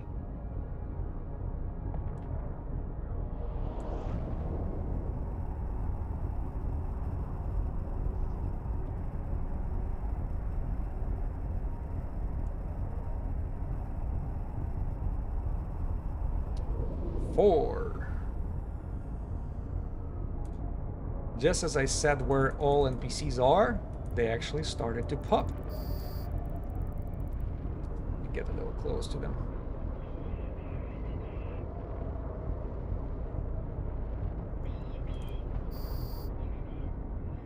Alright, yeah. They're burning towards me. That's good.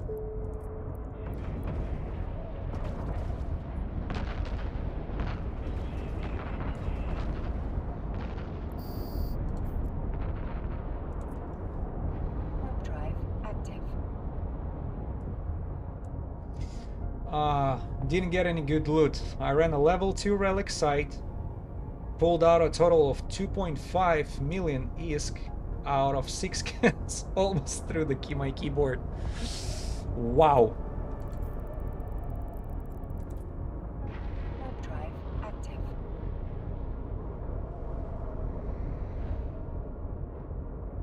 Yeah, that's what we call a bummer. Level 2, you mean level 2 wormhole, right? That's where you got 3 carbon. Not a total loss. Yeah. What this carbon is for, anyways? Humiliation only?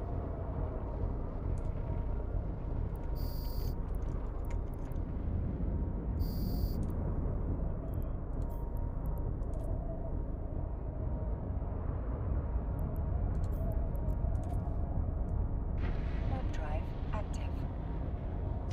Yeah, those famous carbons.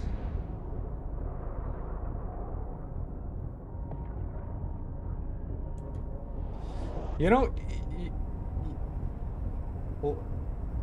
oh, level 2, I see what you mean. It's been a while since I've been, I got it. In the wormhole. Yeah, level 2 in the wormhole is, should be very promising. Do you recall which, faction it was? Hope it was not a Sunshine. Warp drive active.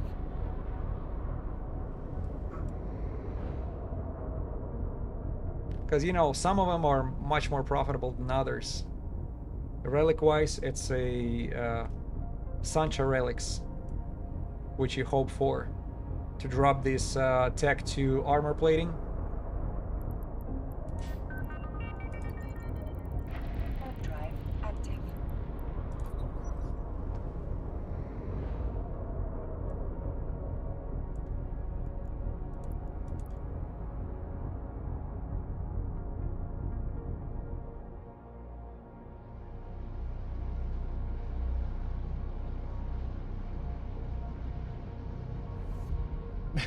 Be good, we're gonna die. That's a fun name. Welcome aboard. Warp drive active.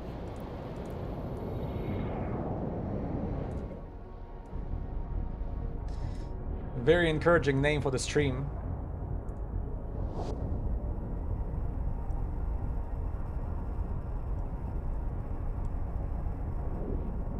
Ah, come on, baby.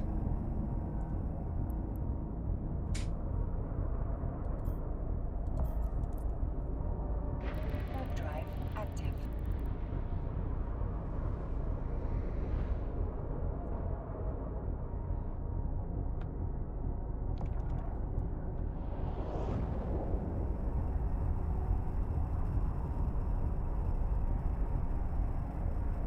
Mm-hmm.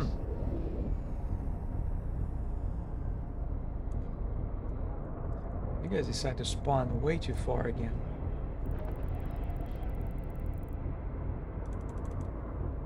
Let's go.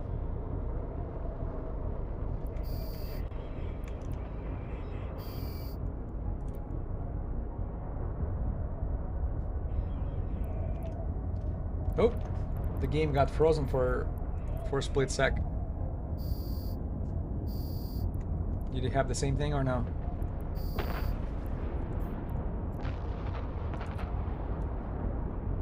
Warp drive active. By the way, not a single commander either. And they supposed to have a much higher chance than the officer.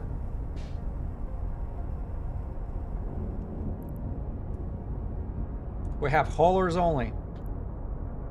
And they are utterly useless for, at least in the high sec. Active.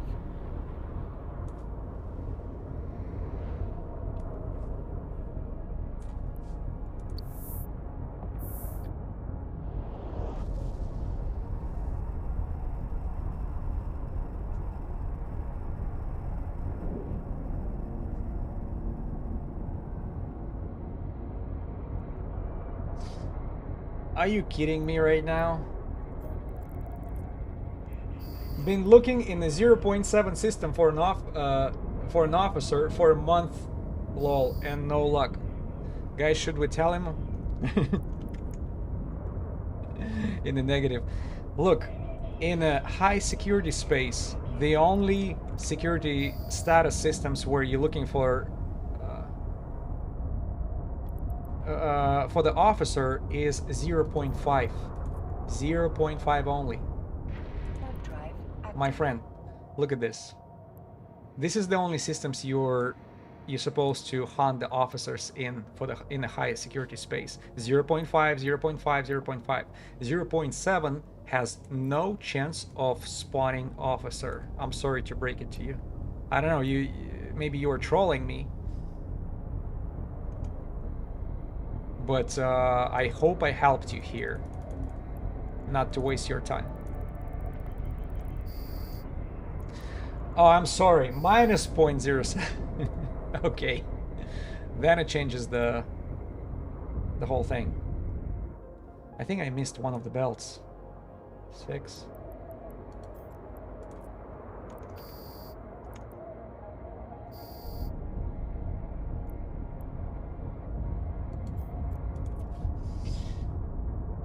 Warp drive active. Why aren't you looting rats? Well, these particular rats are not dropping anything except garbage.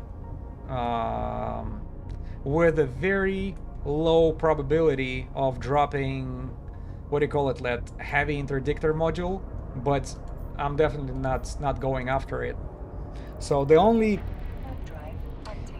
NPCs worth looting are commanders.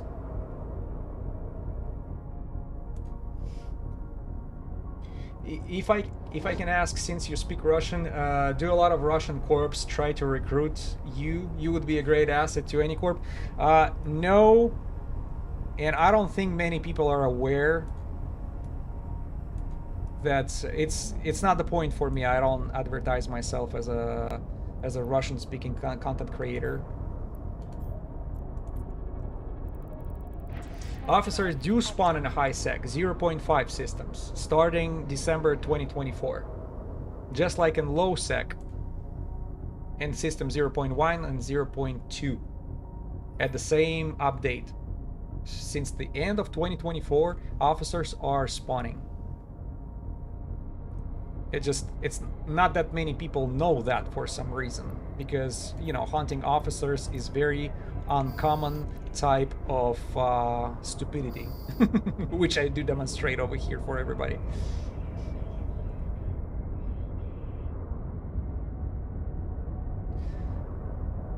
Yeah, but coming back to Russian corps, you know, another thing about Russian corps, I'll tell you, there is no solidarity in Russian community. That might be my personal opinion. I don't want to anybody get hard feelings on it, but that's my observation. There is always drama, there is always negativity, there is always some toxic bullshit. So I would rather become if I ever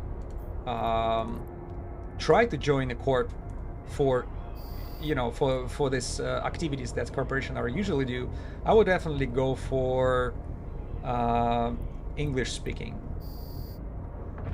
Yeah, I don't mind Russian being in there, but I just don't want them to, you know, to rule that stuff. It just, unfortunately, doesn't end well. And imagine if I be in a part of this Russian-speaking community, you know, Russian-speaking corp, I would not be able to stream this stuff. You know, nobody would understand it. Plus, whatever you guys do in your corporation, you don't want to show it to the whole world. It should be limited. But of course, it's, you know, there is no language barrier. I know exactly what they mean. I know their jokes, and I catch everything. But I'll be honest with you, there is a lot of way too much drama. You know, I can tolerate drama from my children, I can tolerate drama from my wife, but I cannot tolerate drama from anybody else. Especially in a game where I'm, you know, I'm here to enjoy it, not to freaking dealing with somebody's egos and shit. Warp drive active.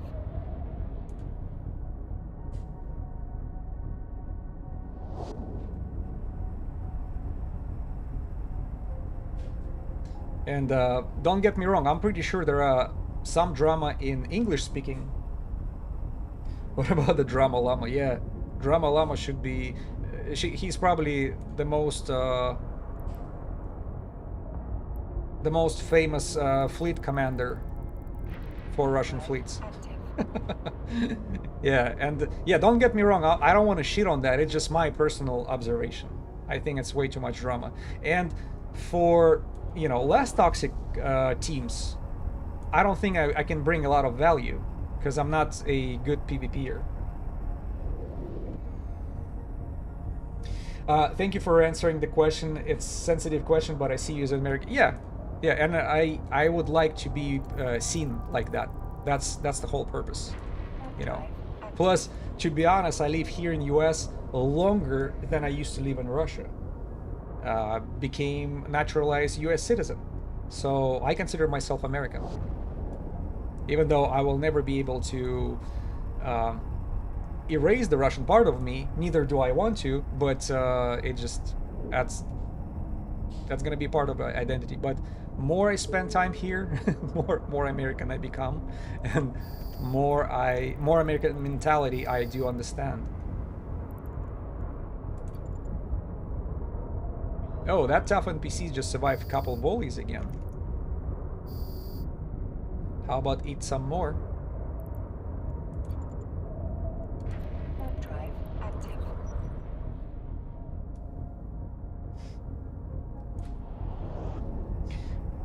Oh, sorry, I kind of stopped mid-sentence. I'm pretty sure there is drama in English-speaking communities or Chinese-speaking corporations, but somehow it's maybe I'm just informed more about what's going on in Russian-speaking corporations. But every time, whenever people Russian-speaking in this game would come up with the idea, let's form the alliance of Russian-speaking players only, it would always end up bad. Always there is some betrayal, some drama, some jealousy, and it's not going anywhere. Plus, the Russian-speaking community is not solid, even the politically wise, right? It's pretty polarized, based on you guys know what, like all this Russian-Ukraine conflict. That split up community even more, and put some more fuel into it. So people looking at you weird no matter what you say, even like you're saying, hey, I'm for peace, I'm sick and tired of seeing Russian-speaking people dying on any freaking side. It's still been taken the wrong way. Oh, you want one side to win, another side. Guys, you're losing the point. And I've been in these conversations before, and I decided just to freaking not participate in them anymore. Just stop it completely. Damn, I lost friends like this, only because I refuse to support either side. To me, it doesn't matter. You think it's Russia against Ukraine? That's what you think the war is? The war is 3% of halves having a war against 97% of have-nots. That's what it is. That's what the war is. And every conflict in the world you look at, that's what it is. It's not Palestine against Israel. No, it's haves against have-nots. Crowd control. That's what it is. And I don't know, it's obvious to me, but sometimes people look at me like all crazy. Like, oh, what are you talking about? It's not what television says. Television. I already forgot what it looks like.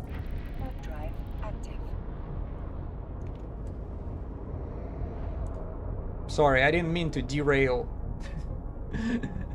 from game-related question to all this political stuff, but yeah, unfortunately it's just all bundled up in one big messy pile.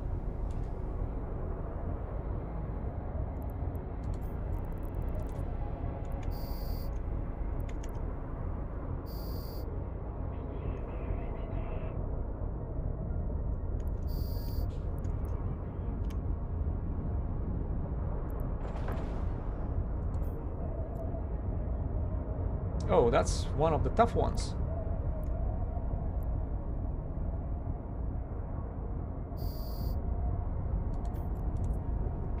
Warp drive active.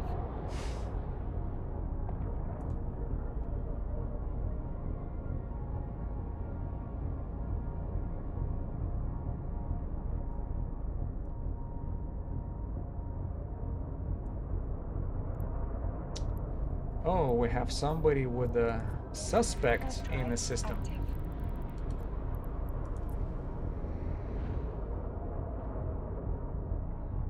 Security status high. One of the older players. Maybe he just stole one of the... So, lots of drama in Eve. I avoided. Yeah. Yeah. It's entertaining for, you know, just to watch, but participating in it is... it's exhausting. As I mentioned, if you work with people, you already have enough drama to deal with. Now you come to the game, play with people, encounter them, and if there is drama, like, yeah, I would expect a little lower drama to this, and you know, not as toxic.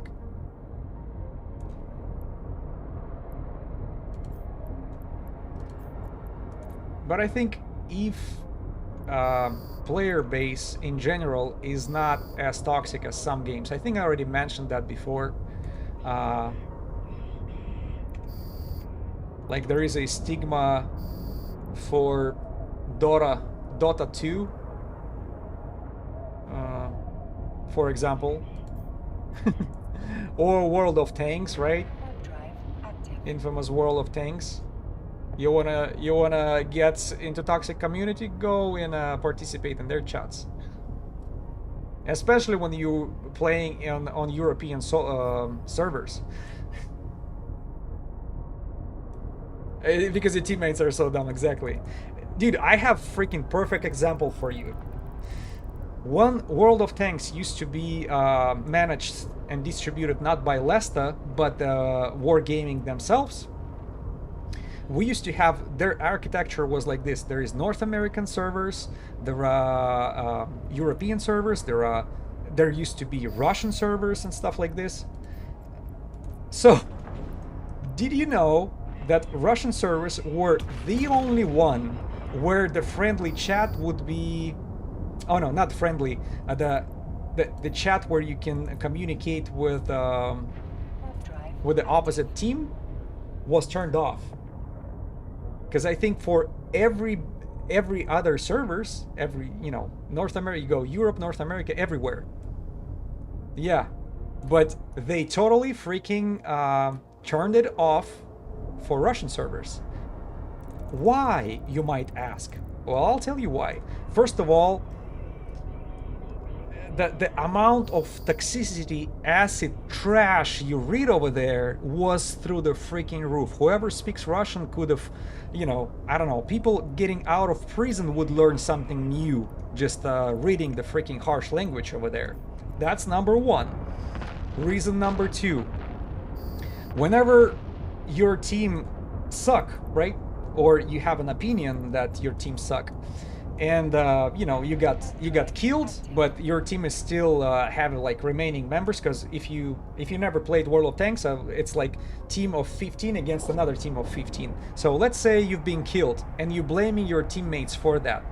What you start doing is you start giving up positions of other tanks to your you know, to the opposite team, just to make sure you're ruining the experience to your teammates who you're blaming for losing that particular match. What is going on? It's like freezing and stuff. All right, and this is that was hilarious. That was hilarious because did it happen in other servers? I'm pretty sure it did, but you know, I mean, North America or Europe, or there was other ones. I think Asian as well. I'm pretty sure it did, but the scale was absolutely, it was unparalleled. It was unparalleled. So, and another thing, I know uh, it was a lot of skillful players, so you have to keep in mind that, you know, people would be toxic, talking shit all the time, discussing everybody's each other's mother, and you know, nasty stuff. But there were pretty skillful players, so a lot of times uh, I'm sorry, 1 second. A lot of times when they would be using footages, right, from Russian servers, recorded on Russian servers, just to see the some gaming episodes, something amazing happened, and what they did not realize that they have a little window right there with a common chat, right, where everybody were communicating, full of Russian language messages, filled up with so much freaking toxic trash you can't even imagine. And it would be hilarious to go on a huge channel, watch some demonstration, right, when they were like discussing episode, hey, look how that was amazing, or that was cool, or that was some random moments, let's have a laugh about it. But what they didn't know, how much of freaking politically incorrect, say the least, shit was going through this left side of the screen, and it was absolutely hilarious to watch. And I think after these content creators would be getting in trouble from time to time because of that, you know, without even knowing, they would get their channels flagged or banned, or something would happen to them because they did not realize how much of a toxic shit they would have, you know, in this, you know, displayed on this interface. They would get in trouble. They got tired of it. Some of them would just blur or turn off the chats completely, but some of them would still make the same mistake over and over again, not knowing that until they get in trouble. So, and yeah, that pretty much demonstrates you what is going on, what was going on in these on these servers. And I was part of that process for a while, so I'm not sane by any means. So I was participating in that fully. So whenever somebody would say something, I would have something to say back. Plus, I was younger, and you know, my fuse was much shorter, so there was no temper. I mean, there was no temper tolerance, I'd say. I'm sorry, Dishes, I think I missed your message right there. Give me 1 second. There's running joke in Dota 2, which has original servers like US West, US East, Europe West, Europe East, Middle East. Oh, okay. Ocean. But you could find Russian players in all of them. US West of Russia, US East of Russia. Yeah, exactly. So, and this is the funny part. A lot of skillful players, but a lot of freaking a lot of problems because of this ego and freaking temper explosions and stuff. Quinter Servari. Hold on. Servarosios. Quinter Servarosios. I'm sorry, I think I butchered your name. Hey, catching you live. What's up? Welcome aboard. Sorry, I could not read your name. The first part is okay, Quinter, and then Servarosios. Servarosios, there you go. Quinter Servarosios. Holy shit.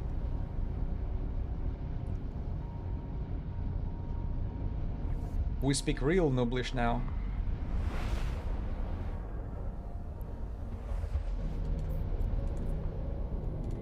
Hard drive active.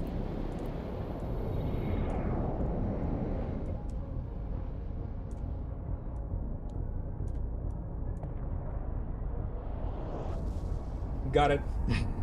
Yeah, I got it finally on like 5th attempt of something. Yeah, you cut me live. I think we have probably another hour to fly around, because I took my gorgeous George that tango right here to find Asine Hitama. If you're not familiar with her, she is a high security Serpentis officer.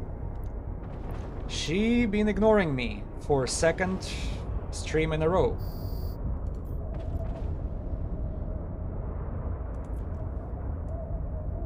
Warp drive active. Which is quite upsetting. But I'll tell you this, we already cut 2 out of 5 officers. 1 on stream, 1 off the stream. So I'm pretty proud of that. That means eventually all of them can get cut.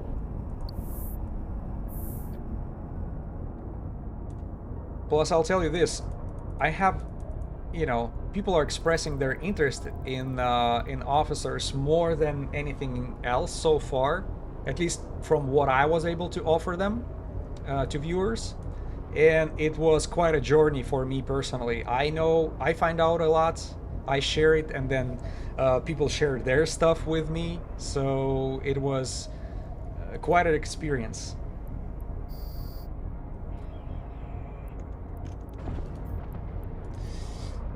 You're in Sancho space doing the same. See, Osaro's Koi Roller, if you're in Sancho space high securities, this is the officer which I managed to cut Warp drive active. last time, so good luck. And make sure you have your stasis webifier equipped, because she is she's extremely fast, and you know, if she just flies around you almost 2 kilometers per second and you don't have enough tracking or don't have enough damage application with your missiles, you might get in trouble. So I think stasis webifier would be the best countermeasure against her. Besides, like, target painters, obviously, you know, missile guidance computer. What else? And the size of your missiles. Smaller they are, more damage you manage to apply. That's why you don't use. I don't use the heavy assault missiles and heavy missiles in general anymore. At least not for the high security space. It would totally make sense for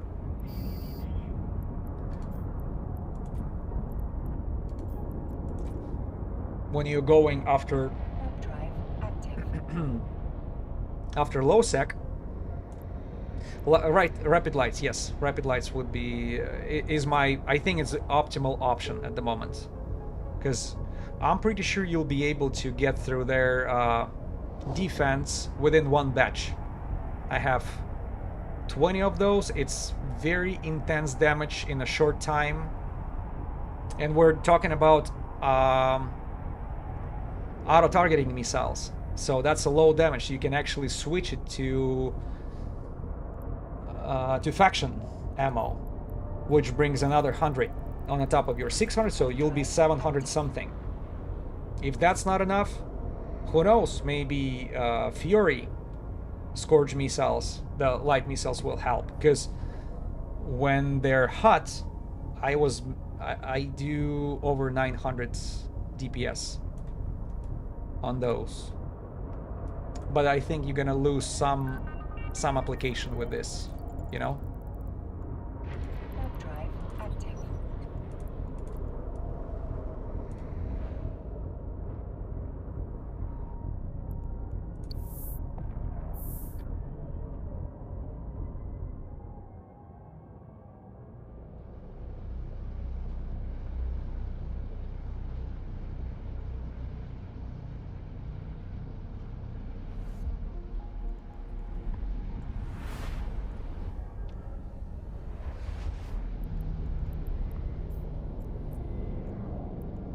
Warp drive active. All right, ready to roll.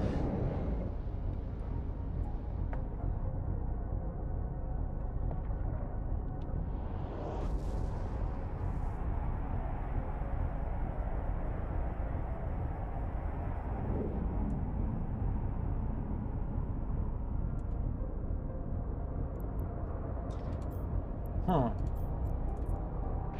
That particular belt did not produce much of the NPCs somehow. You see only 2 wrecks, and I've been flying through that for the last 5 hours. I would expect to see much more of those. Yeah, this is interesting how some belts are just not giving you NPCs and others are absolutely overcrowded with it.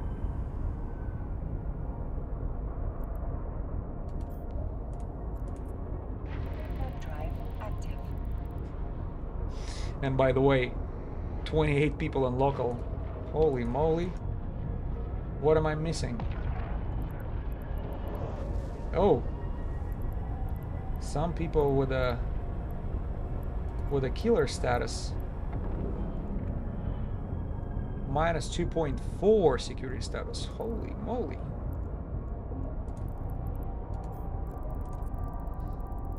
Warp drive active. We have Tengu flying around. Yeah, there's definitely something is going on in this system. Because I remember it was only 3 people, and now it's 29 and coming up.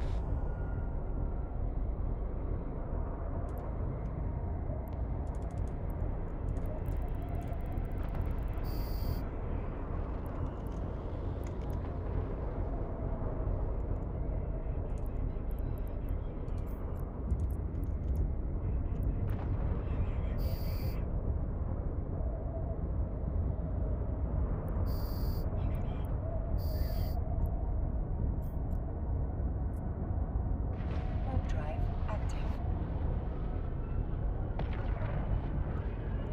Yeah, well, I don't see catalysts or coursers on my D-scan. So...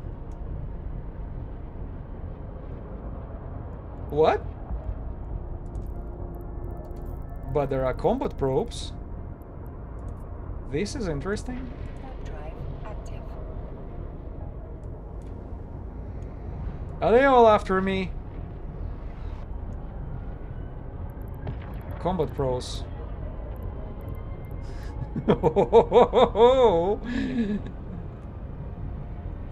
Looks like it's getting a little bit more entertaining than I was anticipating.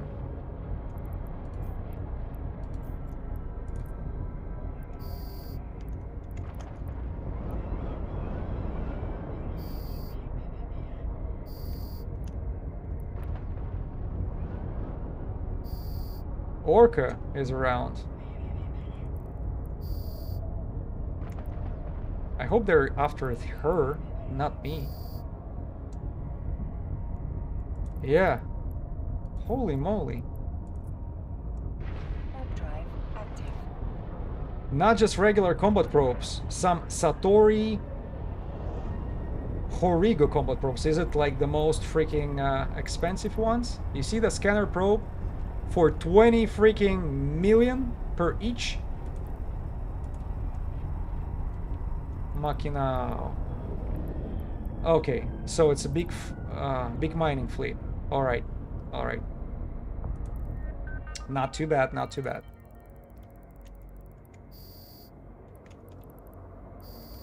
Yeah, that explains a little bit.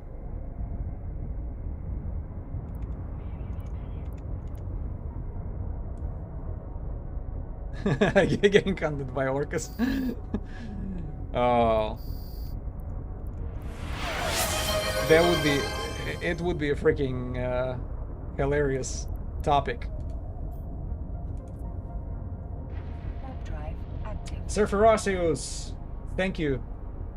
Thank you for following. I appreciate that. Welcome aboard.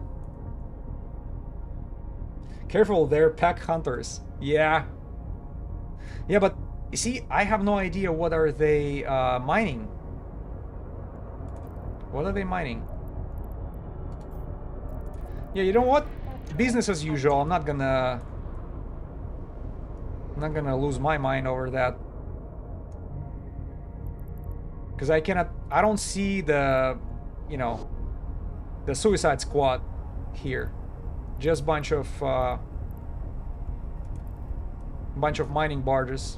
Tech 2. I don't intervene with their business. They don't bother me whatsoever.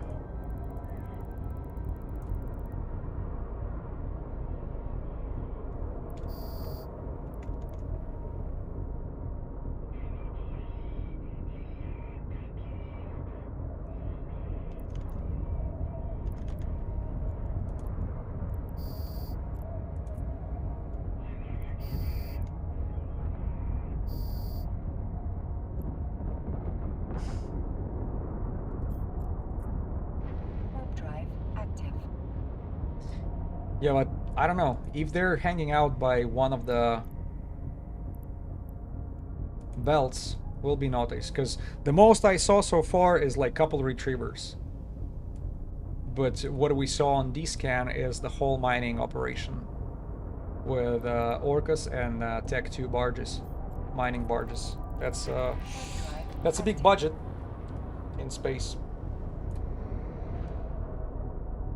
But I'm not even gonna be looking around what's going on. Yeah, still 30 people. They're like, it's just, they're hunting rocks, not me.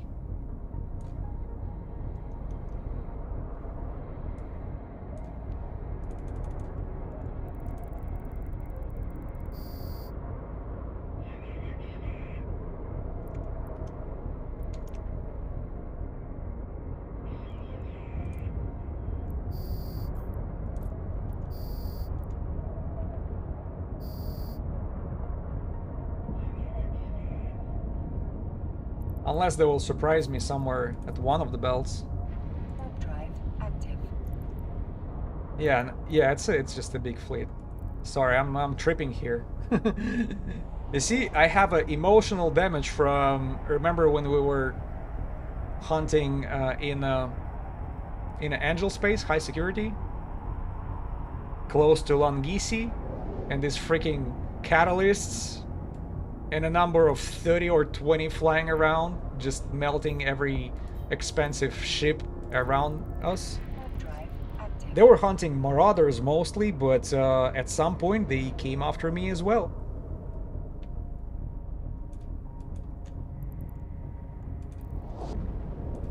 And that's the only time when we were going after this Angel cartel.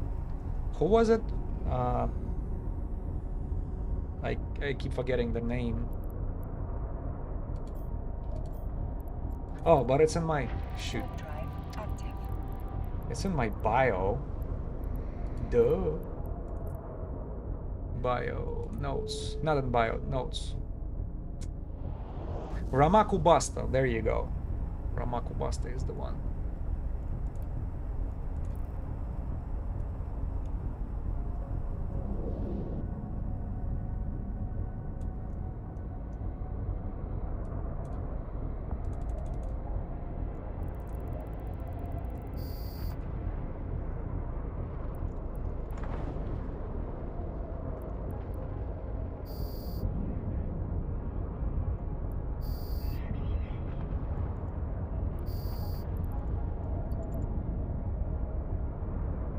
Warp drive active.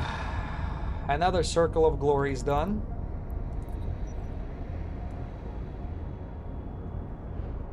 All right. Let's repeat the cycle. By the way, you wanna know what I have in cooking here? Galente subsystems. You know what that means, right? Galente strategic cruisers. Also, I want to bring it to 5 before I sit on it. On that ship. Ooh, the mighty Proteus. You got it right. What will I use it for? Ah. Warp drive active. Man, remember those freaking awesome feedings that were shared with me?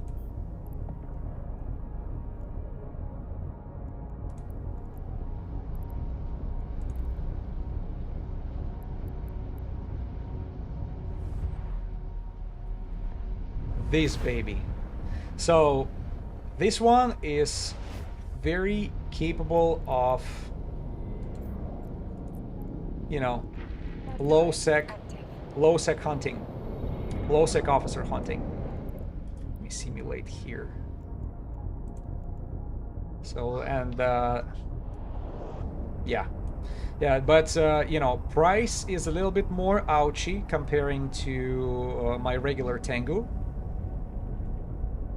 In particular, it's 2 times more expensive. But that's okay. We can survive that. So it seems like this baby is fully capable of taking down low sec officers, and has countermeasures against some people who will try to interdict you, right? With all these neutralizers. So survivability is okay.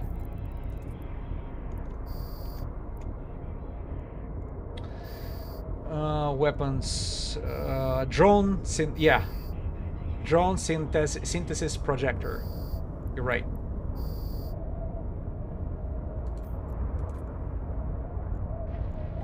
And let me, obviously, you know, I'm not a big sleeper drones while completely devoid.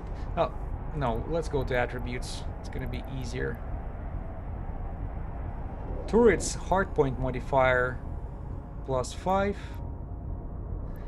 Oh, yeah, drone bandwidth 125 megabits per second. It's a lot of pluses. So drone management. So it's damage and bandwidth, pretty much. Plus you have more slots to bring your... Oh, you see, he's not using the drone augmentation. What do you call it? The one that increases the range of attack.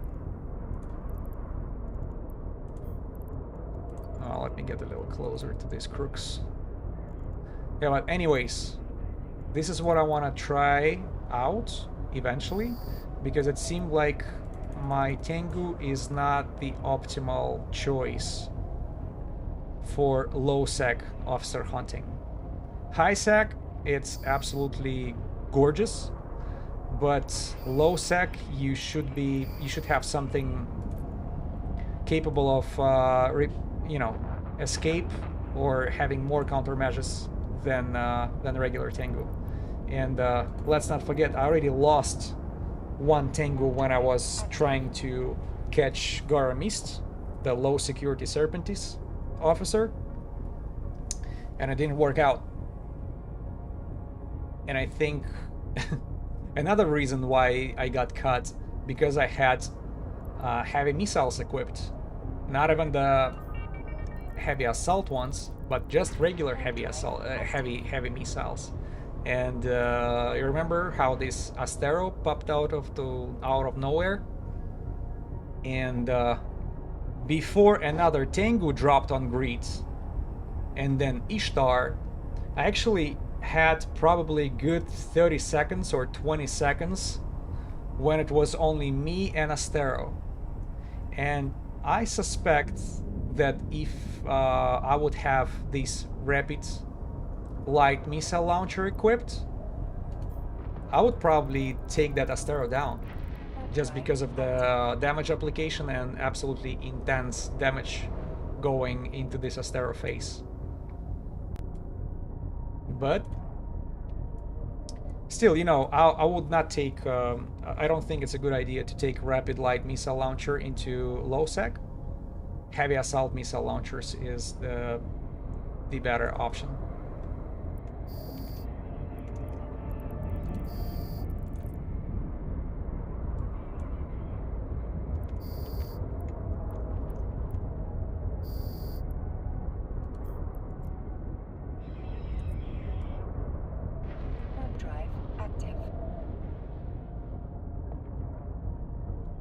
Drone system pop for weapon, yeah.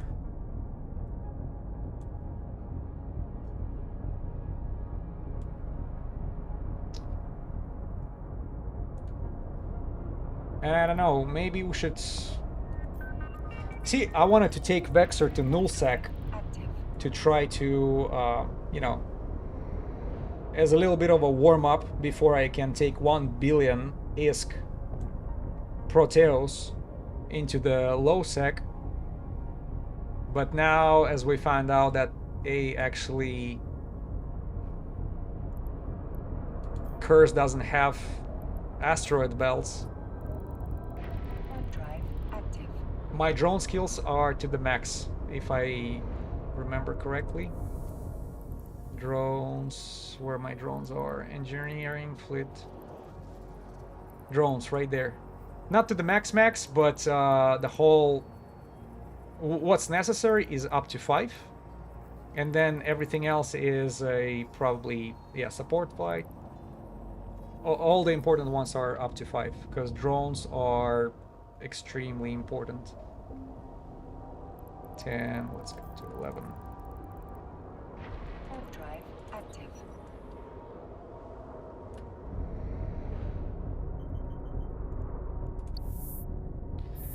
Drones, and then probably rockets, all these missile damage application ones. Let's not forget the most expensive one, Vorton projector for the Raiden. For my Stormbringer, that was a freaking quite a hit on my free skill points. Over 5 million. Because I did not want to fly it at level 3. No. Of course not. Warp drive. Level 5. Just to show how much of a firework I can make. And that was pretty epic. Going through this DD sites.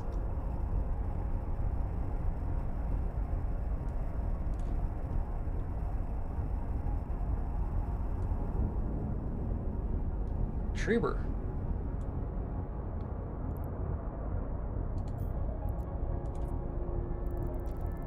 Warp drive active.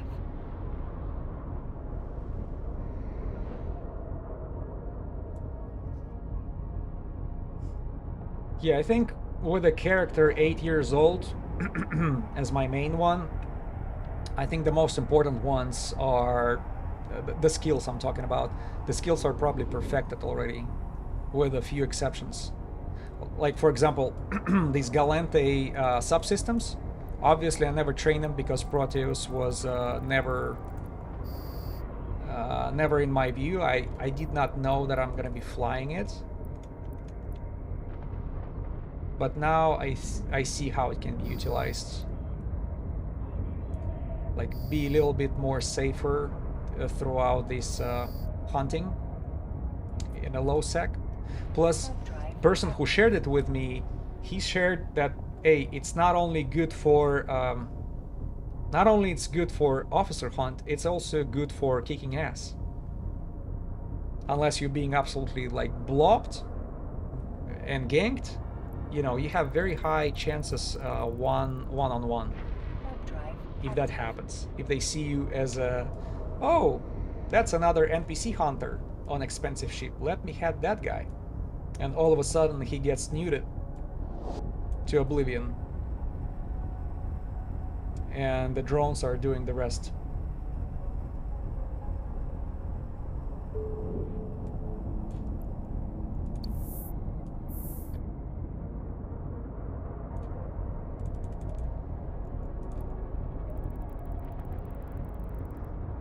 Why so far away? Jeez Louise.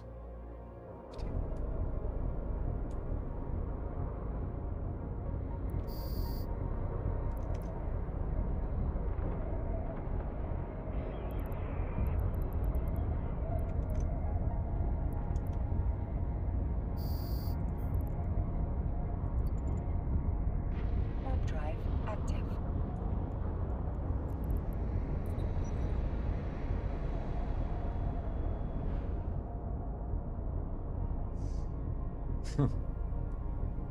I love the Proteus for running the Sisters of Eve arc. Yeah, hyper special subsystem makes the travel so fast. Well, yeah, that's the problem with Bloodstained Stars, the Sisters of Eve arc. It's a lot of travel. Not so long ago, I kind of refreshed my memory on Angel, or was it? Yeah, I think Angel Cartel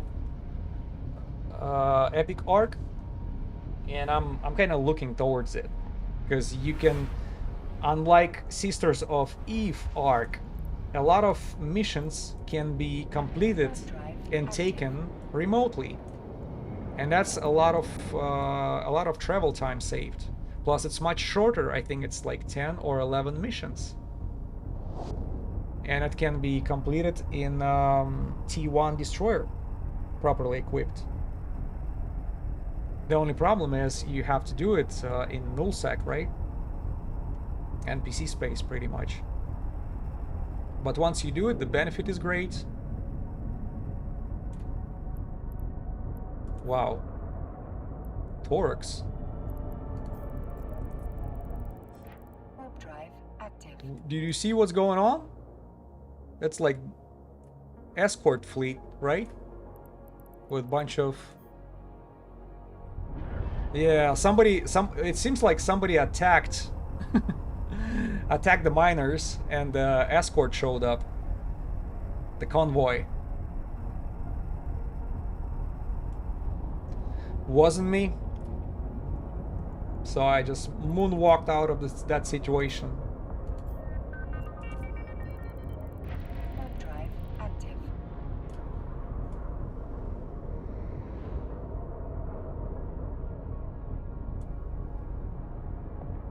Yeah, I think if I would arrive to one of the belts with a red color diamond NPCs, you know, being in such a close proximity, probably... Oh, I should have... That's what I should have done.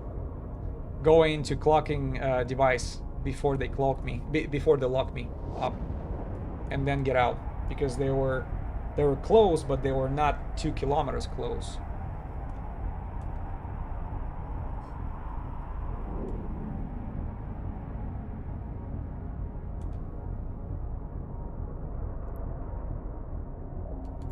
God damn, where's everybody? Warp drive active.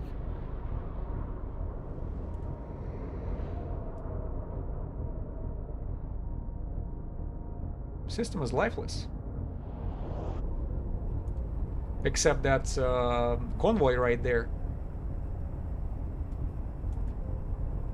Looking angry.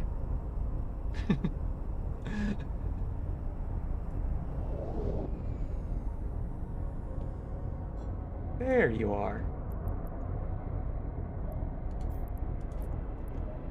Oh, should wait for their aggro. Interested in me, guys? Come on, there you go. Good boy.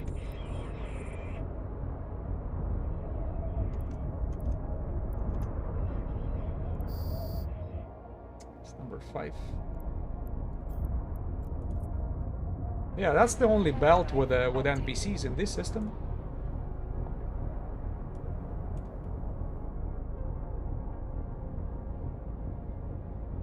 Yeah, but system is low on belts anyways. It's only 6 of them here. Warp drive active. Let's go to our final one with 15. Final one, I mean third one, because it's 3 systems I'm bouncing in between.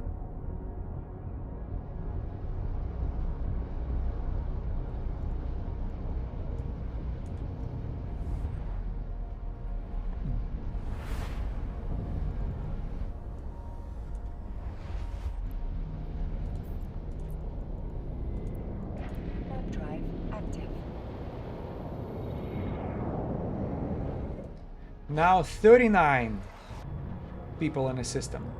Remember we had 29, then 30, then 32. Now it's even more. What the hell?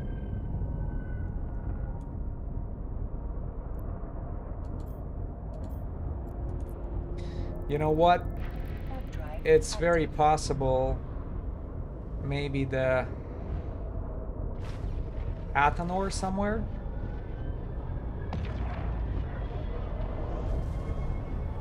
Maybe one of the moon pieces got exploded and they're mining over there instead of not on the asteroid belts. I think that's what Warp happens. drive active. Again, you see towards the end, less and less NPCs are spawning at the belts, even though timing did not change. I covered 3 systems within 25 minutes, every single time. We've been killing way more NPCs in the beginning, and now we even have belts whose where all the wrecks despawned. So that means nobody was killed over here for 2 hours in a row.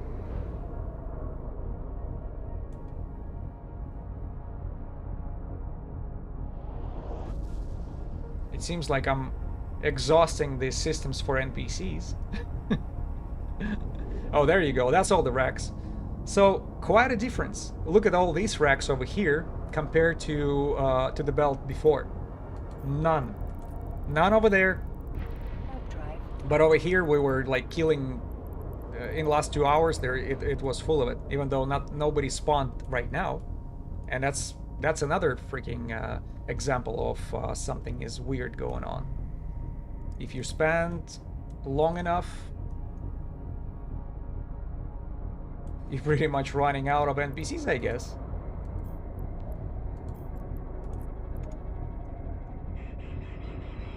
Come on, guys. I can't activate. Oh, there you go. Finally.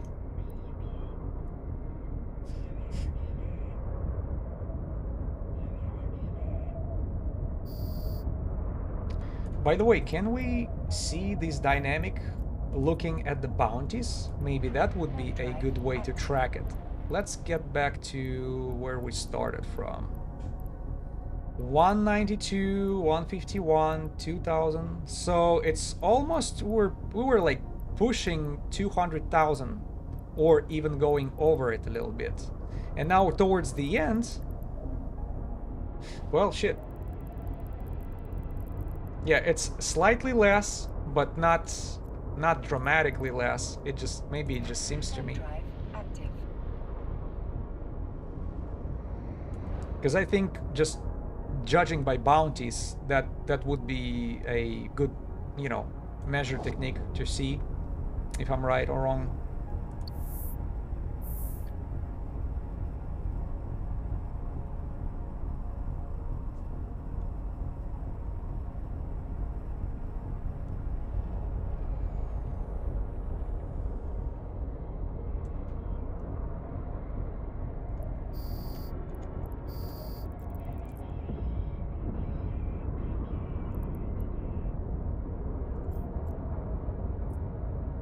Kaboom! Warp drive active. See you next time.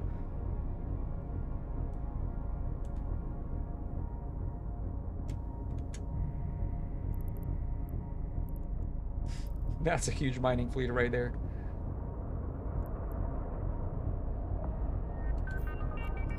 How far is this? Warp drive Yeah, it's pretty close. Maybe that's where all this activity is happening. What about this one? Yeah, we're very close to Athanors.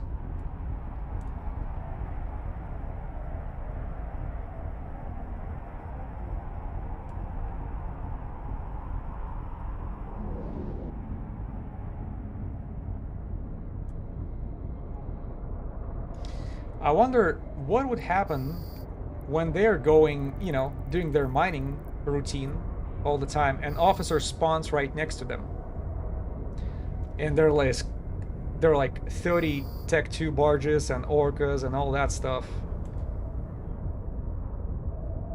Do they have enough firepower altogether to take care of it? I hope so. You know, if they all just deploy the you know, the combat drones instead of mining drones.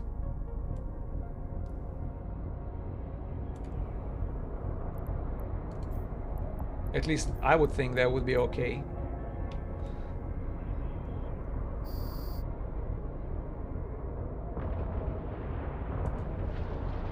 Oh, come on, load.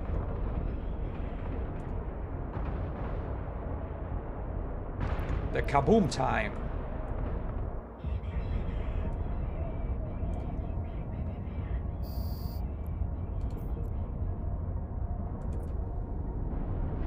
Done. Drive active.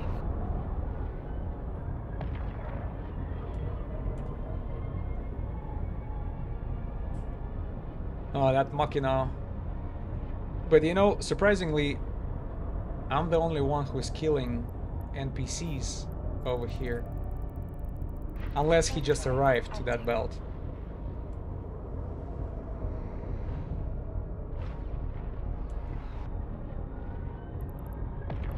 That's probably a lot of loot to go through. If anybody interested, you just... I don't have a habit to...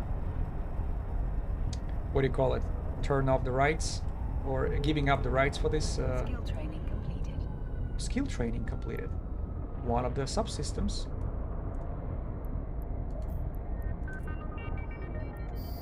What a nice surprise. Yeah, Galente core systems.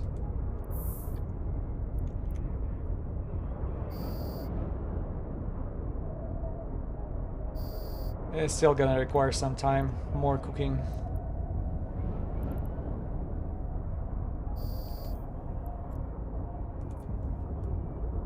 And before we take Proteus, I would love to try out the nullsec officer hunting on a cheaper ship like Vexor or Myrmidon.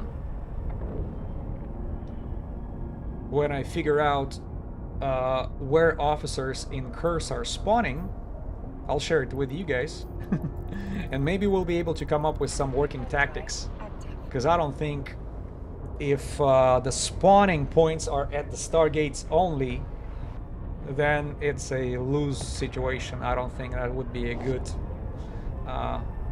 good spawn points to check. But without asteroid belts, I'm puzzled where else to look for them.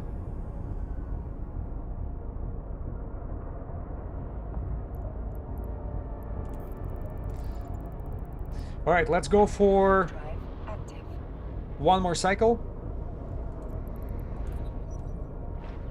Asine Hitama still has a chance to show up. Yeah, that's interesting. We're at like 5.5 hours and not a single commander spawned. I think 3 or 4. Was it 3 or 4 spawns of the haulers? Let's say 4. Let's be generous to ourselves. And that's it. Just haulers. Just one commander wreck we found in the start. Yeah, empty one by somebody. The Marauder. This is interesting. Warp drive active.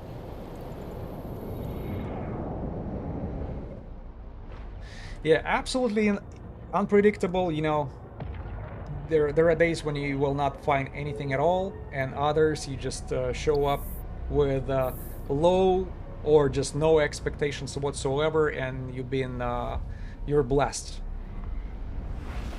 You're blessed with the officer. All right, let's go for it. Warp drive active. By the way, when I managed to spawn that True Sancha officer, the one that almost kicked my ass, I was almost done. I was like, okay, it seems like that feat of mine is working. This system's established. You know, I'll be here, and that's how we're gonna do it. Let me just finish up this system, because I was like, it was a system with let's say 15 belts also, and I was at belt number 7. I'm like, okay, I'm gonna finish up the system a little quick, and then take my dog for a walk. Guess what? At the belt number 9, Usara Squarola decided to honor me with her presence. Quite astonishing. So that's why when I say it's a final round, Doug is still waiting. No, Doug is... No. That's the thing. You remember how dramatic that fight was? That I almost lost to officer. Then finally when I got the officer, the loot got stolen by another player. And then the player gave it to me just because of how, you know, how decent he was. And, you know, very friendly and very nice of him. I actually had to take my dog for a walk because I need fresh air and I need time to process of what happened, because I was like, after a emotional roller coaster like this, you gotta go catch some air. Yeah, burn up that energy, exactly.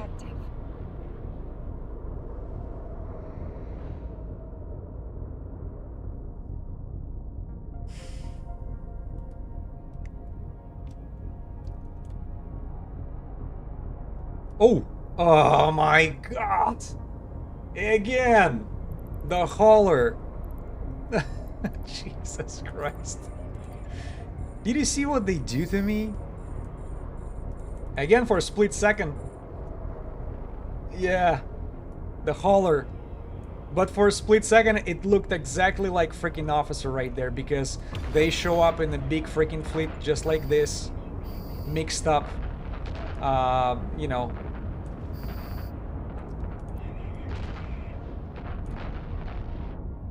Mixed up, not just frigates.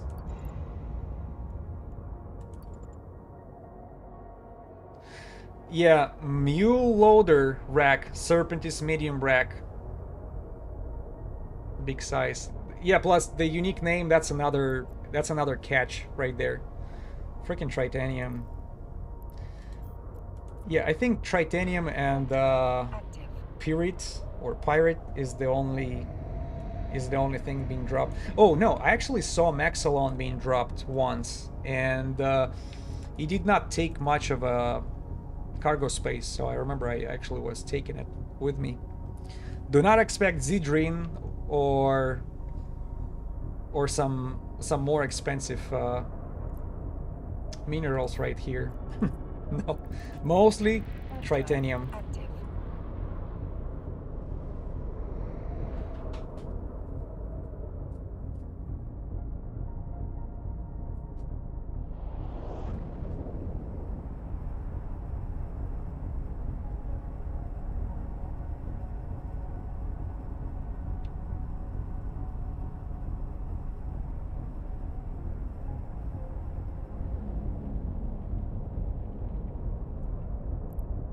But that's weird, isn't it? How, you know, commanders decided to totally ignore me today. Officers, I'm not even talking. But haulers, somehow they're like all over the place. Like once an hour, there's a hauler convoy shows up on the grid.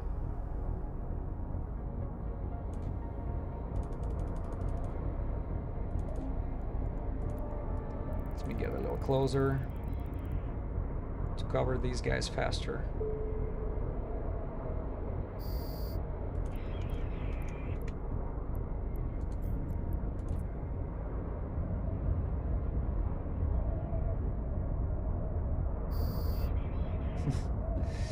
Yeah, officers spawn in a high sec, did not know that. Yep. Somehow a lot of people missed that. But there was an update back in 2024 in December where the high security officers as well as low security officers got introduced to the game. High security officers, you should look in the systems of 0.5 security status. Low security officers, you have to go for security status 0.1 and 0.2. And that's just your regular factions Angel Cartel, Serpentis, True Sancha, Blood Raiders, and Guristas.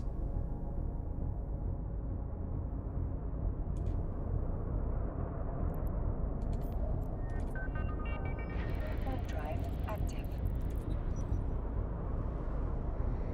Let me reload it all. 0.5 high, correct. 0.5 high. 0.1, 0.2 low.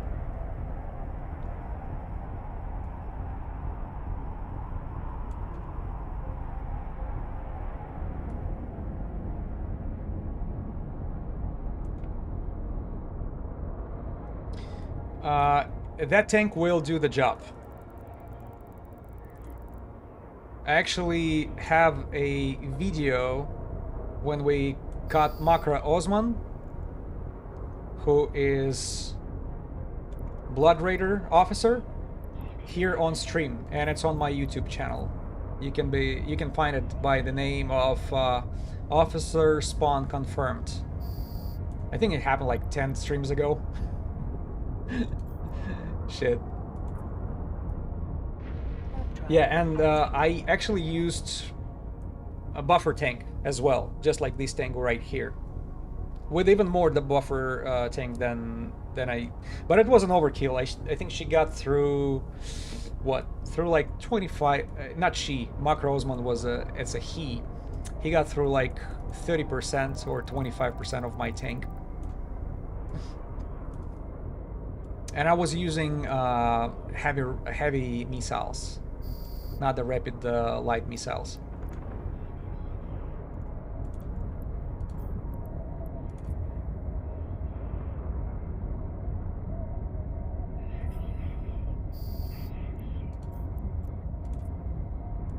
Warp drive active.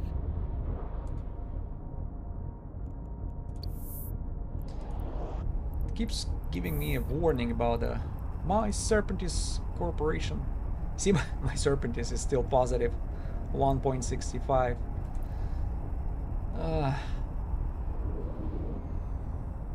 How many people of yours I have to kill in order to have a bad standings with you guys? Guess they do not value their crooks at all.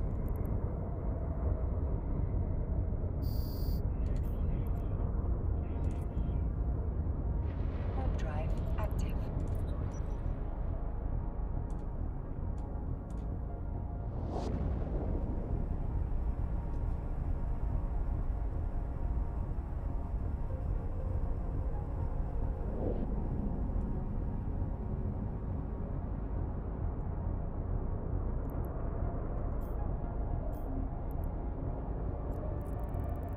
Warp drive active.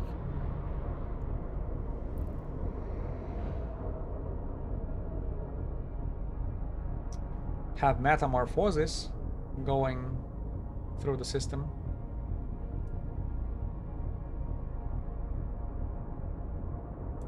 Oh, I forgot to address. You were talking about serious damage and neuting. That's a factor, of course. That's why you cannot bring just any ship, even if it's good Tech 1 PvE oriented cruiser or something. It will struggle. It will struggle. So the neuting is there. Especially if you're dealing with a Blood Raider. I think they're neuting like every 5 seconds or every 6 seconds. 95 gigajoules. So if you're active tank, be prepared for that type of electronic warfare. Plus, let's not forget, very small signature, very high speed. If you don't have a stasis webifier, you're in trouble, because tracking those small signature is not a trivial task.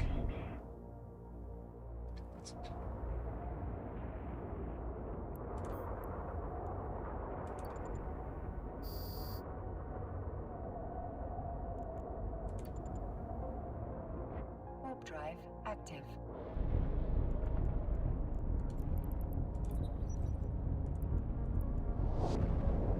And the damage itself, yeah, it's quite hard. Plus, don't forget, they show up on the grid not alone. That officer brings a pretty heavy escort, at least heavy comparing to regular commanders.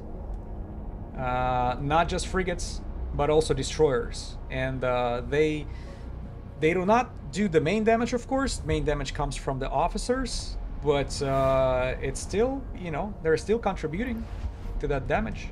And if you're being heavily neuted, if you're an active tank, you'll feel it. And by the way, if you decide to take down escort first, you kind of shooting yourself in the foot, because there is a high probability of this officer warping away. Whenever you start killing the escort instead of concentrating all your fire on officer himself, he will warp away, regardless of do you have it warp disrupted or warp scrambled. She'll fly away. That's very interesting mechanic.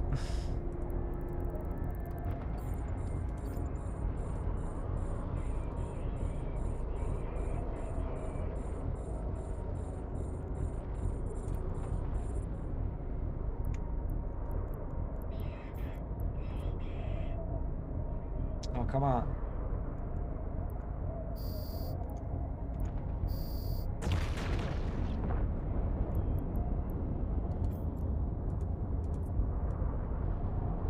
Warp drive active.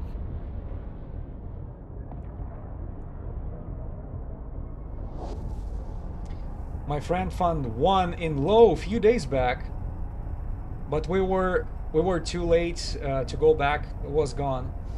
But I was in Deimos and thought later it would have just neuted me out and killed me anyway.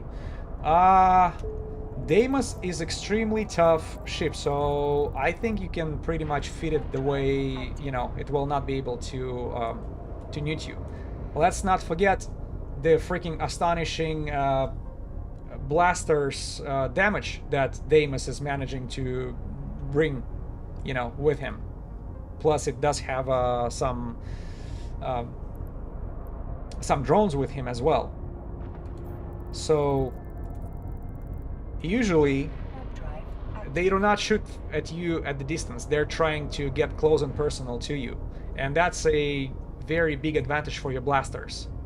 Yes, he will be neuting you. Yes, he has a tank, but your damage on your Deimos is if it's a significant number. You know, in a low sec, you should not worry too much about tracking, because the cruisers are usually 200 plus signature radius with a lower speed than frigates, so you will be able to apply damage either fully or almost fully. DHI42, thank you for following. Welcome aboard.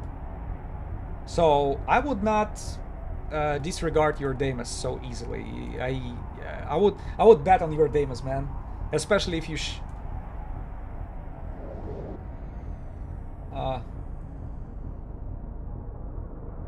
Eduardo Gomez del Pulgar, thank you for following. I appreciate that. Welcome aboard. Warp drive active. Yeah, so if you Joggy Poggy, if you can share your feat with me, or at least give me an idea what kind of feat you had on your Deimos, we might project what kind of chances would you have. But I think Deimos is pretty kick-ass.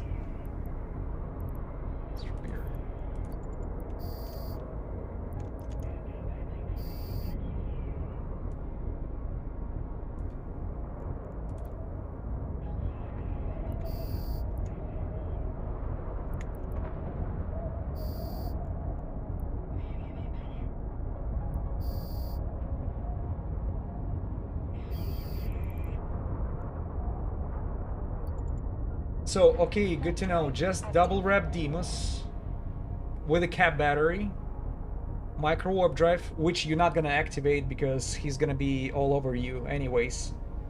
Reactive, etc. I think you have very good chances. Because do you remember the DPS on your blasters?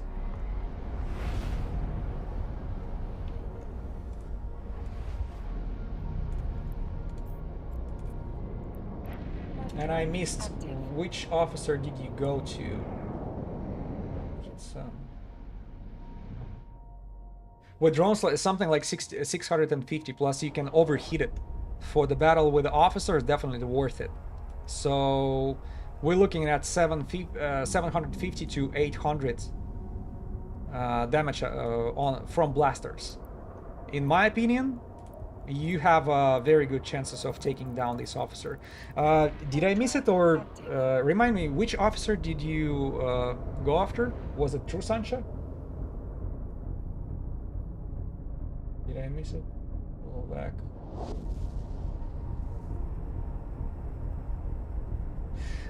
Serpentis one. Okay.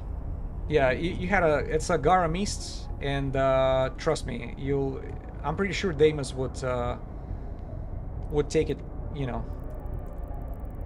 would take down that Serpentis officer, because he doesn't have a good tank.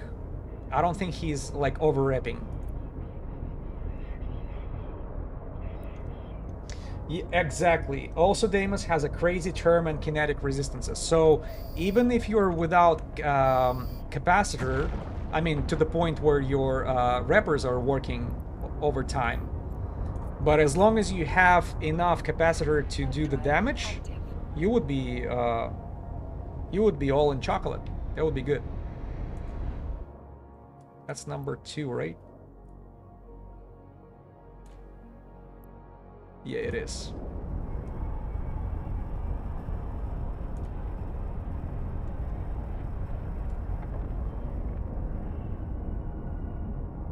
Ah, guys, too far away, too far away.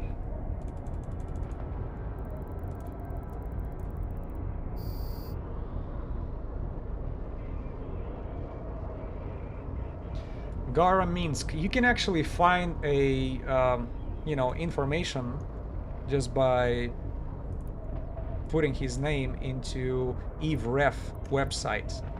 Extremely helpful source of information. Like, how much damage it does, and what kind of damage, what kind of resistances, and how much neuting you should expect from it. The name is EveRef.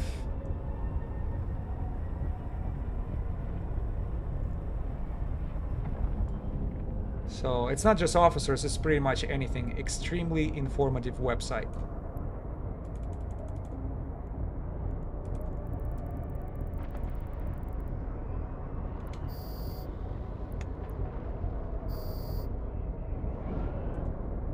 Okay.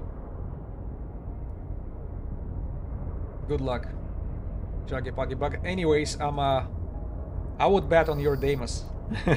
For sure. Yeah, plus it's I wouldn't say it's one in a lifetime experience, but it's definitely one of the rarest ones in this game. Especially when you go after, low sec officer.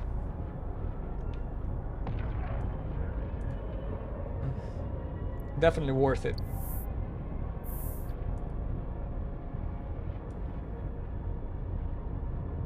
So even if you have some sort of doubts in your ship and fitting, right? But it is such a rare occasion when this officer gets spawned that losing this chance is even more painful.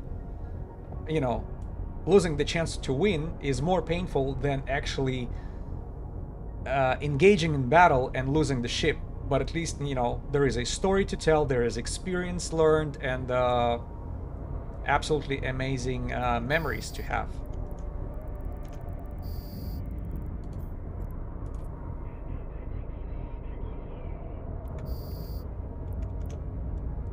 True, yep.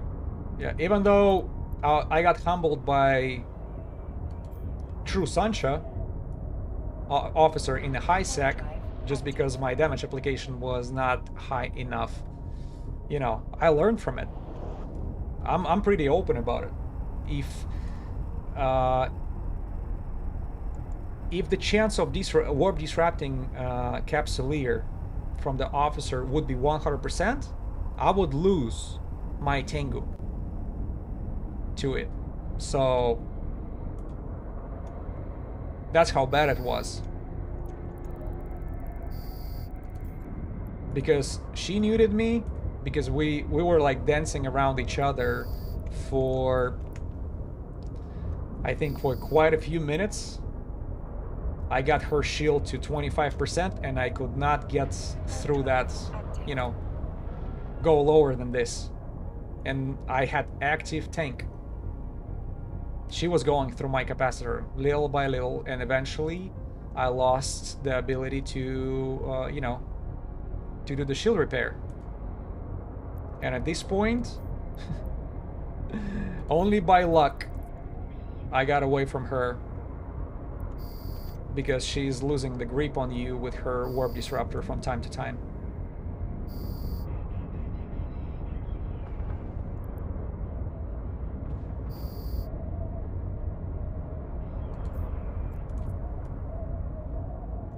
Warp drive active.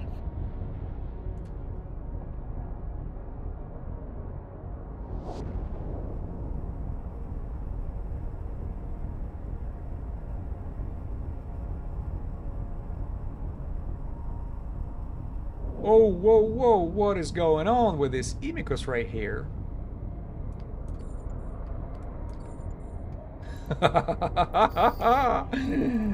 And he flew away. He's probably thinking I'm after him.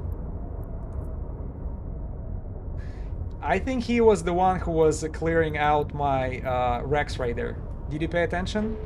The Rex over there were empty. And he's the one flying around with the suspect, right? Where are you, buddy? Whiskey Tex. Ninja looting. That's okay. Where are we at? 10. Let's go. Warp drive active. He's playing from 2023, but look the amount of freaking... Look how many freaking corporations did he change? Jesus Christ. Oh, it's probably... Yeah, it's probably faction warfare all the time. Right? Strategic Exploration Corp. No, Mining Corps. It's not a faction warfare. He's just jumping all over the place. Seems like hard to get along with. Yeah. Yeah, he got away from the system though. I definitely freaking spooked him out. He's probably thinking I'm after him.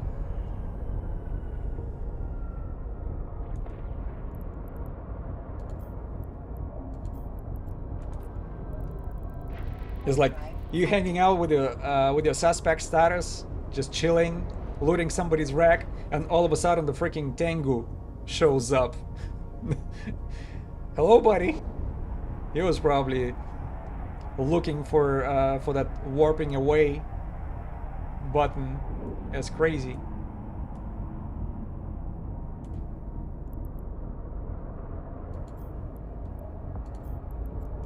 All right, let's go to the final belt. A little quick.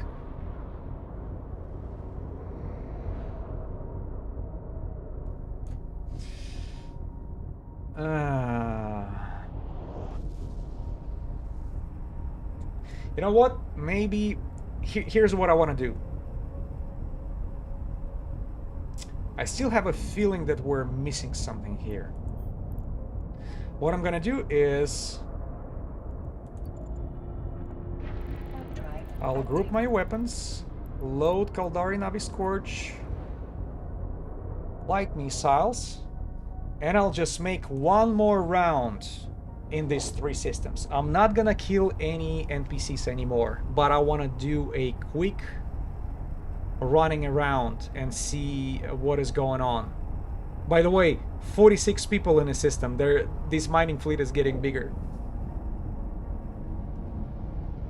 Yeah, because since I already got it all freaking killed, I think the final run on the belts can be just a, you know, jumping through it very quickly.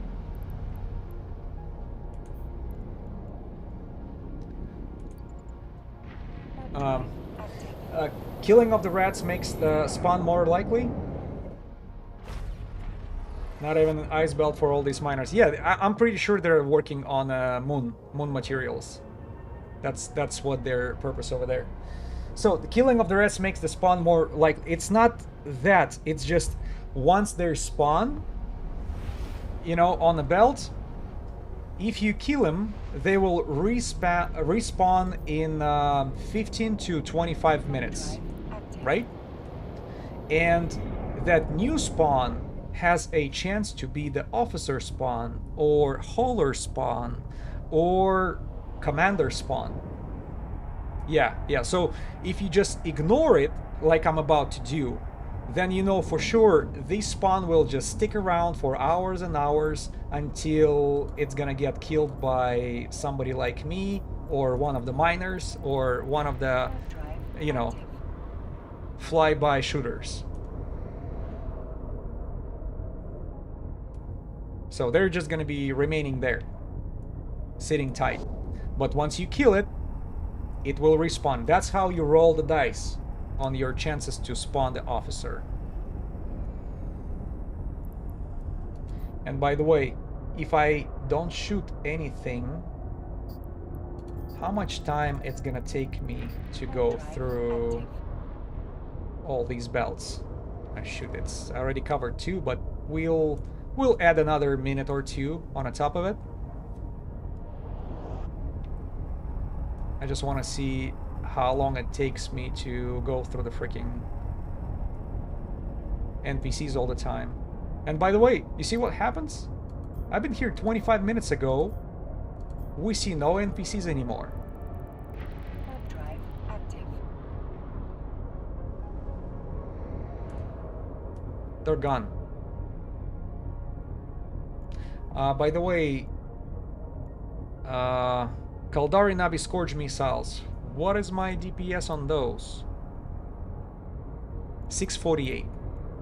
So it was like 592 for auto-targeting missiles, 648 for Kaldari Navi, the faction ammo, and remind me what was the damage for Fury light missiles. We're about to Scorch Fury right there. Scorch Fury. Scorch Fury 791.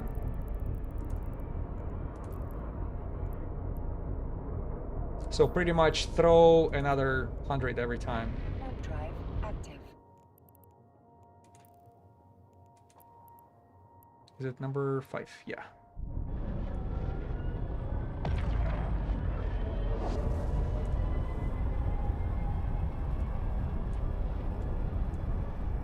Let's do this circle of glory. Not touching anybody, but giving them a very heavy look in their faces.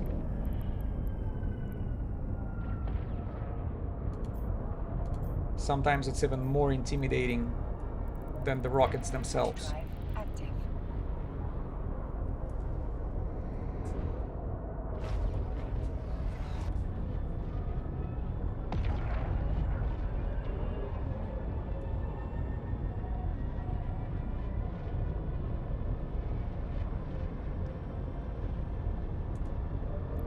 Not over here.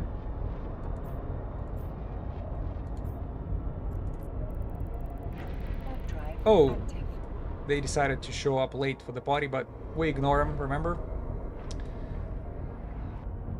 Not even a commander. Damn, and in 6 hours not a single commander showed up. We were spawning haulers once an hour, but that's it.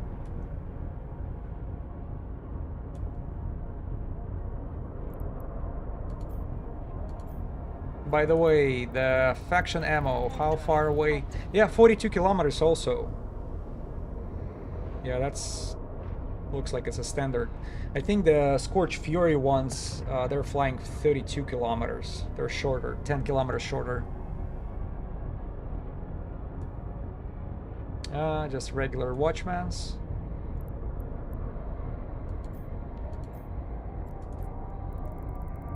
Warp drive Yeah, I'm active. good.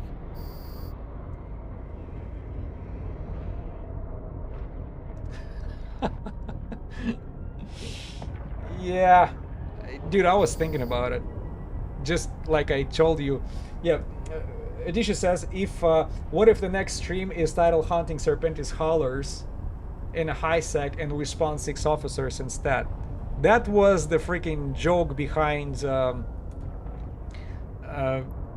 my reference to IB's stream.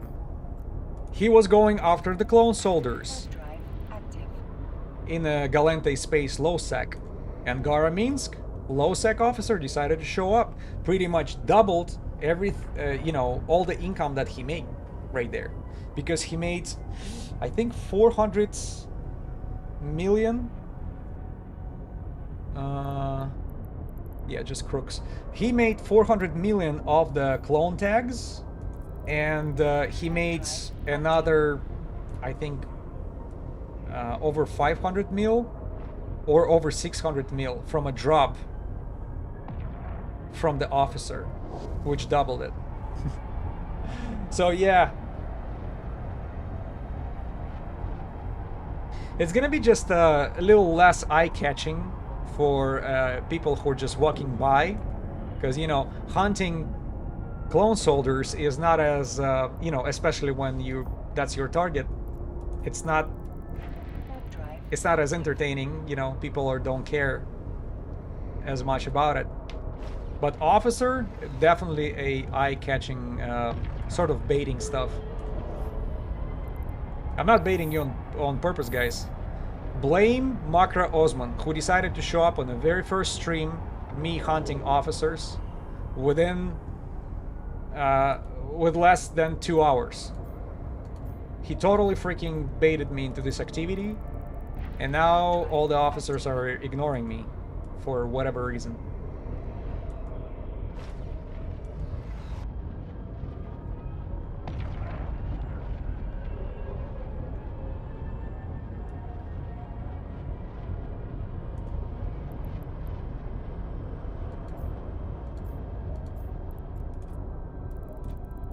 Warp drive active.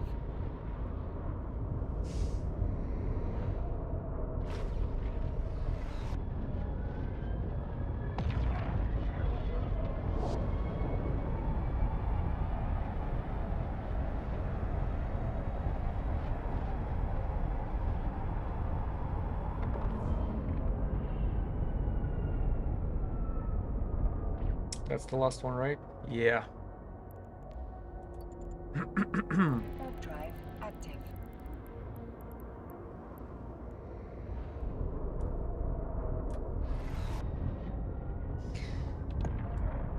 Not that many. Out of 15, how many belts did have NPCs? I think 4, right? So you guys are noticed also, I'm pretty sure. But towards the end of the stream, you have less and less NPCs, regardless of the same timing. Because 25 minutes for 3 systems, that's all I'm spending.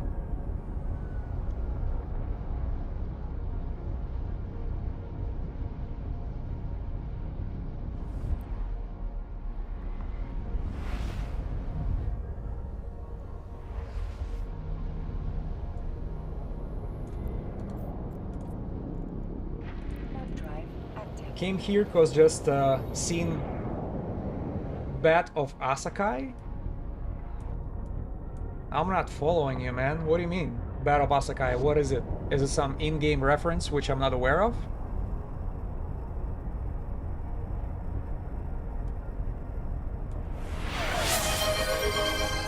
Moonwolf! Welcome aboard. Thank you for following. Appreciate it.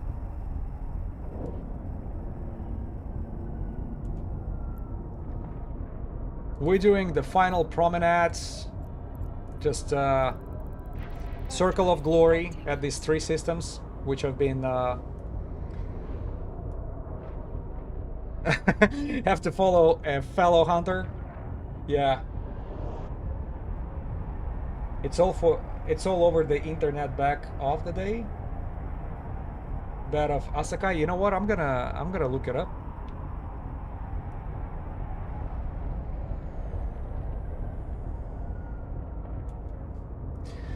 Oh, you are on 3 out of 5 on your man. Lucky you. Working on Ramako at the moment. Okay. Yeah, good luck to you, man. You have Ramako Basta, and who else left? Since it's only 2 more left. Ramako.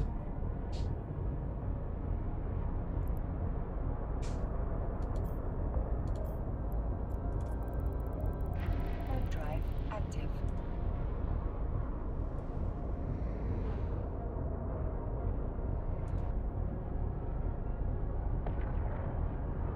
If you forgot the names of them, I actually have them in my notes. Oh.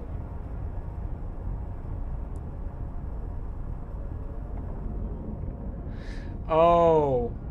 You killed him already, but you have personal goal to kill all in and record. Yeah. Just to add extra layer of humiliation. Yeah, sounds good. Plus, you know, it's not gonna hurt if he drops something significant for you. But yeah, I wish you luck, man. I'm on my way to that third one. Really hope to catch that Asine Hitama today.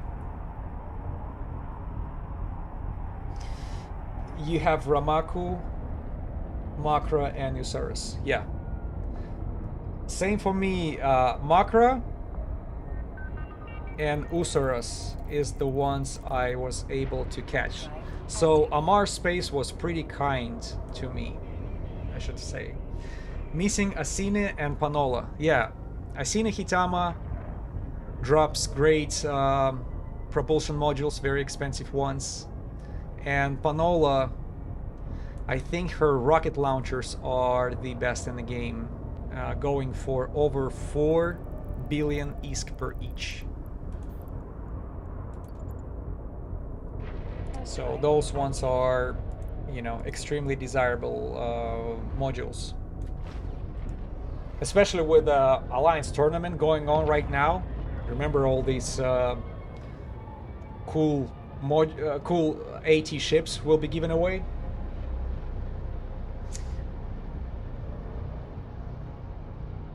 Only Ramako dropped for me. I got the 200mm cannon and his micro warp drive. Okay, well that's not bad at all. Because I know they're pretty expensive, both of them. Warp drive active.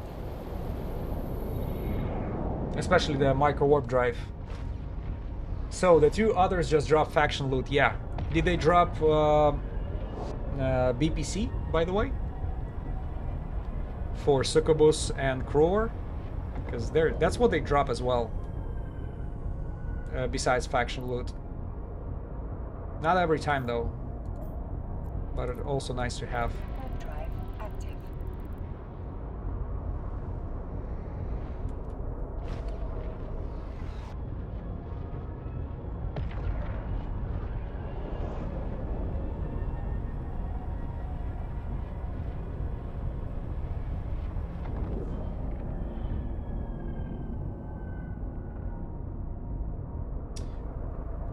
Not Makra, but Osiris did.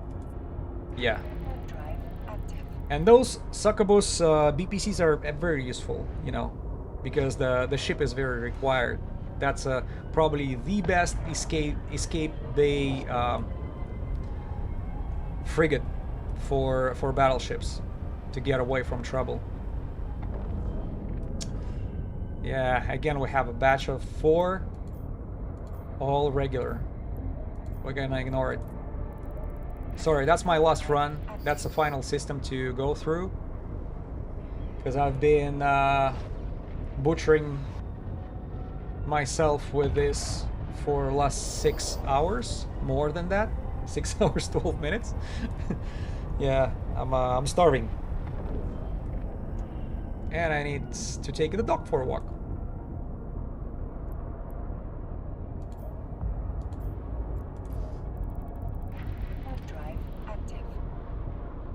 Ramako spawned on me today, but I was on auto-targeting, so my mistake not reloading. So I took out the support and he warped off. You see, guys? That's what I was telling. Yeah, now we have live confirmation. You start killing the escort, he will warp away. DHI 4207. Yep. Yeah. Are you saying 07 to the flying away Ramako? It's like Ramako Basta 07. Yeah, he will. Yeah, so you see, people are saying if you're using auto-targeting missiles, you should probably approach him and do only that, making sure he is the closest target. Oh, there you go, a bunch of crooks arrived. Not the ones I'm looking for. Yeah, so I don't know what would be the safe tactics. Probably hit approach, make sure he's the closest one, so your auto-targeting missiles hitting only him. Or if your tank allows that, just sacrifice this 35 seconds of reload, at least for me, for this rapid light missile launcher, and just switch to faction ammo.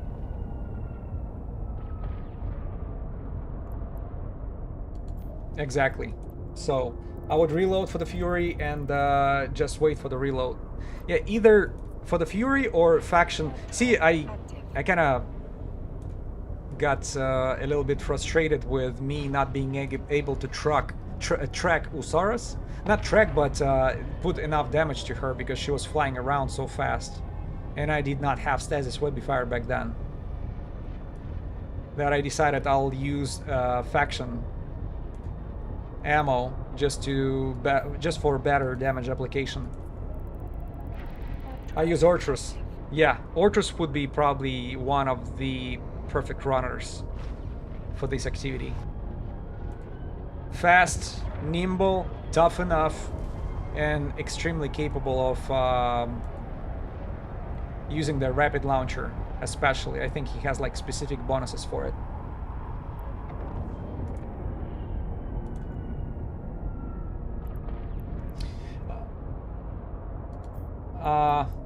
Good question. Would any other weapon system work, or just missiles that good enough? See, missiles gives you security because you're guaranteed to do the damage, but you have to make sure you slow your target down with a stasis webifier. I think the same applies for turrets.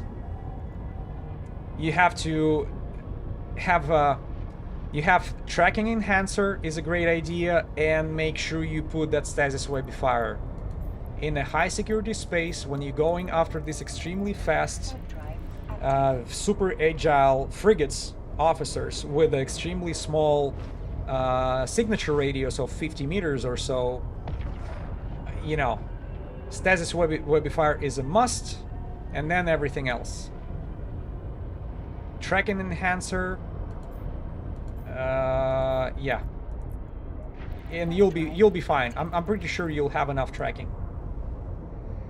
I see. Yeah, and of course you should not bring artillery or something. Make sure you're on your autocannons or blasters. Yeah, Edicious just pretty much says it in the better words. Probably good to feed turrets with the less damage, but better tracking.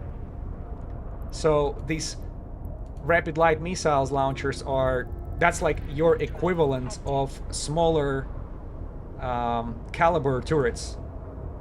Better tracking.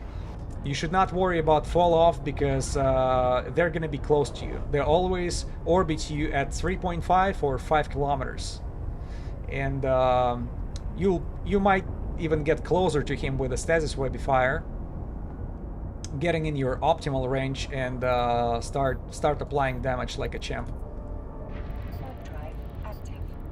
But please, please, please don't do my mistake and make sure this you web him. Stasis webifier, you cannot really sacrifice anything for that. You can sort of let go partially of your tank, or maybe even tracking, but the biggest benefit for securing the you know, apply damage is a stasis webifier. Warp drive active. Yeah, missiles kind of eliminates the tracking optimal range, but you have a different problem with missiles. Let me show you what I mean. Here? No. These two characteristics right here. Explosion radius should be as small as possible, and mine is 25, which I'm happy with. And explosion velocity, I have about 300 meters per second. So with such a small radius of explosion, I'm pretty sure I'm able to hurt officer pretty badly. So, all right, let me dock up. Warp drive active. By the way, I want to try out these super, what do you call it? Super duper potato modes inside inside the dock. See what it looks like. The one that Wonderworld shared with me today. Now we have full graphics applied. Docking permission requested. Let's go inside the dock and see what the potato graphics look like.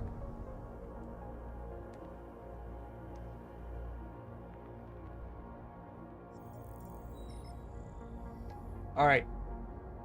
Look at this. Beautiful. Everything is great. And now, Control Shift F9. Oh, it's just completely gone. It's not partially gone. The whole thing goes away. All right. So, yeah, it's not even a little bit. It's not even shitty graphics. It's just graphics gone. Remember, Control Shift F9. That's what it's doing. All right. One more time, thank you guys for your company today. It was fun, regardless of we did not find Asine Hitama. I got a lot of good ideas, good advices. Yep, and more coming. No problem, no problem. I'll share the information, you know, as soon as I get it confirmed, or if I hear the rumors, I share that. But I always tell you that's the rumor. Check it for yourself before you put all the money into that basket. So, all right. Anyways, thank you guys for the company again, and until next time, have a good weekend, and Nublish out.